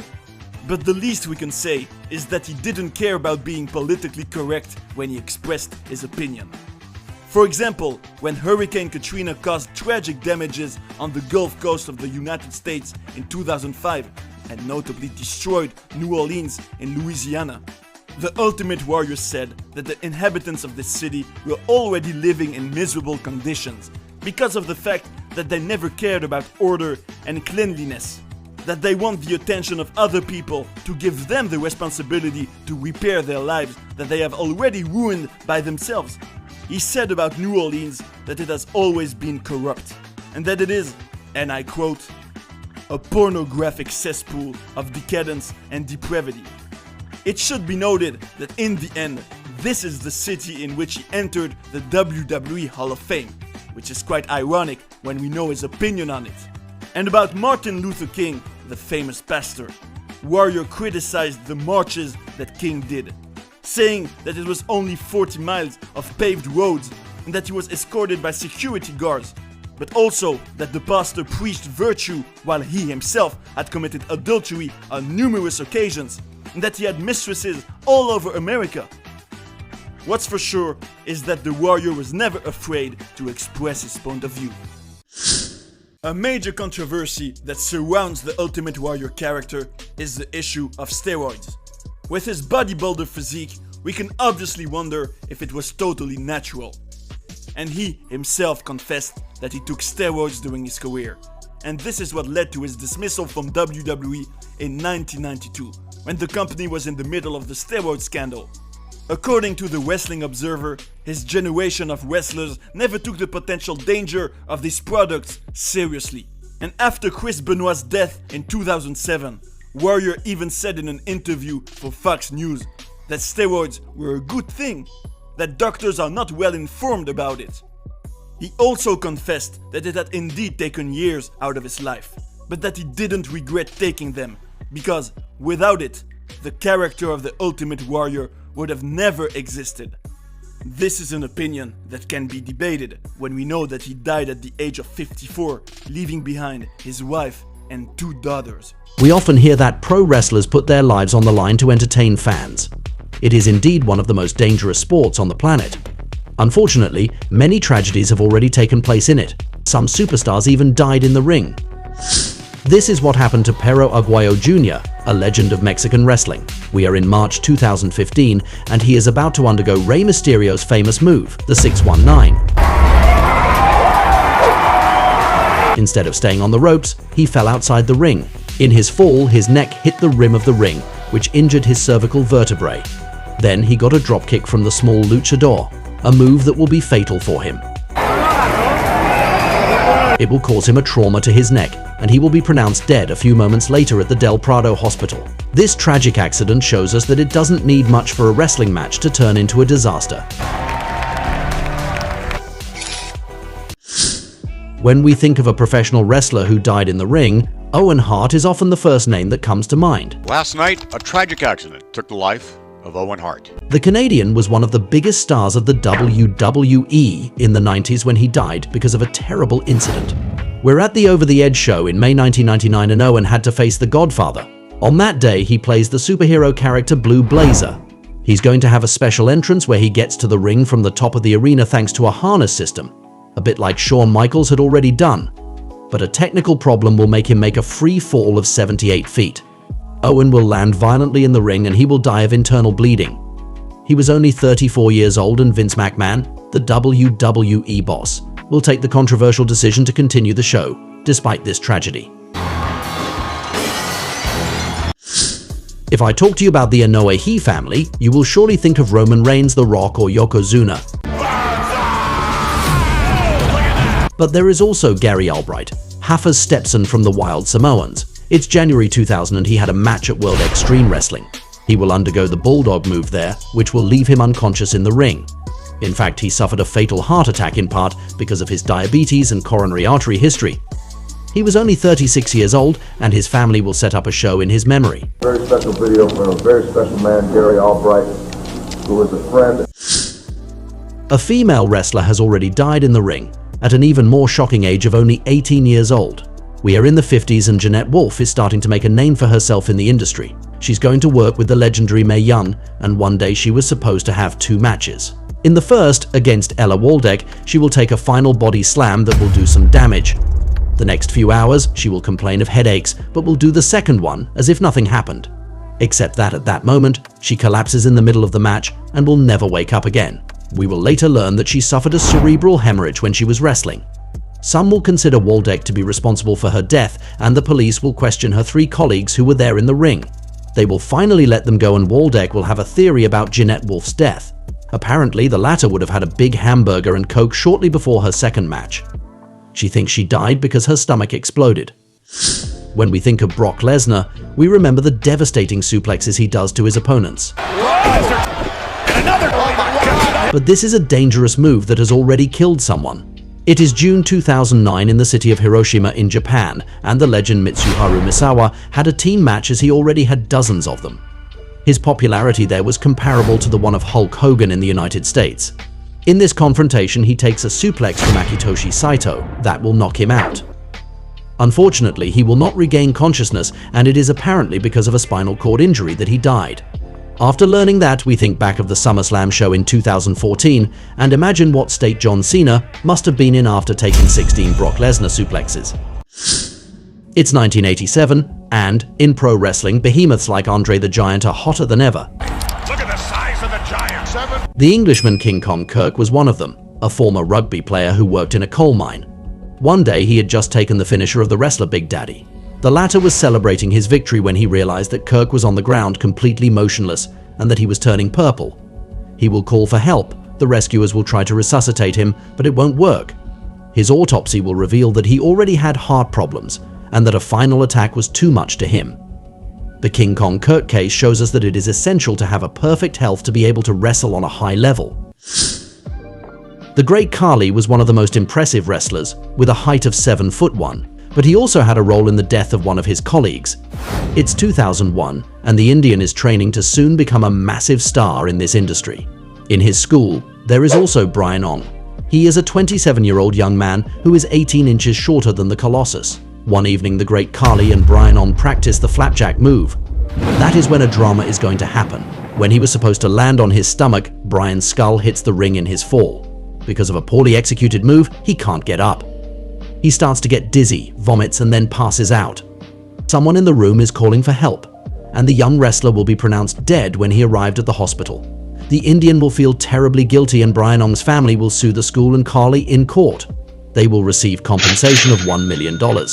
This tragedy will not have consequences on the Giant's career, since he will become the first Indian champion in WWE history a few years later. It is May 11th, 2019, and the City of London is hosting the Lucha Libre World Show with several legends of Mexican wrestling, including the masked luchador called Silver King. For the record, imagine that he starred in the movie Nacho Libre with Jack Black in 2005. In the ring, he faces Juventud Guerrera. In the middle of the match, the first one falls to the ground, but first, everyone believes that it's part of the show. In the end, it was very real, and the executives will call for the rescuers. They will also have the decency to stop the show and ask the spectators to leave. Unfortunately, this physical effort led to a heart attack, and they will not be able to resuscitate him. Many people in the business will pay tribute to him, including Eric Bischoff, World Championship Wrestling's former president. He will declare that Silver King helped Lucha Libre to be appreciated in America. When we remember pro wrestling in the 90s, we may have the steroid controversy in mind. As we imagine, it did damage to the heart health of the wrestlers. There is one who even died in the ring, at least that's what some people believe, Larry Cameron. After doing football and high-level bodybuilding, he tried pro wrestling. During his career, he has already had heart problems. He was even told to stop the discipline, but he continued. And I'm here to hurt people, and that's what I'm gonna do. It's December 13th, 1993. Cameron participates in a show in Bremen, Germany, and he confronts Tony St. Clair. When he is only 41 years old, he suffers a heart attack in the ring. The referee decides to stop the match, and his case is therefore added to the other tragedies of sports entertainment.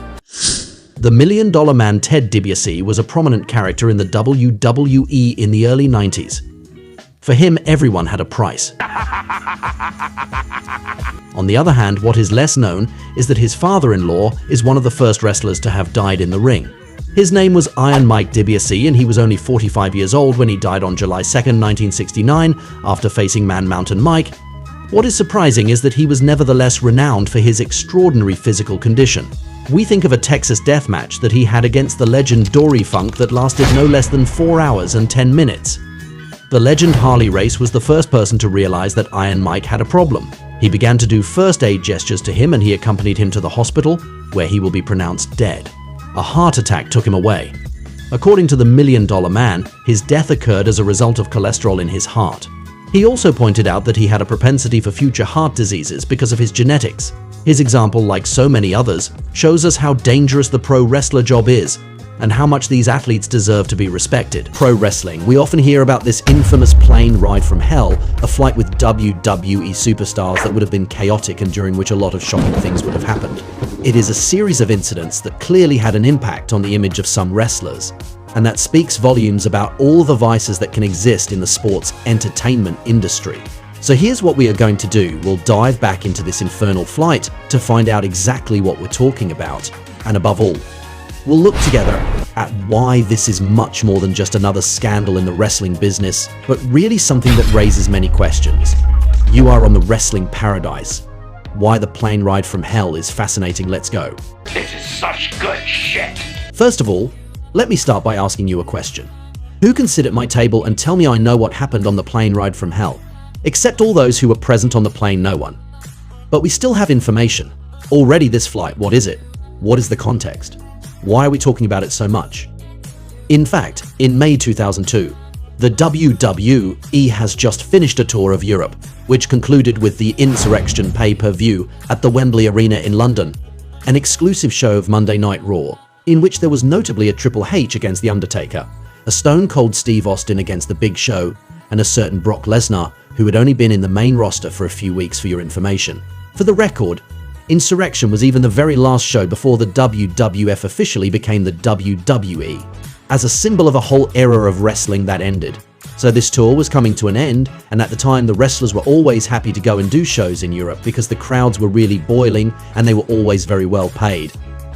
And in this tour, Vince McMahon, the big boss, had done something for his wrestlers which was still quite new at that time.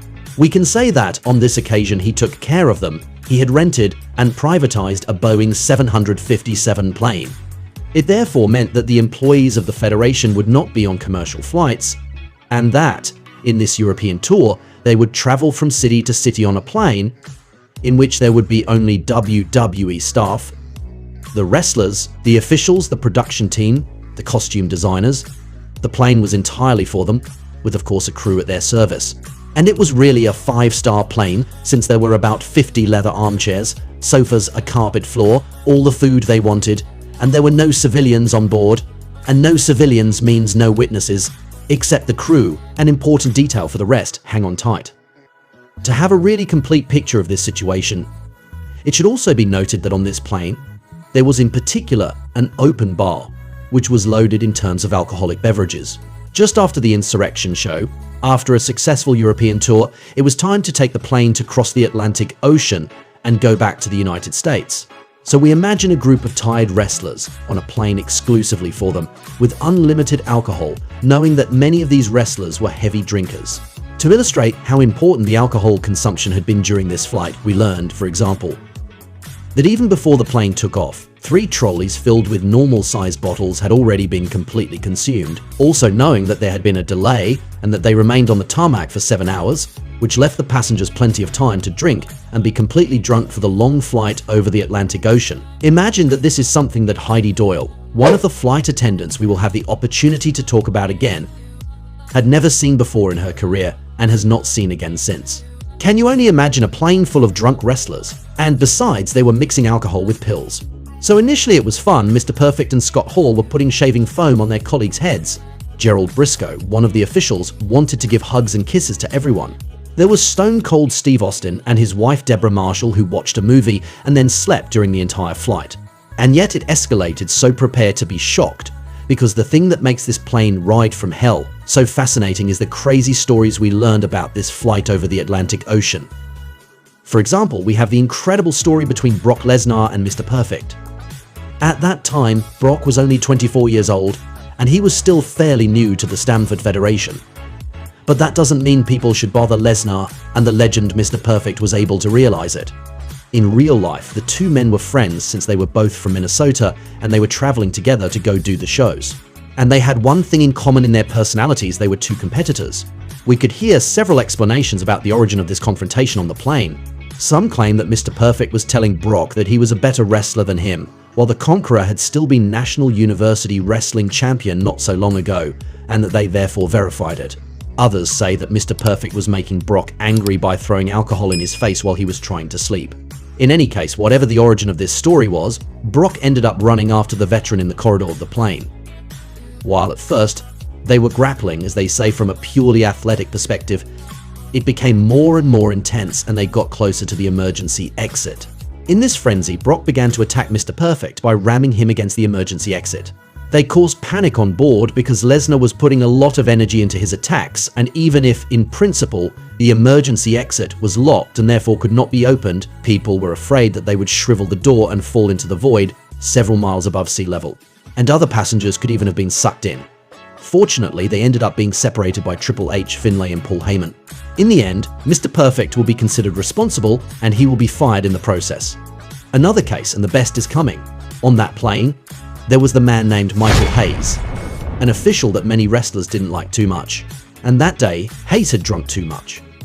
On this plane, where we imagine that he had fully enjoyed the open bar, he was completely drunk and alcohol made him aggressive, noisy, and obnoxious.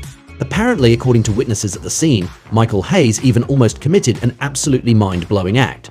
He allegedly tried to pull his penis out of his pants and urinate on Linda McMahon, Vince's wife. We could learn that he was so intoxicated that he thought he was in the toilet, and he kept saying the phrase, "Wait a minute, wait a minute." Can you only imagine wanting to defecate on the boss's wife? And that's not even all. Michael Hayes finally moved away, and in his alcoholic adventure, if we can call it that, he saw that JBL, who would soon become one of the best heels of the Ruthless Aggression era, was asleep in his armchair with a bandage on his head. The reason why he had this bandage is very simple. He just had his forehead cut open at the Insurrection show against X-Pac. So, seeing that, Hayes was crazy again. He approached JBL, shouting, "Hey, you freaking redneck." And while JBL was sleeping and enjoying a well-deserved rest after his match, the official approached him and had the very bad idea of punching him right on the spot of his injury while he was sleeping. Do you realize how overwhelmed JBL must have been to be woken up like this? As you might expect, he started bleeding profusely again, and the suit that JBL was wearing ended up stained with blood. After that, he punched Michael Hayes, who was immediately knocked out, and who then was out until the landing. And we can say that he was punished. X-Pac, who was also logically on the plane, and who also had enough of Hayes because he was burying him in production meetings, asked for scissors. And in front of a delirious audience, he cut Michael's mullet, which he will only realize at the airport customs. Another story that makes this flight fascinating is the one of Scott Hall, and it is darker. So we remember the shaving foam with Mr. Perfect, but then, when one of the flight attendants, Heidi Doyle, offered him breakfast, Scott would have grabbed her by the shirt, telling her that he was going to lick her vagina. He also allegedly told Tarolyn Capilano, another flight attendant, to do him a sexual favor that you can easily guess. While Heidi was scared, all of a sudden Scott Hall lost consciousness and was completely out for the rest of the flight, to a point where they even took his pulse to check that he was alive. In the end, he will still be out at the airport, where he will be pushed in a wheelchair, and then in the process, he will be fired. Another wrestler who also caused a stir in this infernal flight is Dustin Rhodes, who we know in particular for his Goldust character and who is the half-brother of Cody Rhodes. Already, he would not have hesitated to hit on one of the flight attendants. Indeed, Tarolyn Capilano told that the son of the legend Dusty Rhodes would tell him that they were going to have sex to stay correct. However, on this same flight, Dustin also had what looks like a moment of nostalgia and love for his ex-wife Terry Runnels, who was also on board.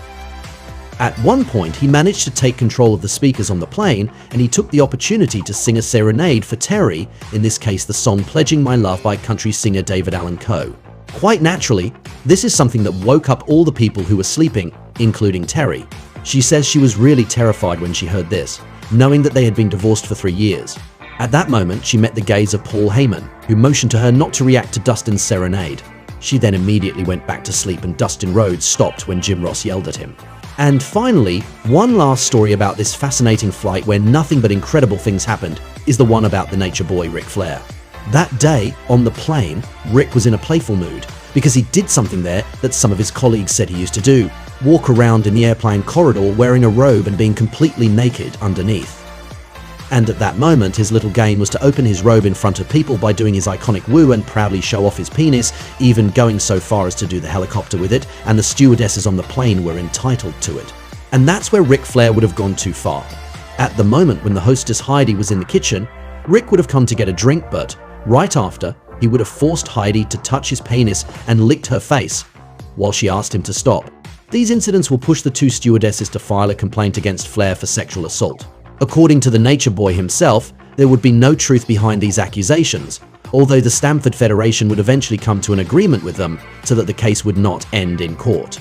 At that moment, we can think this plane ride from hell was crazy.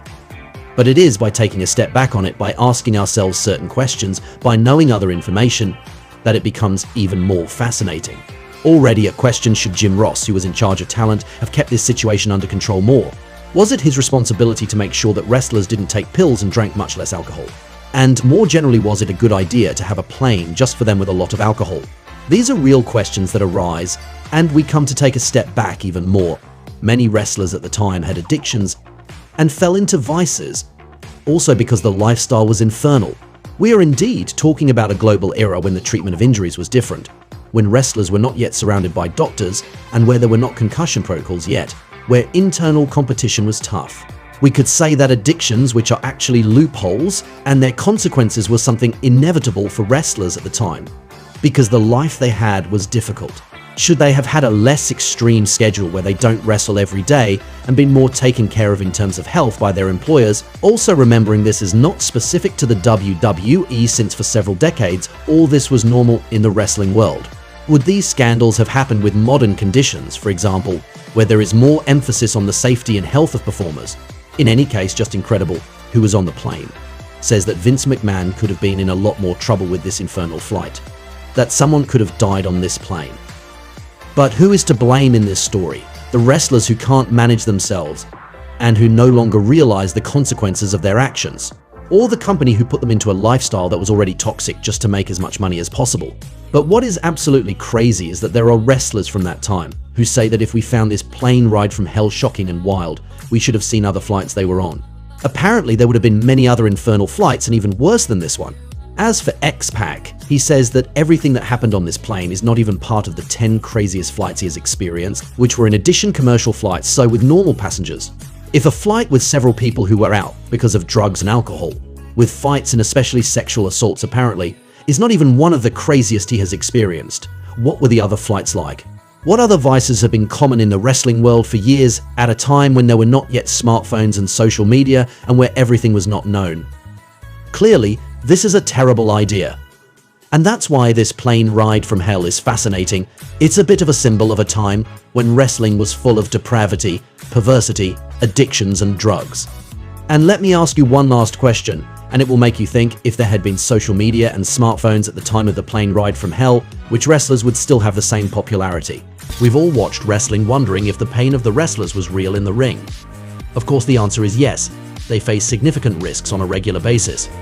Sooner or later, they will have to face physical issues, but some will never recover from them. It's a pleasure to meet you on the Wrestling Paradise to introduce you to the most shocking injuries in the WWE. Are you ready to be shocked to learn how a horrible injury ruined Joey Mercury's career? Do you want to know more about the day Triple H almost killed someone by accident? Do you want to find out why The Undertaker has vision problems that bother him in his daily life? And are you curious to learn how John Cena already had his nose completely broken? You have come to the right place, because in our video we will see together several violent moments that had important consequences on superstars' careers. You are on the Wrestling Paradise, WWE's most shocking injuries. Here we go.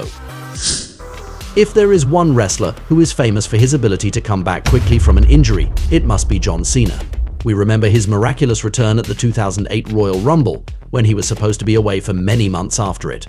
In any case, in 2015, he was the victim of an injury that is spectacular visually. It's July on Monday Night Raw, one of the Federation's weekly shows. In a match against Seth Rollins, they exchange several punches. John ends up taking a knee right in the nose, and he collapses, something quite rare for Cena. His nose was broken by this blow. Joey can stand toe-to-toe with John. Did a pretty damn. Despite the blood and the pain, he still finished the match as planned, which is to his credit.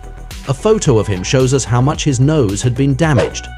It will not prevent him from returning quickly, which is his specialty. We can say that in his injury history, we see his warrior character who never gives up. For years, he seemed unstoppable, since he had injured his pectoral at the end of 2007, his neck in 2008, his triceps in 2013. Whether we like him or not, we can only respect his perseverance. A common point between the greatest wrestling legends is their ability to always come back stronger after important injuries. Triple H is a perfect illustration of this.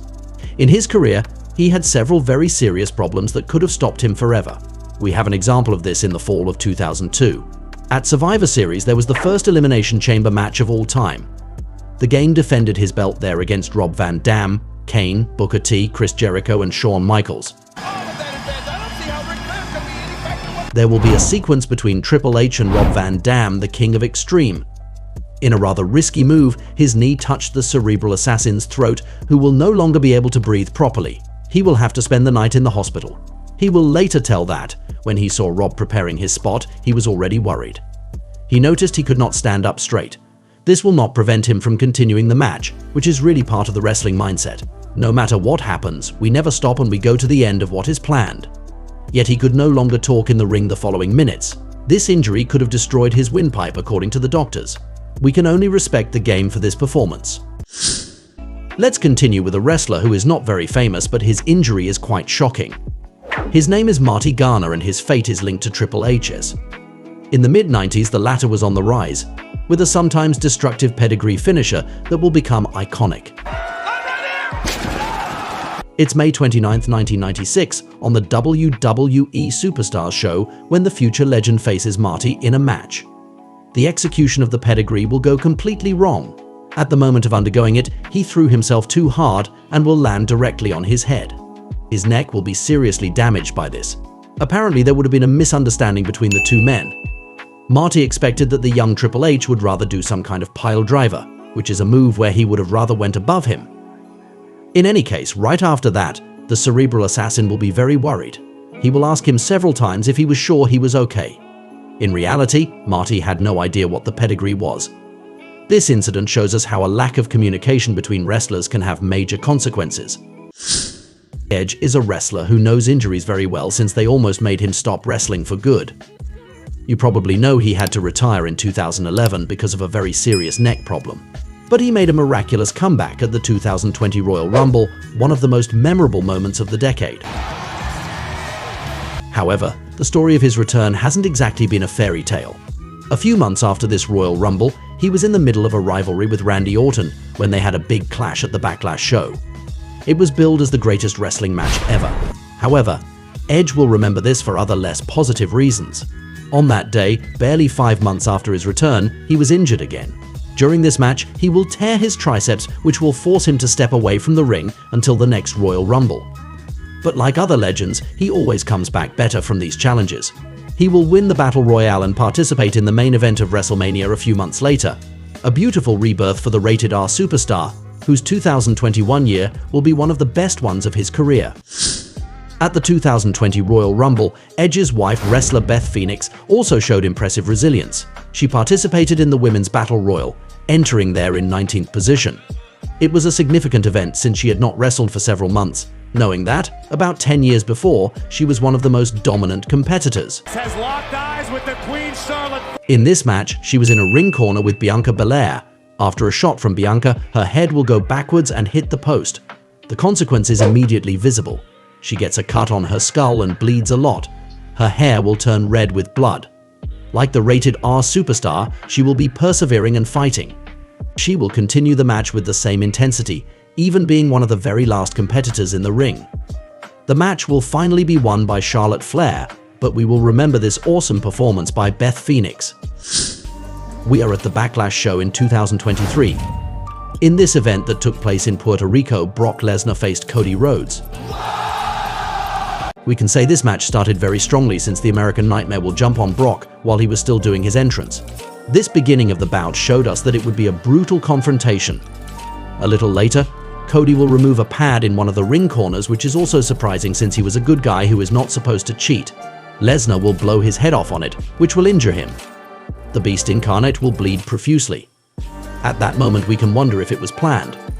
Indeed, the WWE absolutely wanted to avoid having wrestlers bleed with its family-friendly and politically correct side. The match will end quickly.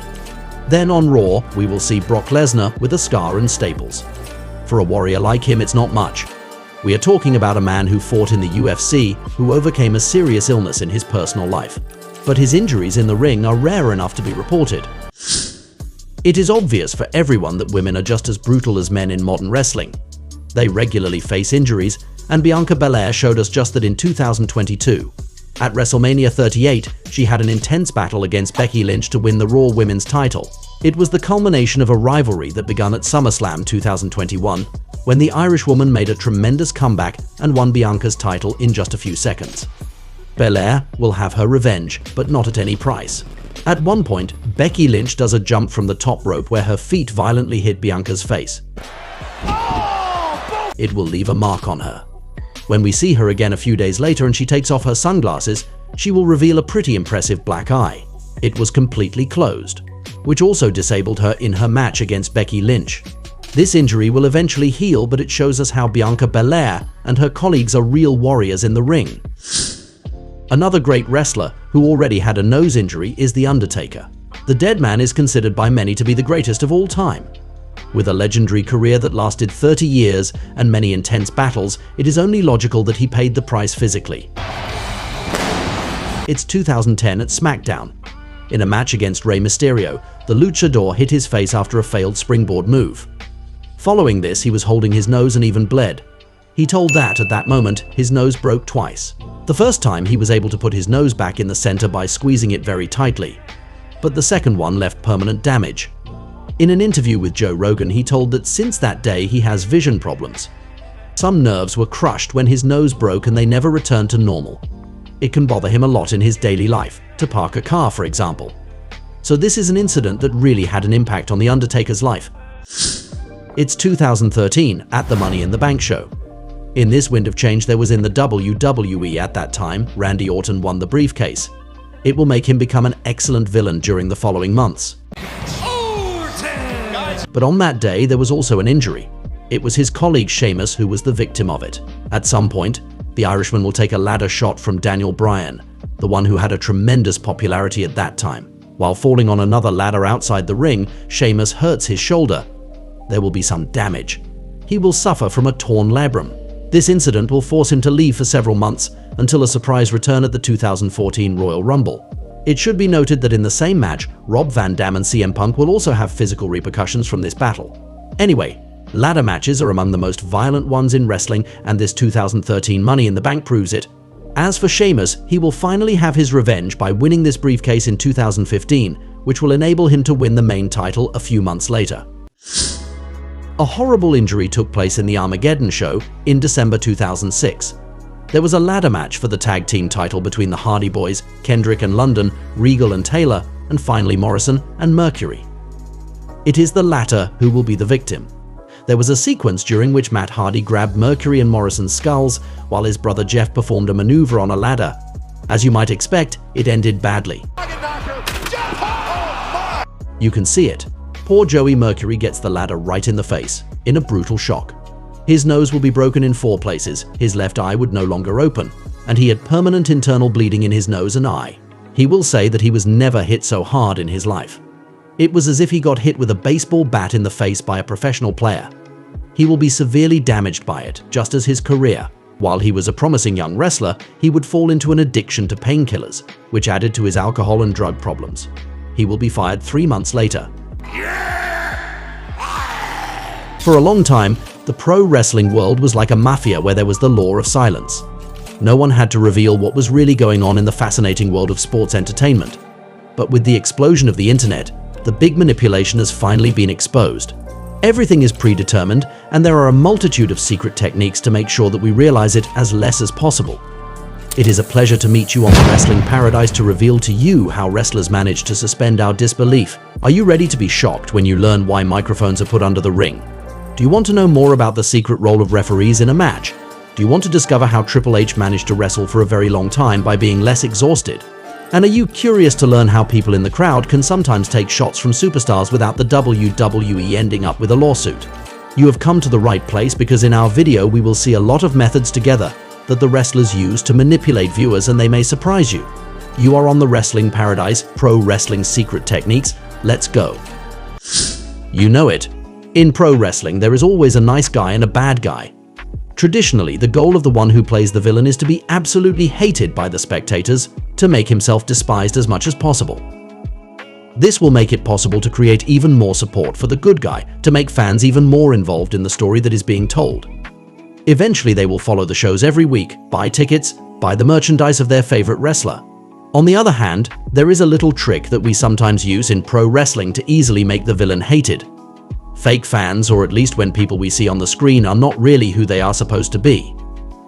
It may be a spectator in the arena with whom the villain will interact in order to attract hatred from the audience, a fake cameraman who will take a move from the villain. Most of the time, the individuals who play security guards on screen in the WWE are actually wrestlers from the indies who are in the city where the Stamford Federation show takes place. As far as fake fans are concerned, it's only logical. The company especially wouldn't want to hurt a spectator for real and take a lawsuit against itself. Anyone who is not a well-known character and who is seen undergoing something that could hurt them is part of the industry. There is also a secret behind wrestlers' punches so that they are not painful. Nevertheless, you should know that there are still some superstars who hit harder than others. We can mention Hardcore Holly, Chris Jericho, or Booker T, who are famous for not going softly, but by hitting in safe places on the other hand. I'll put you all on the list. It certainly doesn't hurt, but the wrestler would still feel it. In any case, to do a punch, they will avoid clenching their fist when giving the blow, they will rather keep their hand open. However, this technique is limited because we can end up injuring our hand. To increase the impact of their punches as well as other holds, they will also use another method, tapping with their feet on the ring at the same time. It can also be applied in a different way. Rather than tapping your foot on the ground to create a sound that will give the impression that the blow was stronger than it really is, the wrestler can tap his own body. With his right hand, he gives the punch, which will attract the spectator's gaze, unlike his left hand with which he can give himself a blow in his own torso to create a sound. Not everyone uses this technique, but it is very practical because we will hear these sounds very well in the arena. You may not know it, but the ring is not a trampoline, it is made up of many boards. When a wrestler hits the ground with his foot, we actually hear the sound of wood. It doesn't stop there, however. Under the ring, there is a microphone that picks up the sounds that the wrestlers make in the ring and broadcasts them into the arena. As we can imagine, this will make the action in the ring even more impactful and impressive. In the biggest shows of the year, there are even several microphones put in different places under the ring. All wrestling matches have one thing in common. We start with a slow lock-up, this move in which the performers grab each other by the neck and elbow. You should know that, generally, we never see the villain making the crowd react directly as soon as he arrives. It's something that comes later in a career, once the wrestler becomes famous, but especially when he knows psychology. Many stories can be told with a simple lock-up. If, for example, one of the wrestlers is much stronger than his opponent, the story told in this lock-up will be that the tough guy would push the other out of the ring. Then the nice guy would be smart, dodge him and push him into the corner. The bad guy would then be pissed off. This is a very simple trick about psychology in the ring. We may not realize it, but when a wrestler does a lock-up with his opponent, or makes another move where he will squeeze him, the goal is not to squeeze as hard as possible. On the contrary, they will always seek to tighten in a light way to save energy. Indeed, the tighter they squeeze their colleagues, the more they will exhaust themselves, the more blood will circulate in their body. It will tire a lot, which is not good to be able to reach the end of the match and execute all the maneuvers safely. If Triple H could wrestle all day in a ring without a problem, it's because he doesn't waste energy on something stupid like catching his opponent with all his power. As we know, it's always very impressive to see a wrestler bleed. We are then even more impressed by the blows of the opponent. We are even more involved in the story because we believe more in their pain, which seems more real. Of course, wrestlers are well aware of this, and they have traditionally used the blading technique a lot. As the name can tell, they will use a blade to cut themselves and bleed discreetly. It often happens that the referee secretly gives the blade to the wrestler during the match to be able to do it. However, some wrestlers prefer to have it on them to have control, to precisely choose the moment when they are going to do it. On the one hand, this technique creates this illusion that the person we see on our screen is bleeding and being martyred by his opponent, while not really. On the other, the scars that remain are very real and eternal. That is why some legends who have used this technique thousands of times have messed up foreheads. It must nevertheless be emphasized that in the WWE, this had ended up being banned when they wanted to be more family-friendly and adapted to all audiences. Selling is also essential in sports entertainment. It is about the art of selling your opponent's blows, giving the illusion that you are in a lot of pain, making everything you suffer as impactful as possible for the spectators. It is the selling that will greatly condition the crowd's reaction to the wrestler, much more than the result in reality. By mastering this art well, he can become a superhero in the eyes of the fans, someone they will love. A wrestler can lose all the matches, but if he knows how to sell the moves perfectly, he can still become a star.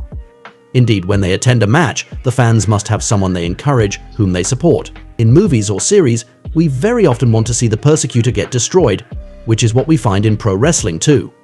It doesn't matter that he loses all the time. If the wrestler embodies this guy who is not going to give up, who fights non-stop, there is a good chance that the fans will appreciate him. When a wrestler does a suplex on his opponent, he will also use a little trick. The neck of the one who undergoes it will be protected by the elbow of the one who performs it. This arm that he puts around his neck will cushion the fall at the moment of impact with the mat. It should be noted that most of the time, it is the wrestler's back that will suffer the impact rather than the neck. In the case of the backdrop, when one is thrown over the other to then land on his back, it is a really painful move since the back will absorb all the impact. However, the higher the wrestler is thrown, the more time he will have to get into a position where his feet will also absorb part of the move, which will make it a little less painful. As for the piledriver, this move that almost paralyzed Stone Cold Steve Austin for life in 1997, there is a very specific way to do it so as not to break his neck. The goal is to land in the thighs of the one who performs it, and not to let the skull hit the ground directly. However, the move was banned in the WWE because it is too dangerous. There is a technique behind the headshots that wrestlers can give themselves. It consists of placing your hand on the skull of the one you're about to hit to give the headbutt on it rather than directly on the forehead. They are taught from their training to put a ball to their own thumb, which is therefore on the opponent's forehead. Looking at it, we will believe that he has taken it into his head when in reality, his rival has hit himself. The conductor behind this great illusion is usually the one called the booker in pro wrestling. It has already happened that these people even give signs to the fans before they enter the arenas. By the way, in the WWE, they sometimes give signs to spectators that fit with the character of certain wrestlers to show them during their entrances. In any case, in the ring they will execute what the booker decided, namely who loses and how. Nevertheless, many people in charge of the matches ask their actors to tell a story, to provide certain emotions to those who are watching. The goal is to make viewers want to come back in front of their screen or in the arena to see how this story continues. Often, these people do not only care about the outcome, the winner, but want to control as many elements of this match as possible. The referees have a pivotal role in the success of this great illusion. You should already know that they have an earpiece that connects them to the WWE managers behind the scenes. If the wrestlers take their time before starting their match, it is in particular so that the referee can give them last-minute instructions. He is the one who will be informed of the time left to finish a match, if the wrestlers have to go faster than expected to its outcome if they have fallen behind elsewhere. It also has its importance when it comes to not having one of the wrestlers cheat, doing something forbidden. There is a trick behind some of the wrestlers' kicks. We may not realize it, but it happens regularly that it is the victim who throws himself on the foot of the one who executes the kick, rather than the foot that strikes the victim's head. The wrestler will be able to discreetly put his hand on his head at the moment of impact to protect himself. However, wrestlers like Randy Orton or Umaga used to kick quite violently. In the end, these blows depend a lot on who is doing it and who is receiving it. Just think back to the day when Goldberg seriously injured Bret Hart during their WCW match in the 90s. It was the first one who had hit the second one, and not the second one who had run into the foot of the first one. It had tremendous consequences since Bret will have to stop his career following this kick. In a similar logic, when a wrestler does a body slam on his colleague, the one who suffers it is just as important as the one who performs it. In reality, the victim will put his hand on his rival's thigh to help him project himself into the air. The one who does the body slam is not trying to hurt the other but to protect him. At the moment he swings him on the mat, he holds his head to enable him to land on his back and not on his head, and therefore avoid injury. The use of the table in pro wrestling is another area that is perfectly orchestrated. When wrestlers will use tables in their matches, they will always manage to project themselves in the middle of the table to make sure to break it. They are actually not hard to crack and do not need to be faked to snap more easily. In addition, the table will help to cushion the fall of the one who will go through it. In the eyes of some people, the pain that wrestlers go through is fake. However, when we look closer to the accidents that can happen in the ring, we quickly realize that their profession is one of the most dangerous ones on the planet. Every night, they are just one small mistake away from ending up in a wheelchair for the rest of their lives. It's a pleasure to meet you on the Wrestling Paradise to tell you about the most shocking injuries in the WWE. Are you ready to be horrified to learn how an injury of a young wrestler forced the WWE to give him $10 million? Do you want to know more about the stupid way Cody Rhodes tore his pectoral muscle? Do you want to find out how an injury quite strangely helped Randy Orton's career? And are you curious to learn about the superhuman act that Triple H has already done in the ring, despite a serious injury? You have come to the right place because in our video we will see a succession of violent moments together that had important consequences on some wrestlers' careers. You are on the Wrestling Paradise, WWE's most shocking injuries. Here we go. If there is one wrestler who has experienced injuries in his career, it's Triple H. The one who is a WWE legend has already been removed from the ring several times. This is precisely one of his specialties. Each time he has been able to return to his best level. We have a beautiful illustration of it in 2001. At that time, he was one of the big stars of the Federation, alongside The Rock and Stone Cold Steve Austin. Moreover, he was forming a team with the latter in the spring of 2001 when he got seriously injured. We're on Monday Night Raw when he has a tag team match with the Texas Rattlesnake against Chris Jericho and Chris Benoit. On that day, there was no reason to imagine what was going to happen. At a moment when his partner was in a bad position and he was getting back into the match, he tore his quad. It was as brutal as it was unexpected. It should be emphasized that Triple H proved his incredible strength and resistance during this match, since he continued the confrontation despite everything. He went to the end of everything that was planned, even walked despite this injury, and then suffered the walls of Jericho of his opponent. Then he will have no choice but to step away from the ring for many months. But like a phoenix, he managed to rise from the ashes. After his return, he will win the Royal Rumble in 2002 and resume his beautiful career. The wrestler Owen Hart has a rather memorable history with accidents. He has not only been responsible for a serious injury when he did a pile driver to Stone Cold Steve Austin in 1997, which almost paralyzed him for life, but he was also a tragic victim since he will horribly die after a free fall of more than 70 feet during a special entrance. However, he also experienced a less serious injury but quite awful to see. We are on Raw in March 1998. On that day, Owen was facing Barry Windham. In a sequence where he stood on the ropes to punch him several times, he will land very badly when returning on the ring. He completely twists his ankle. In soccer, this is the kind of injury that usually leads to an immediate substitution. But for Owen, there is no question of stopping anything. He will continue the match and even manage to climb on the top rope to do his aerial dropkick move. This performance was remarkable, and it shows us that in pro wrestling, no matter what, the show must go on. Randy Orton is not only one of the most famous names in pro wrestling, he is also one of the wrestlers whose longevity is the most impressive. Indeed, he has a more than 20-year career without ever having a part-time schedule or wanting to go to Hollywood. His physical condition is clearly one of his big qualities. However, in 2008, he wasn't far from saying goodbye to his career. We are at the One Night Stand show when he faces the WWE Champion, Triple H, in a last man standing match. Everything was put together to have a brutal confrontation between these two men, but after a few minutes, it was all ruined by an injury. In a sequence where the game dodged Orton and thrown him outside of the ring, Randy landed very badly. He broke his collarbone. This came at a very bad time for him since he had just lost his WWE Championship recently and he was keen to get back on top as soon as possible. In the end, despite his intense pain and an absence of several months, this injury may have been a blessing in disguise in reality. When he returns, he will be better than ever, sharp, determined, with extraordinary acting skills, and his 2009 year will be legendary. This story shows us that sometimes disappearing for a while can be a good thing, if you take the opportunity to improve and come back transformed. The NXT show is a place of experiments of the WWE, where it has the opportunity to test new wrestlers and see if they are ready for the main roster. We imagine that when a young athlete gets injured there, it is not a good sign for the rest of his career. Yet that's what happened to Ridge Holland. It's October 2020 when he has a match against Oney Lorcan, a badass who doesn't hold back in the ring.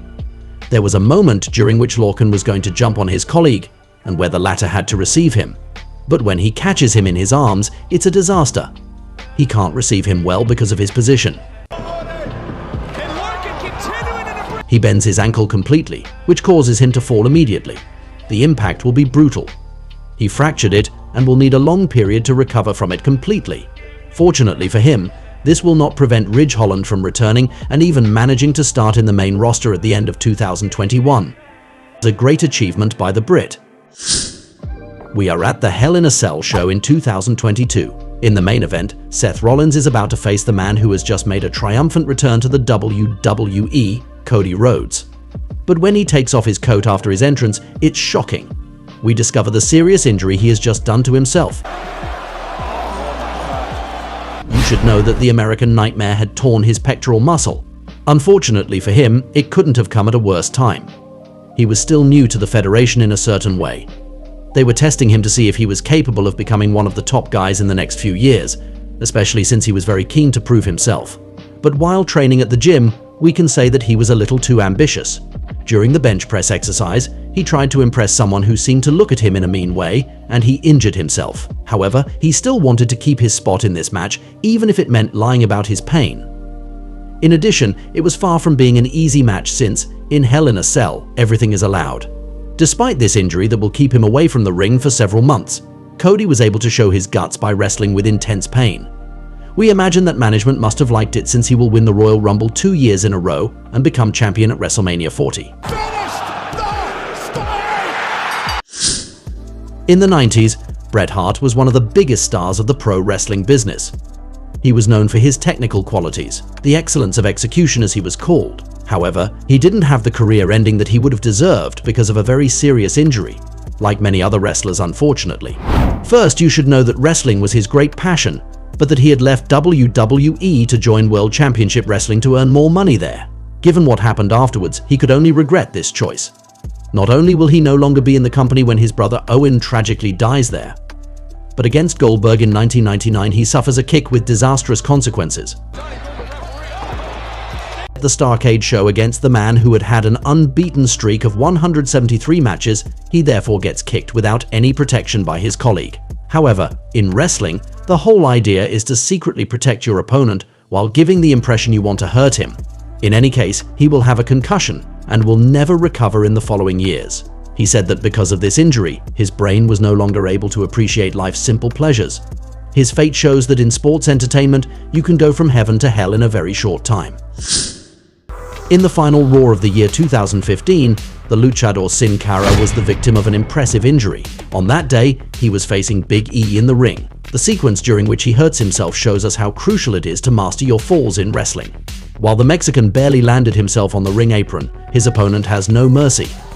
He violently removes his feet from the apron to make him fall on the ground. But this fall did not go as planned. Sin Cara does not land completely on his back, but mostly on his left shoulder, which is dislocated after this failed maneuver. Xavier Woods' trumpet will not be enough to make him get better, but like many of his colleagues, he went through with the match. We can say that by his perseverance and resilience, he was worthy of all the great lucha tradition. He will still have to leave for a few weeks. However, his injury shows us that you must not land just randomly in wrestling. It is a true art that all the greatest perform to perfection. As you can imagine, female wrestlers are just as exposed to the risk of injury as male wrestlers. Indeed, with the women's revolution in the WWE, they had more and more brutal and dangerous matches. That's what we could see in Naomi's case. It's February 2014 when she faces Oksana on Raw. The injury that she is going to suffer there is quite astonishing. While they were in the middle of a battle, Oksana puts her knee in Naomi's face, who is on the mat. It wasn't really done with precaution. The wrestler's eye will be directly hit. This interaction, which could have been avoided, will lead to a fracture of the orbital bone. This can remind us of the injury The Undertaker had in the 90s when the behemoth Mabel destroyed his face. It forced him to wear a mask for a while. Anyway, this incident makes us realize that all the body areas can be impacted in wrestling, and sometimes with heavy consequences. Fortunately, Naomi will recover from this and manage to become one of the most important names in the women's division during the next decade. The wrestler we are going to talk about is not very famous, but what he experienced in the ring really represents one of the worst pro wrestling destinies. The victim is called Chuck Austin. In December 1990, he will be involved in a WWE show in Tampa, Florida. For the ambitious young wrestler that he was, this represented a great opportunity. He then decided to offer his services to the biggest wrestling company in the world. After several months of training, he will be offered the opportunity to be a jobber that night. That is to say, he will be a wrestler who will essentially serve to highlight the company's most important superstars, suffering their moves for most of the match and losing. He will then be in a match alongside Lanny Poffo, Macho Man Randy Savage's brother, against Shawn Michaels and Marty Jannetty. This job will bring him $150, but above all it represented an interesting opportunity to get noticed. But nothing will happen as he had hoped. All the preparation for the match was done in only 10 minutes, just before the confrontation, which is already not great. Jannetty will explain to him the finisher he will have to undergo, which Chuck Austin didn't really feel comfortable with. What follows will prove his instincts right. During the move's execution, he falls violently on his head. He will no longer be able to move and will be taken to the hospital by the emergency services. After narrowly avoiding paralysis, he will no longer be able to walk normally to catch objects. This injury ruined his life, which will make him file a complaint against the Federation. Even if he will receive $10 million in compensation, his dream of being a great wrestler, however, was shattered forever. there is a wrestler who has never been afraid of the slightest suffering, to the point of often doing suicidal moves. His name is Sabu. With his unique look and his more extreme maneuvers than the others, he has made an impact on many wrestling fans. As we can imagine, his style has caused him many injuries in his career, but surprisingly, it was rather a move that someone executed on him that cost him his worst injury. It's 1994 at ECW, the Temple of Extreme, which has been faithful to its hardcore reputation in this incident. In a match against Chris Benoit, who will become infamous 13 years later for other reasons, he will take a move of the Canadian that will make him land violently on the head. The moment is impressive. This poorly executed move broke Sabu's neck. The match will be stopped after 2 minutes. This example shows us once again that it is enough to lack coordination with your colleague or precision from a technical standpoint to come close to disaster. However, this incident will not make Sabu more cautious in the ring, since the following years, he continued to defy death in his matches. Maybe there is an explanation behind all these physical sufferings that wrestlers accept to go through for years. They are simply crazy. In pro wrestling, there is a script that you just have to respect so that everything goes well, in principle. It is a great show that is designed to make us spend good moments. But wrestlers are still human beings who sometimes make mistakes, which can create completely unforeseen and memorable scenes. It's a pleasure to meet you on the Wrestling Paradise to present to you moments that viewers weren't supposed to see in the WWE. Are you ready to be shocked to learn how the outcome of a Royal Rumble has already been completely improvised? Do you want to know more about the infamous Montreal Screwjob, for which we always wonder what was really planned or not? Do you want to find out if any famous wrestlers ever had to deal with live television incidents? And are you curious to learn how a pivotal moment of SummerSlam in 2005 was ruined by a lack of synchronization? You have come to the right place, because in our video we will discover together a series of scenes that were unplanned, and they will amaze you. You are on the Wrestling Paradise, the moments that weren't supposed to happen in the WWE. Let's go. Long before flirting with Rhea Ripley and Liv Morgan, Dominic Mysterio was at the core of a very personal story on screen between Rey Mysterio, his father, and Eddie Guerrero. The whole basis of this rivalry was the fact that Eddie said he was his real dad. This will lead in particular to a match at SummerSlam in 2005, where the two wrestlers will face each other in a ladder match. Its stake is incredibly original. Hang on. The winner will get custody of Dominic. While it was exciting, we still had a moment in this match that was not supposed to happen, which clearly shows us how important it is that everyone involved in a match is synchronized with each other. At one point, Eddie Guerrero had managed to block Rey under the ladder, thus being able to easily go and get the victory briefcase. But in a weird moment, he does not manage to catch it. It was quite strange, but the explanation is actually as follows. Vicky Guerrero, Eddie's wife, was supposed to come to push the ladder and make him fall. But she won't come, which will force the two men to improvise. If we listened carefully, we understood that Eddie was really unhappy that Vicky made a mistake at the worst possible moment for them. In the end, the match will end with the victory of Rey, who will be able to celebrate with his son. The moments that are not supposed to happen can sometimes be quite funny. The one we are going to talk about concerns the Swiss Cesaro, also known as Claudio Castagnoli, and takes place at SummerSlam in 2017. On this summer night, Cesaro was wrestling with his colleague Sheamus in a tag team match against Seth Rollins and Dean Ambrose, two former members of the Shield a few years before. Imagine, moreover, that a few weeks later, it is in this same matchup that the Swiss will hurt his front teeth on the ring pole, but that's another story. Anyway, that night at SummerSlam, the crowd decided to be a little annoying, maybe because they weren't excited enough by this match. So, in the middle of the showdown, we will see a beach ball which the fans will have fun with. For sure, it was not very respectful towards the wrestlers who were busting their butts to entertain them. That's what Claudio must have told himself, since he went into the crowd to take the ball and tear it apart. Naturally, this moment was certainly not planned, but it was a good choice by the Swiss, since this action had the advantage of involving the spectators in their match. And then, as a villain, it was an easy way to attract a little hatred from the fans, which was his goal. It's April 2024, and the WWE is organizing its annual Battle Royale in honor of Andre the Giant, one of the biggest legends in the industry. One of the wrestlers who participated was the Juggernaut Omos, who is 7'3" for an impressive weight of 416 pounds. It is clear that with such a physique, he was necessarily one of the favorites to win this match. However, something strange will happen that was probably not planned. Indeed, While we are in the middle of a commercial during the SmackDown show, Omos is being eliminated. This didn't really make sense because, in general, the WWE makes sure that nothing very important happens during the commercials only for the spectators on site. Obviously, it is better to do it when the millions of viewers are also watching. Looking back at his elimination, we can put our finger on what really happened. While he was eliminating two other wrestlers, Omos falls forward and goes over the top rope. We guess that he was a little clumsy, or that they executed the maneuver incorrectly. In any case, this example shows us that a little mistake can turn everything upside down. If he was the one who was supposed to win this match, the Federation would have been in trouble. We are in an episode of Monday Night Raw, one of WWE's weekly shows, at the end of 2023. In the ring, Cody Rhodes and Jey Uso have a tag team match against Damian Priest and Finn Balor. This is a moment that was not supposed to happen that directly concerns the American Nightmare. However, you should know that he is usually awesome from a purely technical perspective. He does not miss his moves, he has years of experience between the ropes. This one, Cody was in this one. At some point, he will be thrown by Priest on one of the ring poles. We imagine that the impact was a little too brutal since it took off part of the pole. This will enable us to see what was underneath, what should not have happened. It should be noted that the posts have changed over time, being much simpler and more refined a few years ago. In a way, this small incident enabled viewers to go behind the curtain a little bit, although it will be without consequences and quickly forgotten.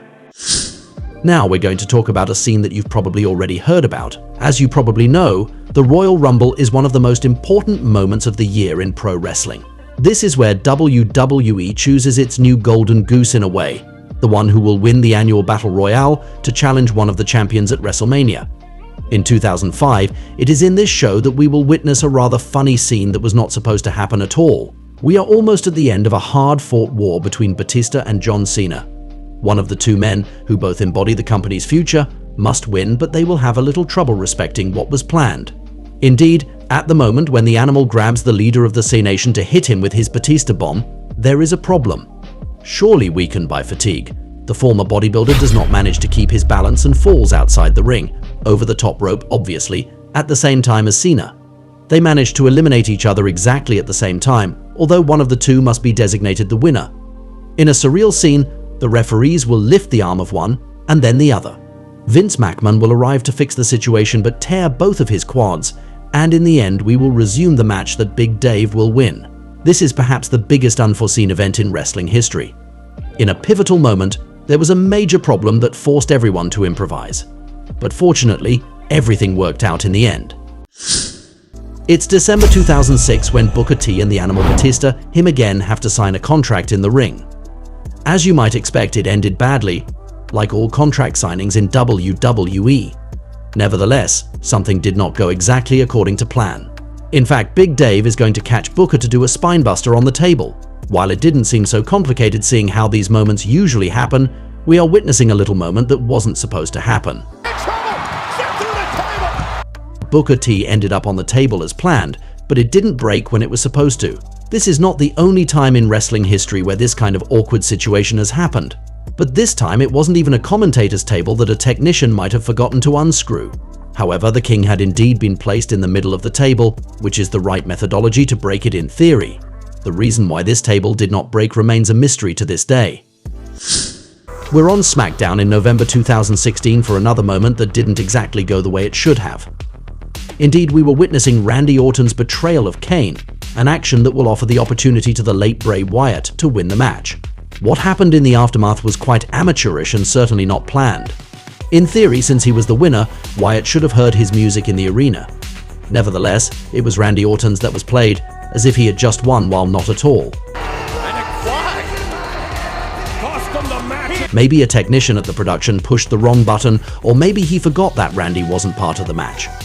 Anyway, it was quite weird, and this is the kind of error that would have been much more serious on a larger scale such as WrestleMania.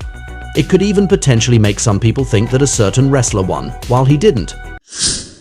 Sometimes a moment that wasn't supposed to happen can concern an area as stupid as a wrestler's eyebrows. However, that's what happened to the wrestler X-Pac. This man, who had his best years during the famous Attitude Era at the end of the 90s, and who was part of the controversial clan of the D-Generation X, has already been the victim of a rather original joke. It is July 1993 when he is partying with some of his colleagues, when he was only 21 years old. For his birthday, he will drink alcohol for the first time. As we can imagine, the young man ended the evening completely drunk. But being totally smashed and harmless when you are with pranksters such as Mr. Perfect and Bart Gunn was not really a great idea. Suddenly, the two guys have the exceptional idea of shaving poor X-Pac's eyebrows. Where it's problematic, and where it creates a moment that wasn't supposed to happen, is that the young man had a photo shoot for the WWE the next day. He will therefore appear there without eyebrows, which will be seen on the photos that will be taken, as well as in the following shows. The situation is still quite absurd, we must admit it. It's a bit like if overnight we find a Roman Reigns who is completely bald in a show because he would have partied with The Rock the day before, and that the latter would have taken advantage of his drunkenness to shave his head. One of the great mysteries of wrestling history concerns the Montreal Screwjob. If you are unfamiliar with this event, imagine that on November 9, 1997, the Canadian Bret Hart defended his WWE title against a wrestler he hated for real, Shawn Michaels. Bret is at that moment joining the rival WCW Federation. In this context of intense rivalry with Vince McMahon's company, the WCW Troublemakers would be very happy to pick up the rival's champion with his belt to throw it in a trash can on television. As you can imagine, it would be an absolute humiliation for the McMahon, so they had to make Hart lose at all costs. Except that the latter didn't want to. It was out of the question for him to lose his title in his country, in Canada, and even less against Michaels, whom he really didn't like. So they had to imagine a stratagem to solve this problem. The Montreal Screwjob. Are you kidding me? Under the influence of Vince McMahon, the referee was going to declare Shawn Michaels the winner at the moment when he was doing a sharpshooter to Bret, who had not given up at all. The Canadian is in shock after discovering this deception, even allowing himself to spit in the face of the one who will be his former boss shortly. We are here facing a moment that has caused a lot of talk. No one really knows what was supposed to happen, what was planned or not with Bret Hart. What seems almost factual is that Bret was not aware of this finish, unless he was an exceptional actor, especially since he will hit Vince backstage later. In this case, we would have witnessed a very rare situation in wrestling. Only a few individuals were really aware of what was supposed to happen, and the others were fooled. Unless all this was a big plot that finally helped everyone involved. It was perfect for the documentary about Bret Hart that was being filmed. Bret looked like the hero victim of an injustice. Vince McMahon could become the ultimate villain for his story with Stone Cold Steve Austin. What is certain is that this incident will remain one of the most controversial of all time. WrestleMania 17 is considered by many fans as one of the most significant editions of the showcase of the Immortals. Indeed, it was spring in 2001 and the WWE was on top of the world.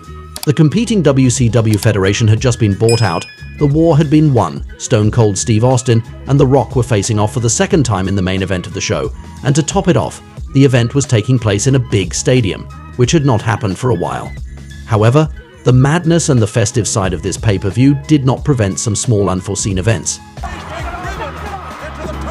While we are in the main event of the show between two individuals who are perhaps the two biggest stars in wrestling history, the referee offers you us a little unexpected moment quite amusing. Maybe he was too intimidated having The Rock in front of him, but in any case he offered us a little fall. But the referee will still stay in character in this little scene that was not supposed to happen. It is not the only one. We will also see the Texas Rattlesnake having knee brace problems. On that day it looked like his knee brace had decided to annoy him. Stone Cold will have to take a little moment to put it back in place and fasten it properly. However, the battle with Rocky was so intense and full of suspense that these small moments that were not supposed to happen fell into oblivion. After all, maybe the knee brace didn't want its owner to do the most controversial heel turn of all time a few moments later. We've all watched pro wrestlers wondering if their suffering was real. Obviously, the answer is yes. They face huge risks all the time. Sooner or later, they will get injured and may never recover. It's a pleasure to meet you on the Wrestling Paradise to introduce you to WWE's most shocking injuries. Are you ready to be shocked when you'll learn how a WrestleMania main event has already been ruined by an injury? Do you want to know more about the day John Cena broke his neck? Do you want to find out how Sid Vicious injured his leg in such a horrible way? And are you curious to learn when the physical problems that forced him to step away from the ring began for Edge? You are at the right place because in our video we will see together a succession of violent moments that had major consequences on the careers of some wrestlers. You are on the Wrestling Paradise, pro wrestling's most shocking injuries. Here we go. Edge is a wrestler who has a very rich history with injuries. In 2011, he had seriously injured his neck, which forced him to retire. In 2020, he will make a miraculous comeback before injuring himself again a few months later. For the rated R superstar, the neck is really the area of his body that has been the most impacted throughout his career. We imagine that his spear finisher and the multiple TLC matches he had in his career have something to do with it. We're at SmackDown in September 2002. We can consider that on this day, the physical glitches really began for Edge. There he faced the late Eddie Guerrero. In a moment that might seem trivial, he will hurt himself. Guerrero makes him fall on a ladder that was in the ring. The rated R superstar will fall on his back. He will later confide that he heard a noise in his body at that very moment, which immediately made him think there was something wrong. It may not be the most visually shocking injury, but in the long run, it forced him to step away from wrestling for 9 years. If there is one moment in the year when a wrestler must not get injured, it is during the WrestleMania main event. As you probably know, this is the most important match of the year in the WWE, the equivalent of the Super Bowl. But that's what happened in April 2022. We are at WrestleMania 38. On that day, Roman Reigns faced Brock Lesnar in the main event of the show. For several months, this match had been taken very seriously by the company, which had even presented it as the biggest WrestleMania match of all time. So it was even more a waste that it was ruined by an injury. If we pay attention, we already noticed that at the moment when Roman Reigns speared Lesnar through the barricade, he seemed to have physical issues. A few minutes later, he suffered a devastating Kimura from Brock. In the aftermath, we will hear him speak to Paul Heyman. His arm was clearly not in its normal condition. When the tribal chief wins the match and lifts the belts, we will guess all his suffering in his facial expressions. It was an admirable effort, by the way. The most attentive ones will also have noticed that Lesnar discreetly touched Roman's neck after losing, as if to check that he was okay. Even if some not always reliable journalists will say the opposite, the WrestleMania 38 main event seems to have been shortened after this injury, and that's too bad. We will now talk about a wrestler who is usually famous for hurting her opponents, Nia Jax. She has a hell of a size, we must admit it, and she was never soft with her colleagues. In her career, she has already hurt Bayley, Charlotte Flair, Becky Lynch, Mandy Rose, and even others. However, in August 2021, she was able to experience what she had been putting her rivals through for several years. In a match against Rhea Ripley, she takes a forearm shot from the Australian. This blow will bust her open. She will bleed for the rest of the match. She will need a few staples in the evening to fix the problem. It was quite impressive visually, especially since the company has wanted to avoid blood in the ring at all costs for several years at that time. Nevertheless, in the storyline at least, she will not forget this injury, since 2 years later, she will come back to attack Ripley, who was champion. Her attack was so brutal that she will have several bruised ribs. For the one who is part of the same family as The Rock, revenge is a dish best served cold. Sheamus is a wrestler who has already experienced injuries in his career, like his colleagues. For example, he had damaged his shoulder in the Money in the Bank match in 2013 following a fall on a ladder. As a real Irish badass, it takes a lot for him to be put out of harm's way. On May 31st, 2021, he faced Humberto Carrillo, and this match will leave traces. In a sequence where he was taken to task by the Mexican, he will take a forearm blow to the head. It should also be emphasized that Carrillo wasn't holding back and could perhaps have been more cautious with his colleague in this sequence. Anyway, we'll see Sheamus holding his nose and he'll bleed. That shot broke his nose. Subsequently, he will have no choice but to have surgery. He will reappear on television with a mask to protect himself. For the record, he will break it again a few months later against Jeff Hardy. His injury will at least have the merit of proving something to the most skeptical ones. In wrestling, the shots do really hurt. John Cena is one of the most famous wrestlers. Everybody has already heard of his very military character, a kind of modern-day Superman. Like his colleagues, he has also injured himself several times in his career. This is what happened at the SummerSlam show in 2008. On that day, he was part of a dream match that we had for the first time. John Cena against Batista. The two big stars of the company who had been chosen to be the successors of Stone Cold Steve Austin and The Rock faced each other, except that there was a big problem for the C-Nation leader. At one point, he was doing a top rope leg drop, one of Cena's rare high-flying moves. It was countered with a Batista bomb by the animal, and the landing will be painful. He breaks his neck. Despite this serious injury, he will finish the match, even taking a second Batista bomb from Big Dave. It is nevertheless memorable that this happened in a confrontation of such magnitude. As a symbol, he will come back just 3 months later. This is a real specialty of Mr. You Can't See Me. On several occasions he was seriously injured, but he worked very hard each time to come back in record time, which is to his credit.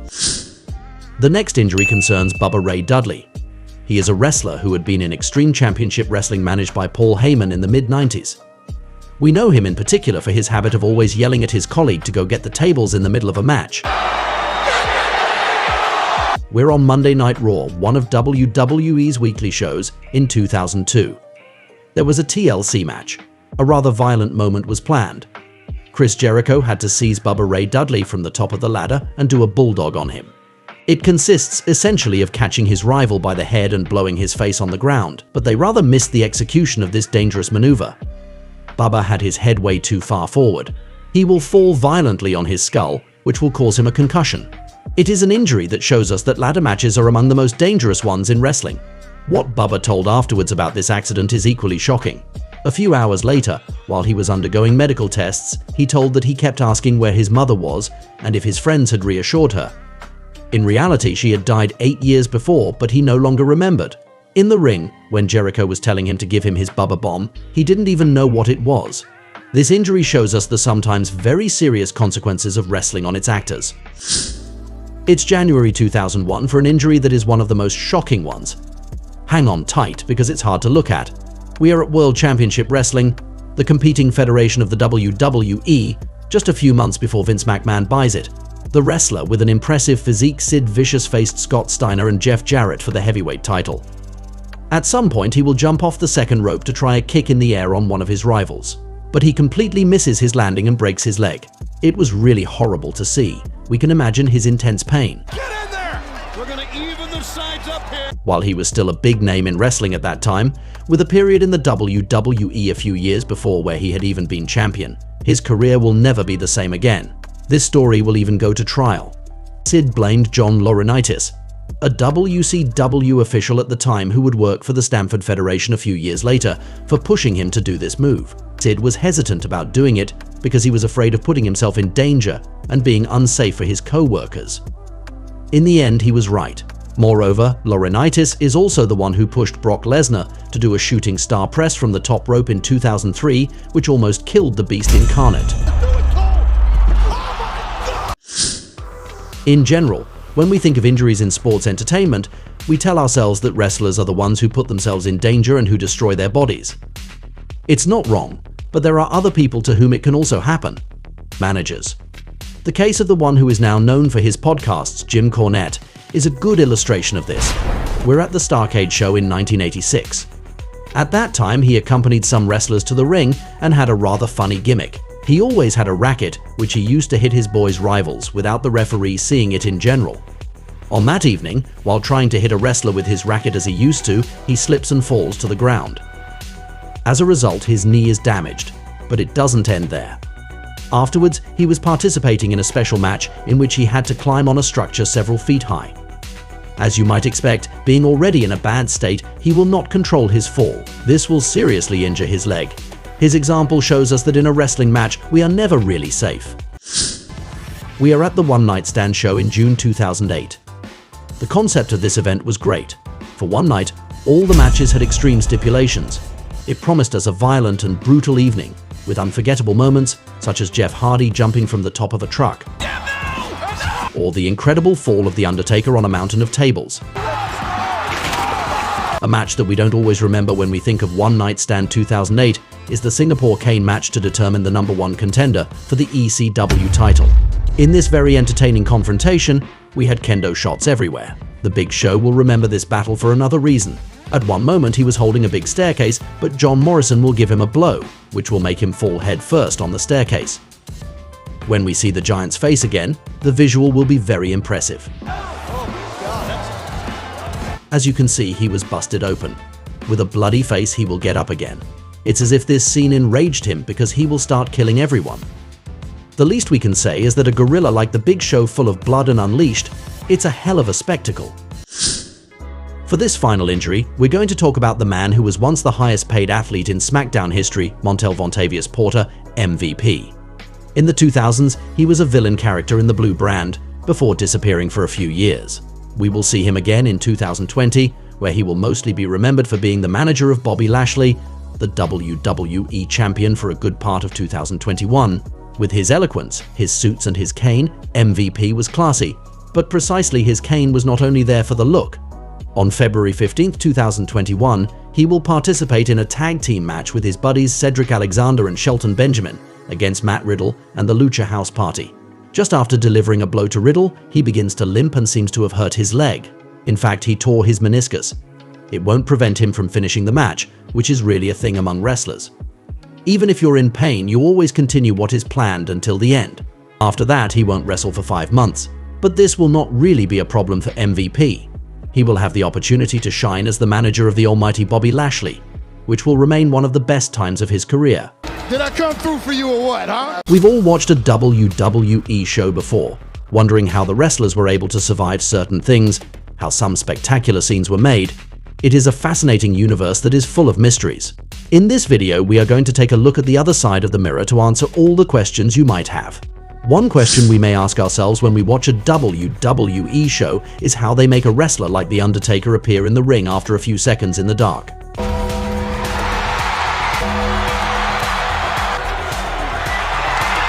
The explanation is quite simple, even if it may seem crazy. He is actually hidden under the ring and quietly waits for the arena to be in complete darkness to get out and place himself in the ring just before the lights go back on. So here we could imagine the dead man appearing in the ring 2 hours after the beginning of the show and wonder, did he really wait all this time hidden? And even more since he would have done it before the first fans arrived in the arena. Fortunately, the answer is no. In general, WWE employees will take advantage of a commercial or a moment when a video is broadcast to put the arena in the dark and quickly come to the ring with the superstar, who will then go hide. Moreover, he will even have a small screen to follow everything that is happening and know when it will be his turn. On the other hand, it has already happened that they do this in a much easier way. At the St. Valentine's Day Massacre show in February 1999, the Big Show started in the WWE by interfering in the match between Stone Cold Steve Austin and Vince McMahon at the very end of the show. On that day, he was hidden for hours under the ring with just a mattress and food, which I think is completely crazy to imagine. As we know, pro wrestling is scripted, and the superstars are therefore actors who must cooperate to tell a certain story. Even if they may give the impression of hating each other, it is crucial for them to communicate. They even go so far as to speak directly to each other in the ring, and not always discreetly. One of the most famous superstars, John Cena, is known to be one of the wrestlers that you can hear the most when he is communicating with his colleagues in his matches. By paying attention to it, we have very often seen him shouting instructions in the ring. This is something that can be counterproductive since it can take the spectator out of the match and remind him that everything is choreographed, while the goal is to give the illusion of the opposite. It's funny to point out that one of Cena's greatest opponents, CM Punk, already said that with the leader of the C Nation, even the spectators with the cheapest seats could hear him yelling about the moves they were going to do. However, CM Punk also liked leading the matches, so Cena didn't need to lead everything, which was a relief for him. As you may know, John Cena was also involved in one of the most spectacular moments of all time. That has fascinating secrets. We're at the Backlash show in 2009, a few weeks after WrestleMania. On that day, Mr. Hustle Loyalty Respect faces Edge for the heavyweight title in a last man standing match. To win, you must manage to stay up and leave your opponent on the ground for 10 seconds. I can only recommend this confrontation, which is violent and spectacular, with two wrestlers who have an incredible chemistry. In the finish, Edge will want to destroy Cena for good with a chair shot, but the soldier will get up. At that moment, the Big Show will make a smashing arrival and hit him with his chokeslam through a big light spot. Mr. You Can't See Me goes through the glass and there is even an explosion in a very impressive moment. Let me reassure you, it was all planned and they did it safely. First, the explosion happened behind the light spot, and not on John Cena, of course.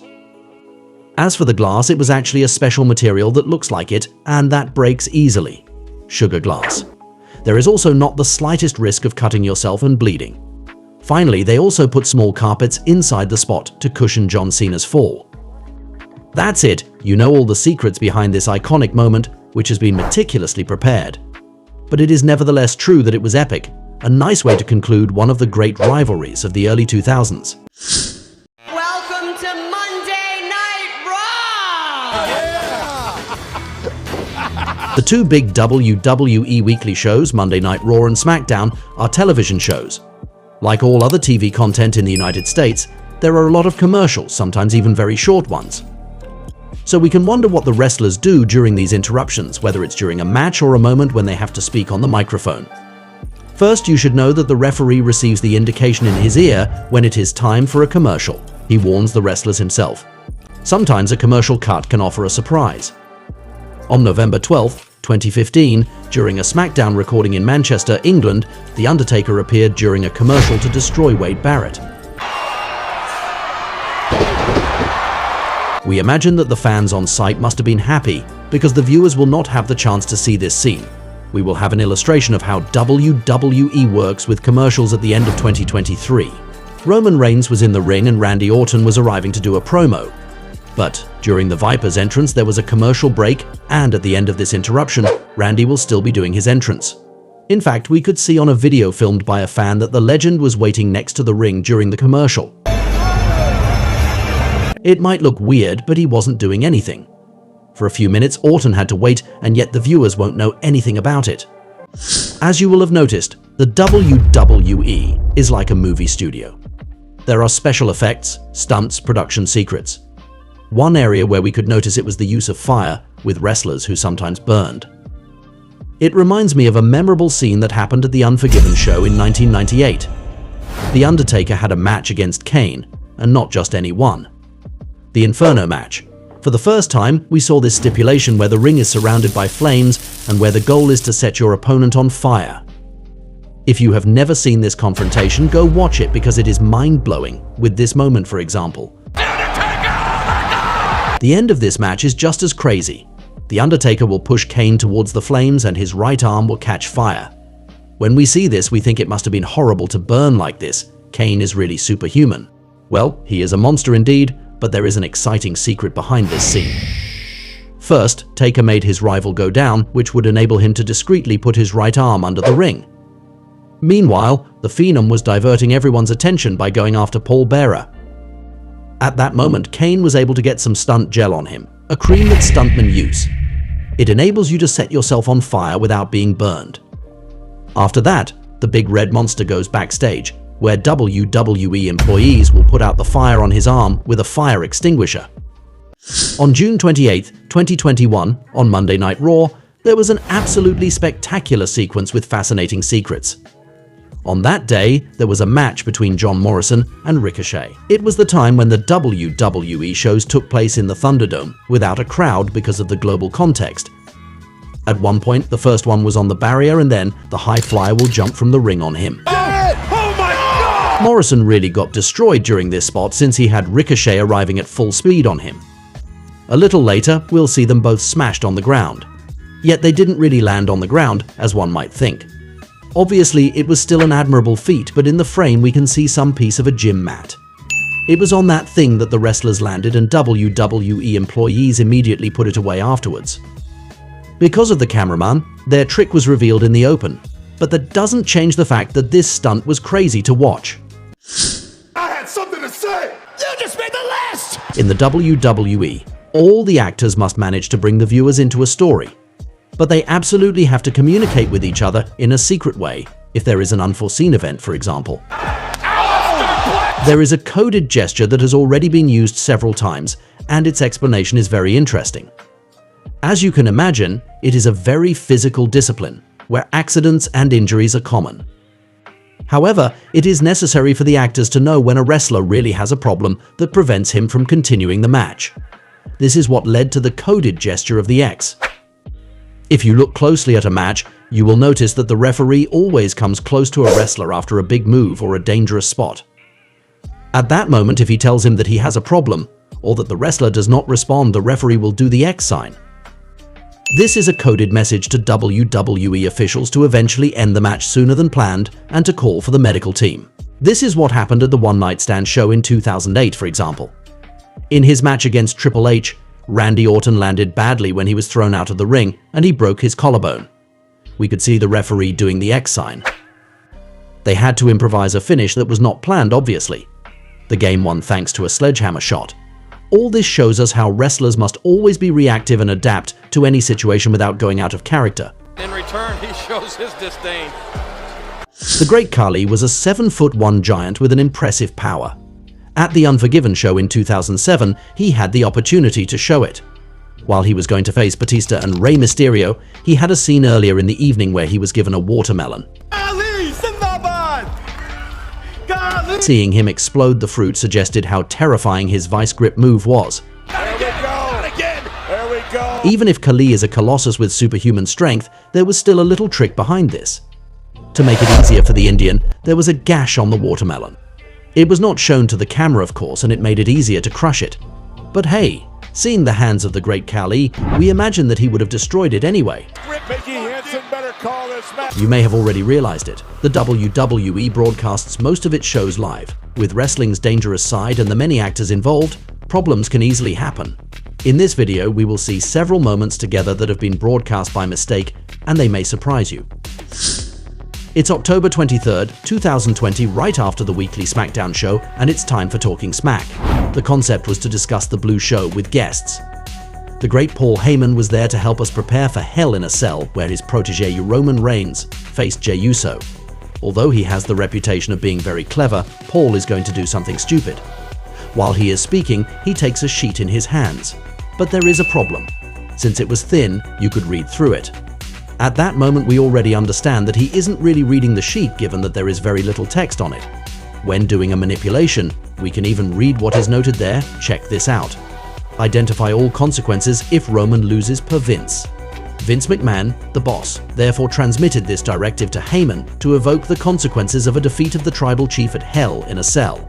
It's something we weren't supposed to see because it's part of the script, while it's important for the company to make us forget it's scripted.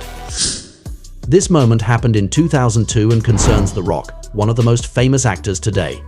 It took place backstage on Monday Night Raw, on the air.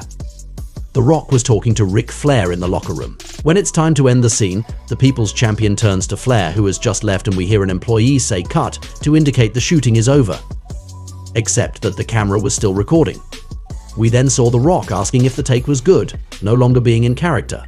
This is one of the very rare times when we have seen a wrestler come out of his role on the screen. Thanks for the memories, Nature Boy.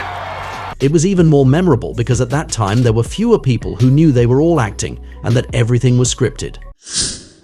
It's January 2017 on Raw. It was a time when Kevin Owens was the Universal Champion and his friend Chris Jericho always accompanied him. I'll put you all on the list. When Jericho was pissed at someone, he put them on his list, and it was great. Mick Foley was doing a promo in the ring to talk about Owens' upcoming match against Roman Reigns at the Royal Rumble. On that day, Jericho would be imprisoned in a cage above the ring to prevent him from interfering. The two friends will arrive to explain they were victims of an injustice and blame Foley for being mean to them. At that moment, Stephanie McMahon interrupts them. With Foley, she was in charge of the Red Show. But there is a problem we can notice if we look closely. On the big screen behind Stephanie, where there are usually videos that fit the music, there was a Google page. It should have never happened. If it happened, it's because the employees who were taking care of it weren't focused. They did what looks like screen sharing. We even see Facebook tabs. This lack of professionalism was probably not appreciated behind the scenes. It is April 2022, at WrestleMania 38. On that day, Roman Reigns faced Brock Lesnar in the main event. It was a hell of a fight, with a moment when Roman suffers a devastating Kimura from Brock. Because of this, the tribal chief is going to get a big bump on his arm and seems to get hurt for real. We just have to pay attention to his facial expressions to guess it. In the end, Reigns manages to spear his rival for the victory. Just after the end of the match, we can see Lesnar putting his hand on his colleague's neck as if to congratulate him, discreetly. We can imagine that Brock enjoyed his performance and that he maybe wanted to apologize for hurting him.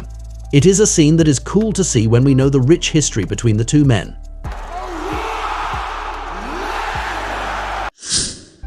We are at Survivor Series in November 2003. The Undertaker faced Vince McMahon in a buried alive match. The concept is very simple. You have to bury your opponent to win. The Phenom didn't hold back since he quickly made his boss bleed. Taker is going to destroy him throughout the match to then go to the place to bury him. But at that moment, The Undertaker's brother Kane was there. He attacks him and manages to put him in the grave. He sends dirt inside to bury him alive and gives Vince the victory. Once again, looking closely, we see The Undertaker holding a shovel to dig. This is the secret of this type of match. The wrestler who is buried must go through a trapdoor at the bottom of the grave to escape before being underground. It's a pity that the cameraman filmed this moment by accident, because otherwise the illusion was perfect. A mistake that can happen in wrestling is that a person is in the field of the camera without it being planned, especially since the show is live.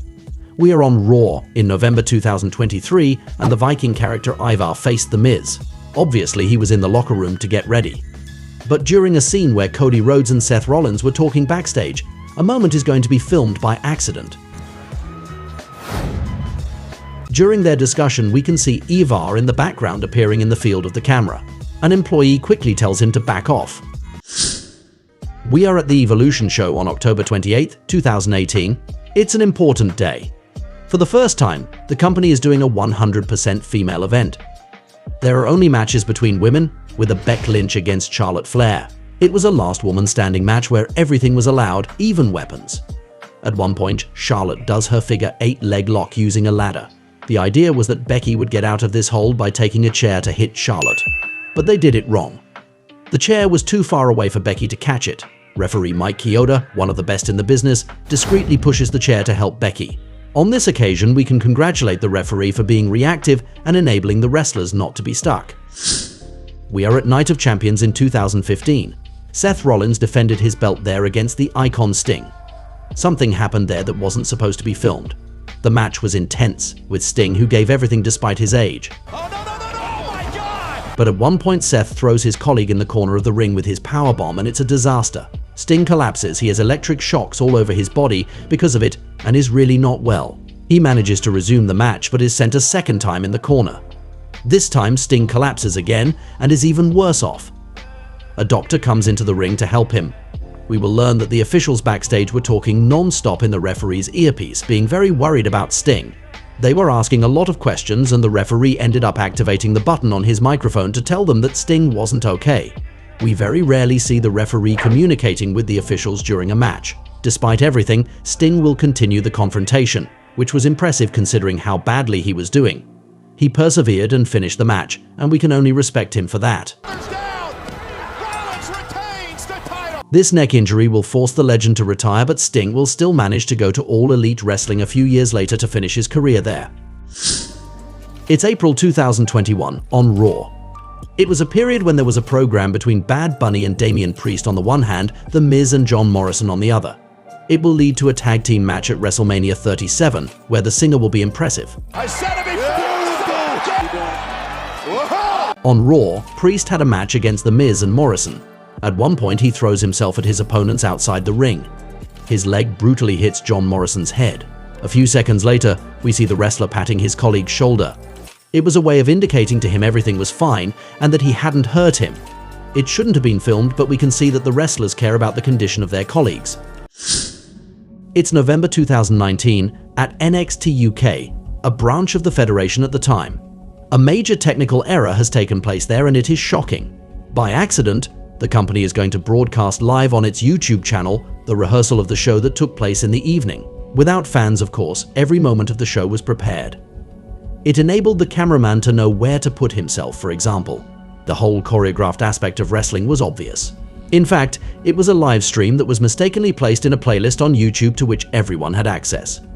If a user was watching WWE content at that very moment, he may accidentally stumble upon this broadcast on the organization's channel. There were even spoilers from the matches of the evening.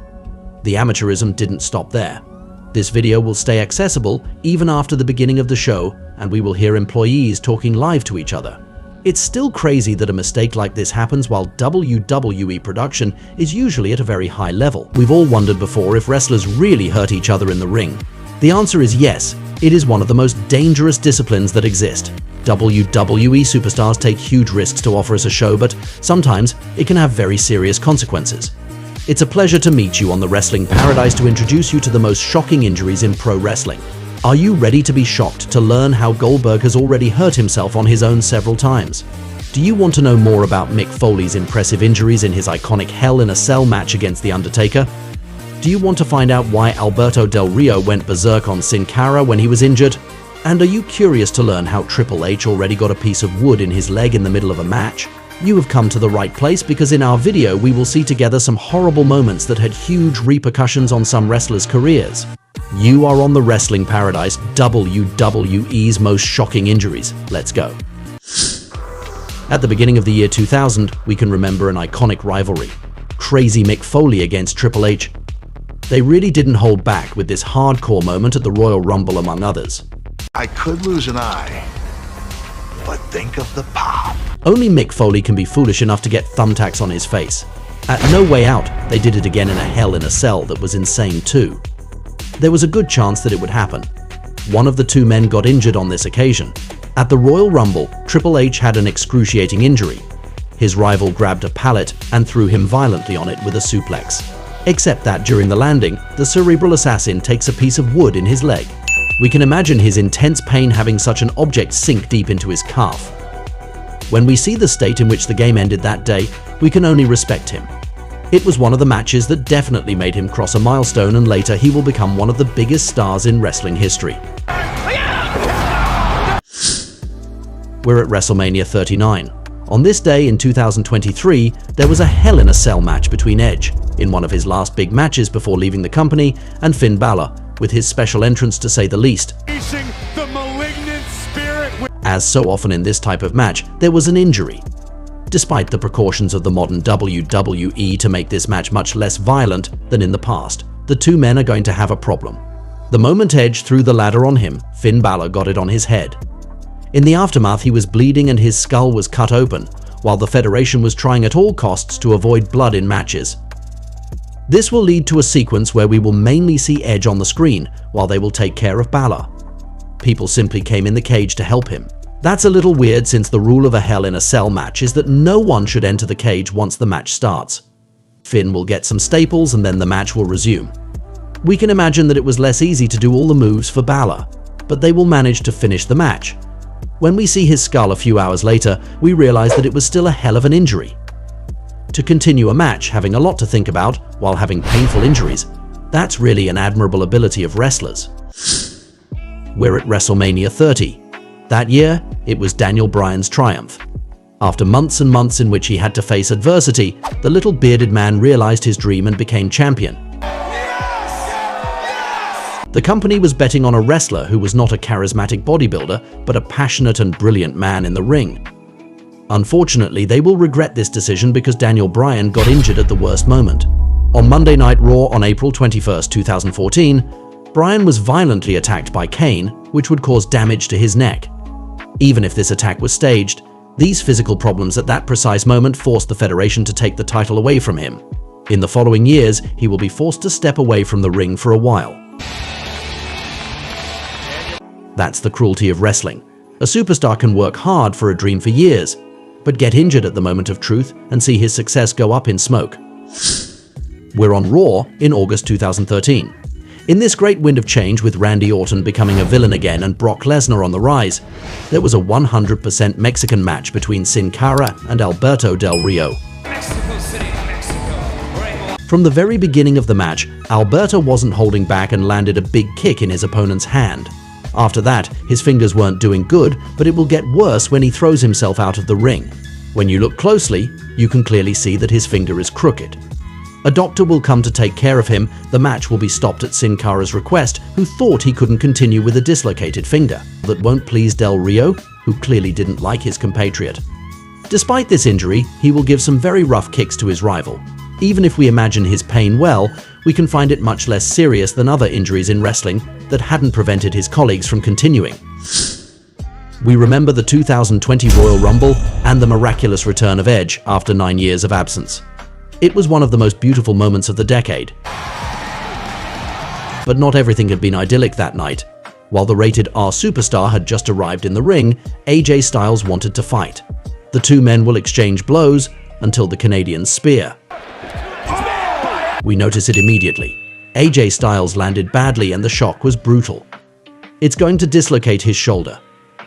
This injury will cause him an absence of several weeks, but it will not prevent him from facing The Undertaker at WrestleMania 36 a few weeks later. As for Edge, he will have the opportunity to avenge this injury 2 years later, since the two veterans will face each other at WrestleMania 38. The next injury concerns Kevin Owens. Like many other wrestlers, the Canadian was also in trouble because of a moment that took place on October 8, 2018 on Raw. In a match against Bobby Lashley, he will want to do a moonsault from the top rope, a remarkable move for his size. But Lio Rush will distract him. With Bobby's complicity, Kevin finds himself upside down. We can see that his legs were still stuck on the ring corner post. Under the effect of his weight, he injures his left knee. He may have reported it to the referee, but that wasn't all for Owens. Even after the end of the match, Lashley will violently target Kevin's knee, not without consequences. Subsequently, he will have surgery on both legs. It shows us how wrestlers have to be careful when they execute the maneuvers by managing their weight correctly. An injury can happen even in the most random moment. We've all heard about the famous Hell in a Cell match between The Undertaker and Mankind in 1998. It was a war that became legendary with Mankind's iconic falls. On that day, Mick Foley, the wrestler behind Mankind, pushed the limits of the pain that a man can bear. It's even a miracle that he made it out alive and still able to walk. As you can imagine, with violence like this, there were injuries. You may not have known it, but even The Undertaker had a serious ankle problem. However, this will not prevent him from climbing to the top of the cage. While officials wanted to take Foley away on a stretcher, the latter had returned after his first fall, determined to continue. After joining the dead man on the cage, he will take an absolutely devastating chokeslam through the structure. In his fall, Foley even hit the chair on the head. It will leave traces. He will not only have broken ribs, but also a tooth that will go through his lip in a visual that is shocking. For Mankind, the final result will be a concussion, a dislocated shoulder and jaw, broken ribs, internal bleeding, and that tooth. It was really hardcore, and we've rarely seen a superstar get so many injuries in the same fight.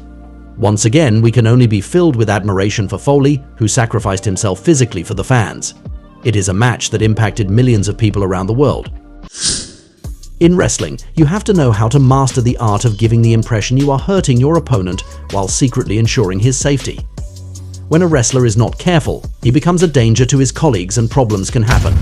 In the case of Goldberg, one of wrestling's big names in the 90s, we could realize it. But he even injures himself. Of course, he was an intense and intimidating performer. But it has already happened that he is bleeding from the forehead even before his match starts because he had deliberately hit his head against a door. He is also responsible for the end of Bret Hart's career. Because of a poorly controlled kick, he injured the Canadian who had issues for years and who had to retire because of it. In World Championship Wrestling's Thunder Show in 1999, Goldberg was precisely tracking Bret Hart. There was a scene with a limousine. In a fit of rage, he will destroy it, but it didn't go as planned. By destroying one of the windows, he seriously injures his hand. What makes this incident even more unfortunate is that he was supposed to use a sledgehammer to shrivel up the vehicle. He can consider himself lucky that he didn't cut himself much more seriously because he could have lost the use of his hand. It really seems to be a recurrent thing for him to get injured on his own, since in 2019, it also happened in his match against The Undertaker. This confrontation is known to be an absolute disaster.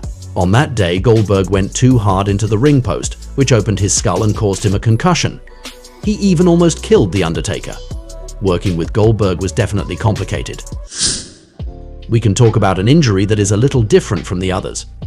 As you may know, most wrestlers try hard to be muscular and tanned on television. Some go to tanning salons on a regular basis.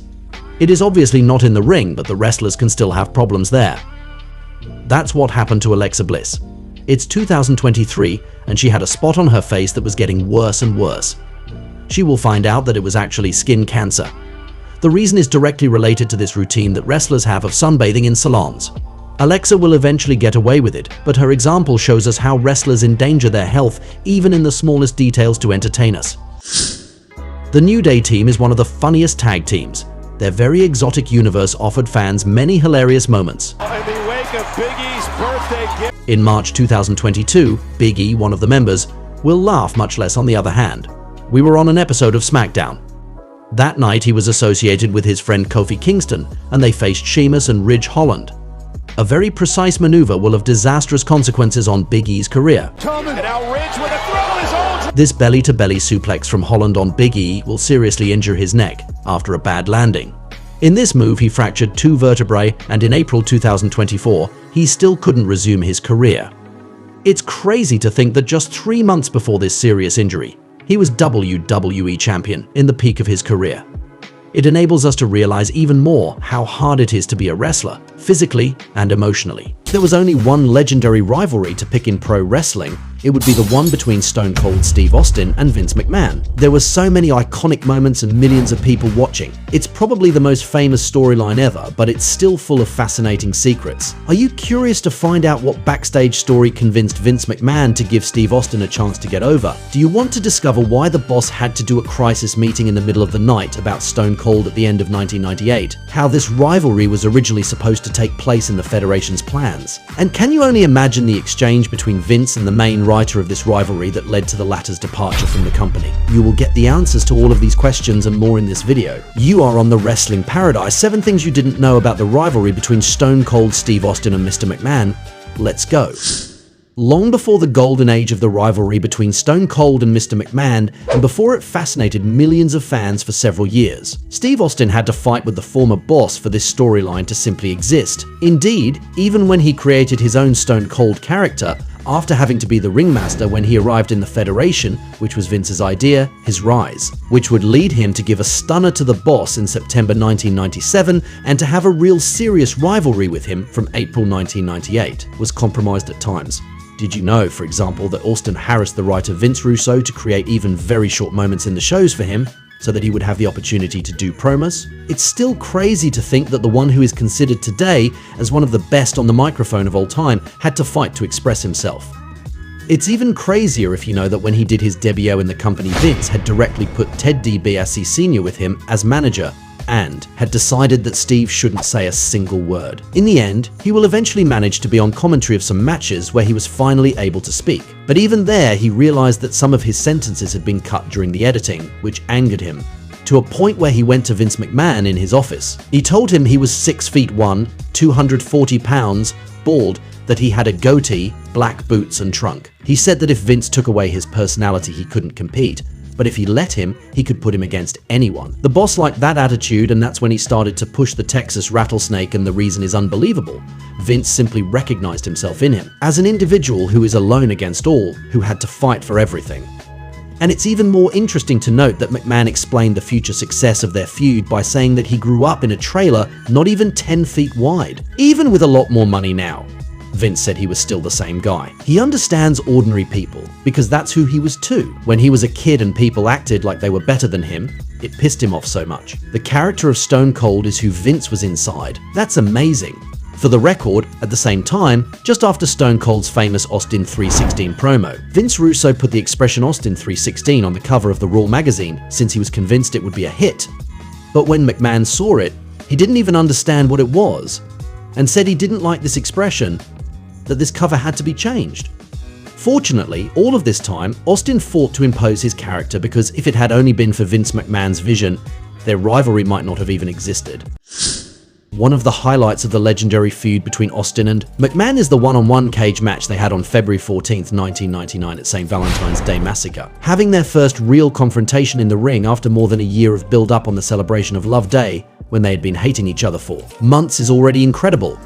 But wait until you learn the inside story of the most memorable moment of this first match between them ever. Vince's fall from the top of the cage on the commentator's table, an impressive bump that lets us imagine his huge pain. About this spot, the boss said that he didn't think it would hurt as much. Apparently, behind the scenes, the other wrestlers respected Vince for taking this bump since, as the boss, he didn't have to inflict such pain on himself. And the crazy thing is that Mr. McMahon didn't land on the exact spot where he was supposed to land, and that caused him to have his butt being completely blue after the match. After the match, when the show was over, Vince McMahon went to Richie Posner, the man who was in charge of all the props, and told him the table wasn't supposed to be positioned how it was. But Richie kept telling him that everything was perfectly positioned and that he was the one who messed up, a reaction that made Vince red with anger. What is certain is that, for this rivalry, the boss didn't hesitate to give his body and soul, but wait to see what's coming up. You will see that there are even more mind-blowing backstage stories, so make sure to stay until the end of the video. At the end of the year 1998, the rivalry between the two men was in its golden age. After multiple iconic segments such as the one where Austin invaded the arena with a Zamboni, or the one where he hit Vince's skull with a bedpan at the hospital, their storyline was hotter than ever and would continue to offer memorable scenes until July 1999. However, everything could have been stopped long before. Indeed, at that time, Stone Cold had become a huge star, and in the last months of 1998, he seriously thought about moving away from pro wrestling. Vince Russo told that it was a time when Austin wanted to do some movies in Hollywood and try to become an actor, also because he wanted to relieve his body that was in pain, barely a year before he broke his neck at SummerSlam against Owen Hart. After learning about all of this on the phone with Austin in the middle of the night, Vince McMahon was worried and set up a crisis meeting with his staff because he didn't want to lose his cash cow. Besides, in those years, the boss answered Austin's phone calls 24/7 from the first ring. In the end, everything will work out and Stone Cold will still have the opportunity to shoot in seasons 4 and 5 of the TV show Nash Bridges. Fortunately, the company managed to deal with Austin to make him happy at that moment because his rivalry with Mr. McMahon could have very well ended way too soon. A legendary scene that millions of wrestling fans know is of course the one where Austin was pouring cement into Vince's Corvette, who reacted to this whole scene with exceptional acting as always. On October 12, 1998, this rivalry had offered the viewers one of the most entertaining segments in the Federation's history, but did you know that Austin only had 10 minutes to learn how to handle the truck and that he had no right to make any mistake? Indeed, to achieve this performance of filling Vince's Corvette with cement by aiming perfectly at the inside of the car, Stone Cold had to understand how everything worked in 10 minutes. And the worst part is that it was live, so he only had one chance to succeed. Moreover, the official Bruce Pritchard told that, while preparing the scene, they didn't plan for the windows to explode in this way, and it is a segment that costed them about $25,000. For the record, they kept this legendary Corvette, which is in their warehouse today. A very significant period of the rivalry between the boss of the Federation and the Rattlesnake was when, in September 1998, Vince had an evil master plan to make Austin lose the title, which had been his big mission since WrestleMania 14, where he won the title. In his obsession to prevent this politically incorrect and beer-drinking individual to be his poster boy, McMahon had an idea. At the Breakdown pay-per-view, Austin would have to defend his title against The Undertaker and Kane, two monsters who were also allies at that time, and the only way for Taker and Kane to win the belt was to pin Stone Cold.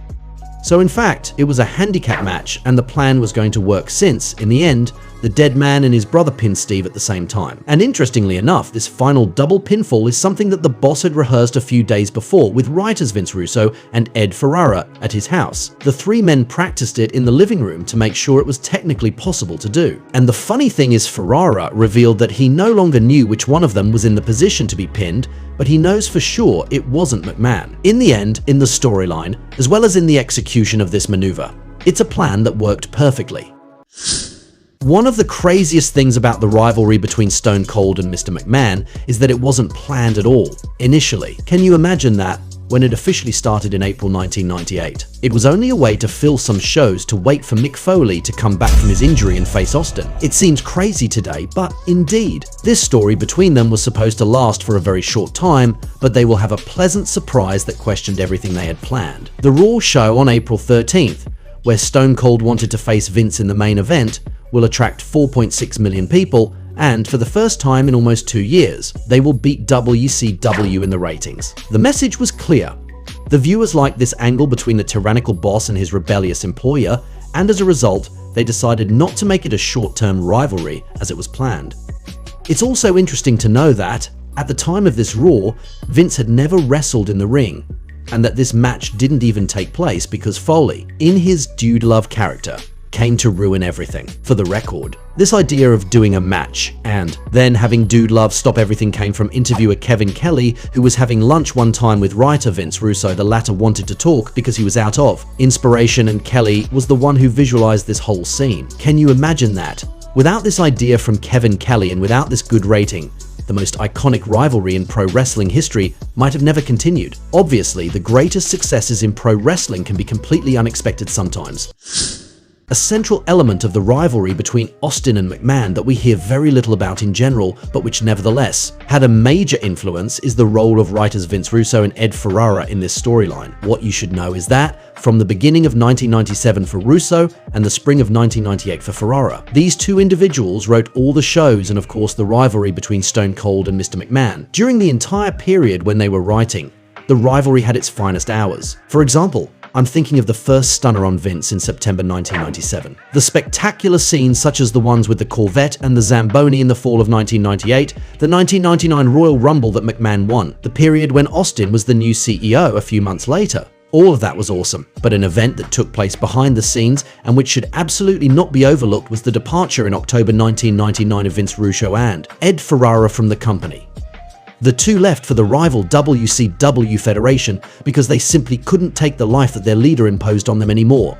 Together, they had to write Raw and SmackDown every week, sometimes a pay-per-view, work every day from 4 a.m. to late at night, having to constantly rewrite everything with the boss. It was an exhausting routine which prevented any family life. Russo asked if he couldn't have a lighter schedule to see his wife and children more, and McMahon replied that, with the money he was earning, he just had to pay a nanny. Russo didn't like this reaction, and it was the final thing that made him want to leave. And then, when the Federation no longer had these two writers, nothing would ever be the same between Austin and McMahon with, in particular, the infamous heel turn at the end of WrestleMania 17, where Stone Cold sold his soul to the devil. All of this clearly shows that the greatness of this rivalry was both the result of several fortunate circumstances but also teamwork. Do you want to know why the Macho Man Randy Savage would never have been given a second chance in the WWE? Do you want to discover all the disturbing elements that convinced some people that Eddie Guerrero would still be alive? Are you ready to be very surprised when you find out what the Japanese wrestler Antonio Inoki would have done for North Korea? And you will never guess what would have happened to the Ultimate Warrior between 1991 and 1992. You will learn all the answers to these questions and much more in our video. You are on the Wrestling Paradise, the 7 most mind-blowing conspiracy theories in wrestling. Here we go! Let's start with a fairly recent conspiracy theory about all the significant events that happened in the WWE between the end of 2021 and 2023. If we go back a little, we remember that we first had Vince McMahon taking over NXT from Triple H, while that was Hunter's project. Precisely then, the latter has his heart problems and disappears. Then, Stephanie McMahon also retires a few months later. But in July 2022, we have this big scandal around Vince, in which he is accused of having paid women with company money to keep quiet about his sexual misconduct and his infidelity, which will force him to retire. And then, as luck would have it, Stephanie becomes the CEO and Triple H the head of creative. But it will only last a few months. The time for Vince to come back completely changed, make Stephanie leave the board of directors and sell the WWE for $9 billion, taking a nice bunch of money along the way. So the theory is very simple. Triple H and Stephanie would have tried to take over the WWE, perhaps to get some payback for what Vince did to them. Then, the latter retaliated by making a new fortune on the sale and letting outsiders be at the top of the company now. Can you only imagine if, in reality, we would have witnessed a power struggle within the McMahon family for 2 years? While we might have thought that Vince's daughter and stepson would be his successors when the time came for years, things seem to have taken a much more confrontational turn over time. Anyway, it is a conspiracy theory that can be widely listened to. In Japan, a wrestler had a particularly incredible story. Antonio Inoki. This man, who was inducted into the WWE Hall of Fame in 2010, is known, among other things, for an impressive achievement. Brace yourself.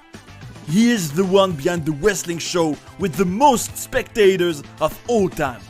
Indeed, in this event where he challenged the great Ric Flair in the main event, and which took place in North Korea in 1995, there were 190,000 people on site. And as if that wasn't enough, he also became a politician in Japan.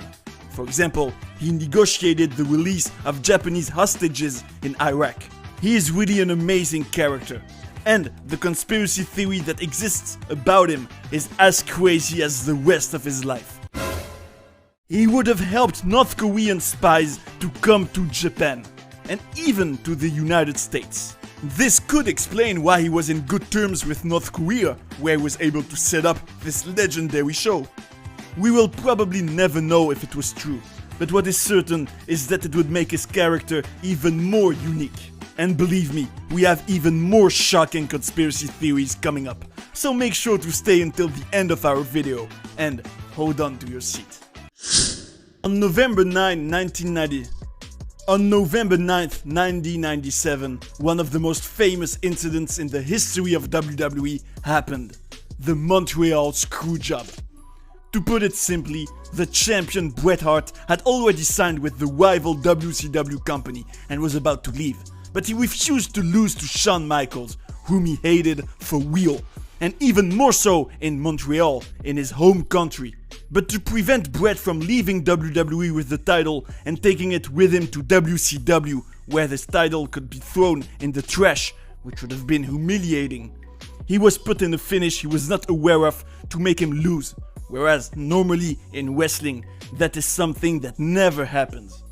So he got scammed. Unless that's what WWE let us believe.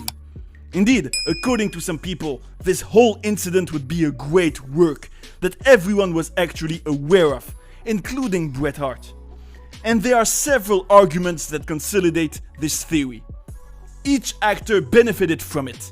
Vince McMahon was able to become the evil boss, Mr. McMahon, who would become the perfect rival for the new big star, Stone Cold Steve Austin.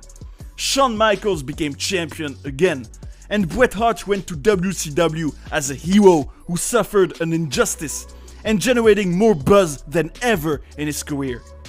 Another argument, which was put forward in particular by the deceased Scott Hall, is that the entire audiovisual production of this incident was almost too perfect. We immediately got a close-up on Bret after the bell rang, when normally it is always the winner who is filmed. And moreover, during this entire period, a cameraman was following Bret Hart for a documentary about him. Wouldn't this incident be ideal to advertise it?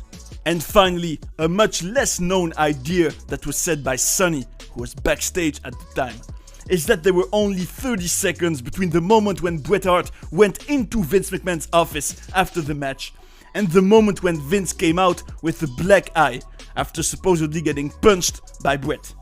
Probably because he had not subscribed to the Wrestling Paradise. Whereas a black eye normally takes several hours before appearing in the case of a blow. All of these elements combined can therefore lead us to believe that, in reality, the Montreal Screwjob would perhaps be the greatest WWE manipulation of all time. In the early 90s, the Ultimate Warrior seemed destined to become the new big WWE star after Hulk Hogan somehow passed the torch to him. In the end, he will have a career from which we will remember him both for this larger-than-life character who was bursting with energy, but also for his controversial side, since he never hesitated to give his opinion on a lot of topics without being politically correct, to say the least. And the conspiracy theory about him is almost as crazy as his promos at the time. Apparently, the original Ultimate Warrior would have died in 1991. And the one we saw in this character from his return in 1992 would have been a doppelganger, namely Kerry Von Erich. And then, when the latter died in 1993, but the Warrior still existed, it was against someone else who secretly played him. And what may have convinced some people of this possibility is that he was less impressive physically when he returned, and that his hair was shorter. Unless he couldn't take steroids, and so he lost muscle because of the scandal that there had been in WWE while he was away about it. And he just tried another hairstyle, perhaps. That is also possible, and this theory still seems unrealistic. Especially since we can hardly imagine the man who was emotional in these moments of reconciliation with Vince McMahon and Hulk Hogan during the WrestleMania weekend in 2014, being just a simple fraud. Some people also think that he knew that he was about to die, which explains his last very prophetic promo on Raw in April, and that he therefore had a real desire to make peace with his past just before leaving this world. In any case, if there really were several warriors, they were really very similar. When we think about the Macho Man Randy Savage, we remember this larger-than-life figure who was one of the WWE's top guys in the late 80s and early 90s.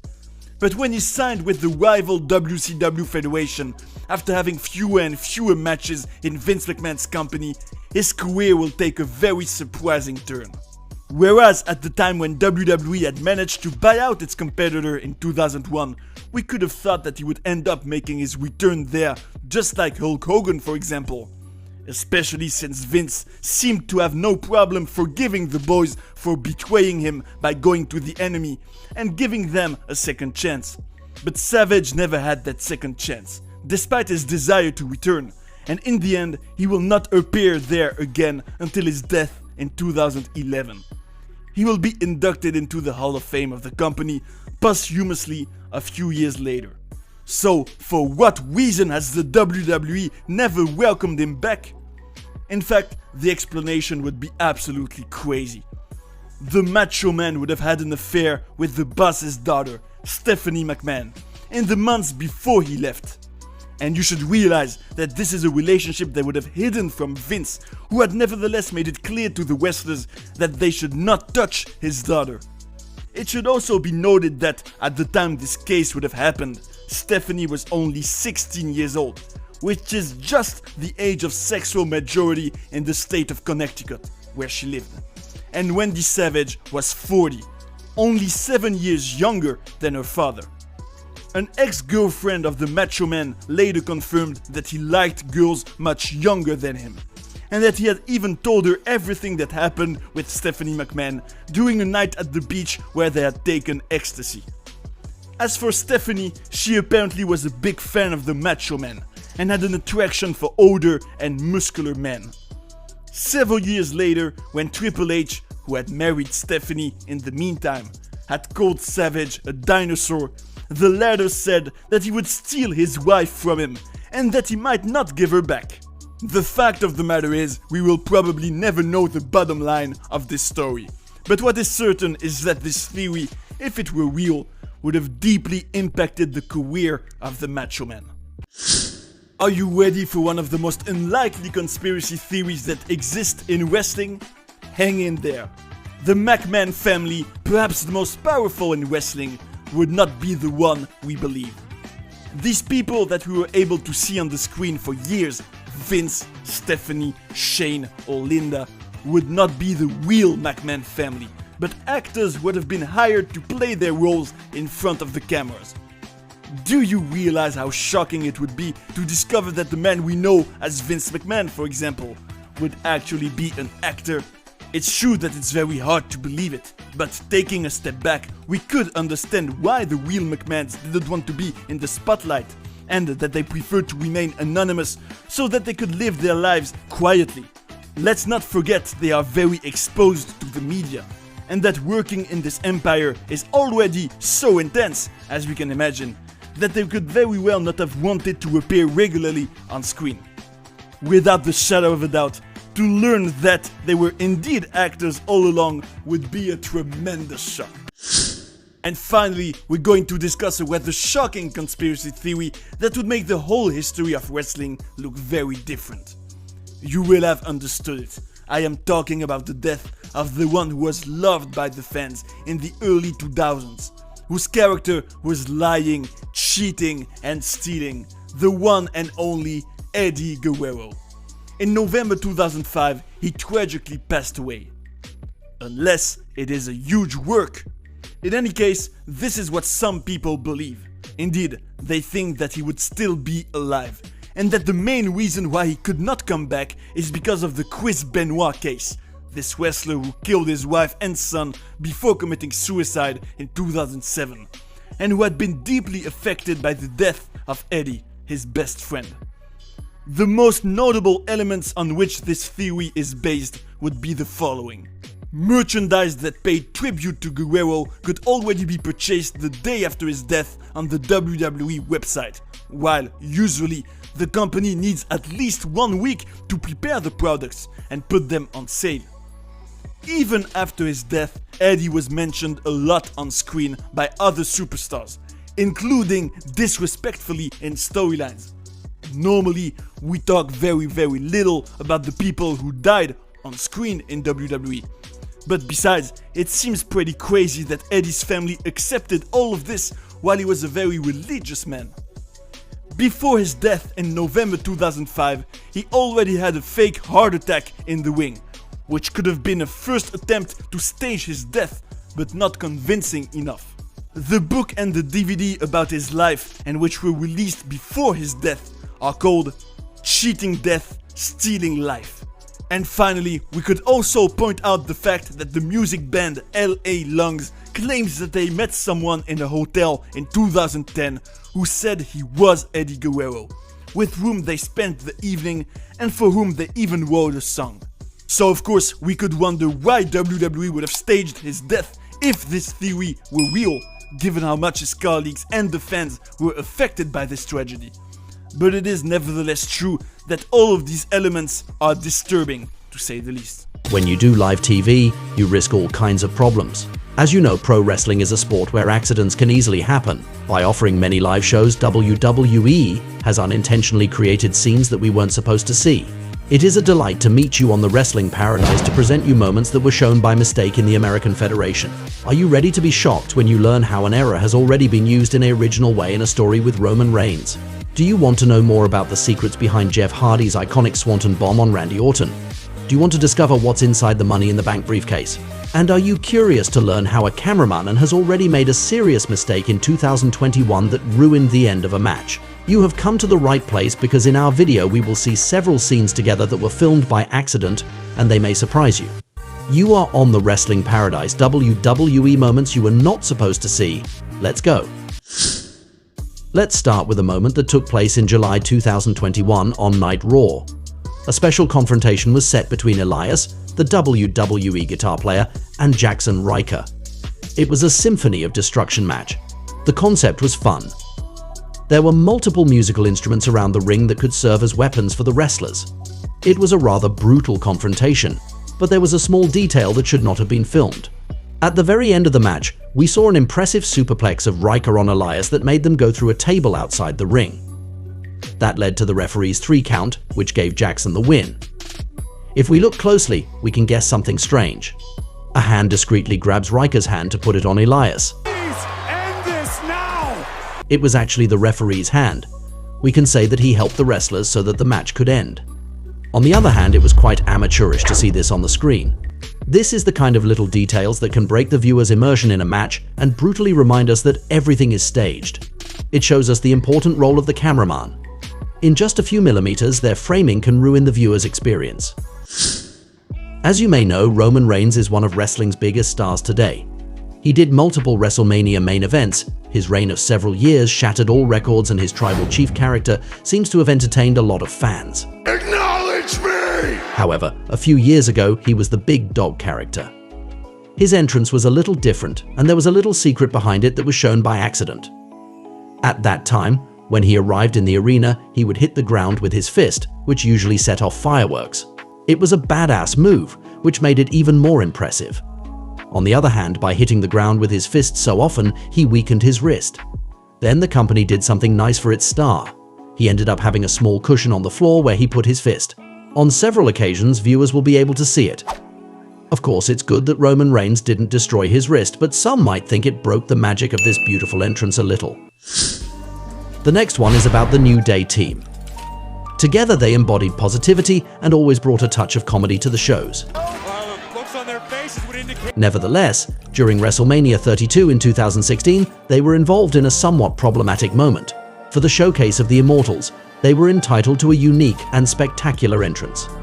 We could see a big box of Booty-O's toppling over, and the 3 happy fellows were coming out of the cereal box. The effect was quite nice, but there was actually a little problem. For the viewers, it was unquestionable. They were inside this box at the time it came down. But the people on site will see something else.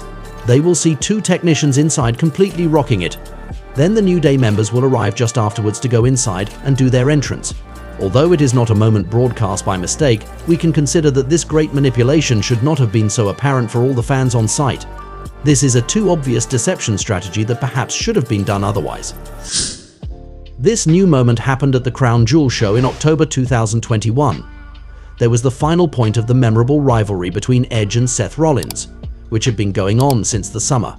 It offered a US several unforgettable scenes. In their Hell in a Cell match, they had a violent last war in which it wasn't possible to run away. They used different objects. However, there is a specific moment that we shouldn't have seen and that should have been filmed otherwise. As you can see, Seth Rollins grabs a bar that came from a chair initially to hit Edge with it in the eye. The Rated R superstar then holds his eye. He does some acting to give the impression he was hit, which is the goal of the wrestlers.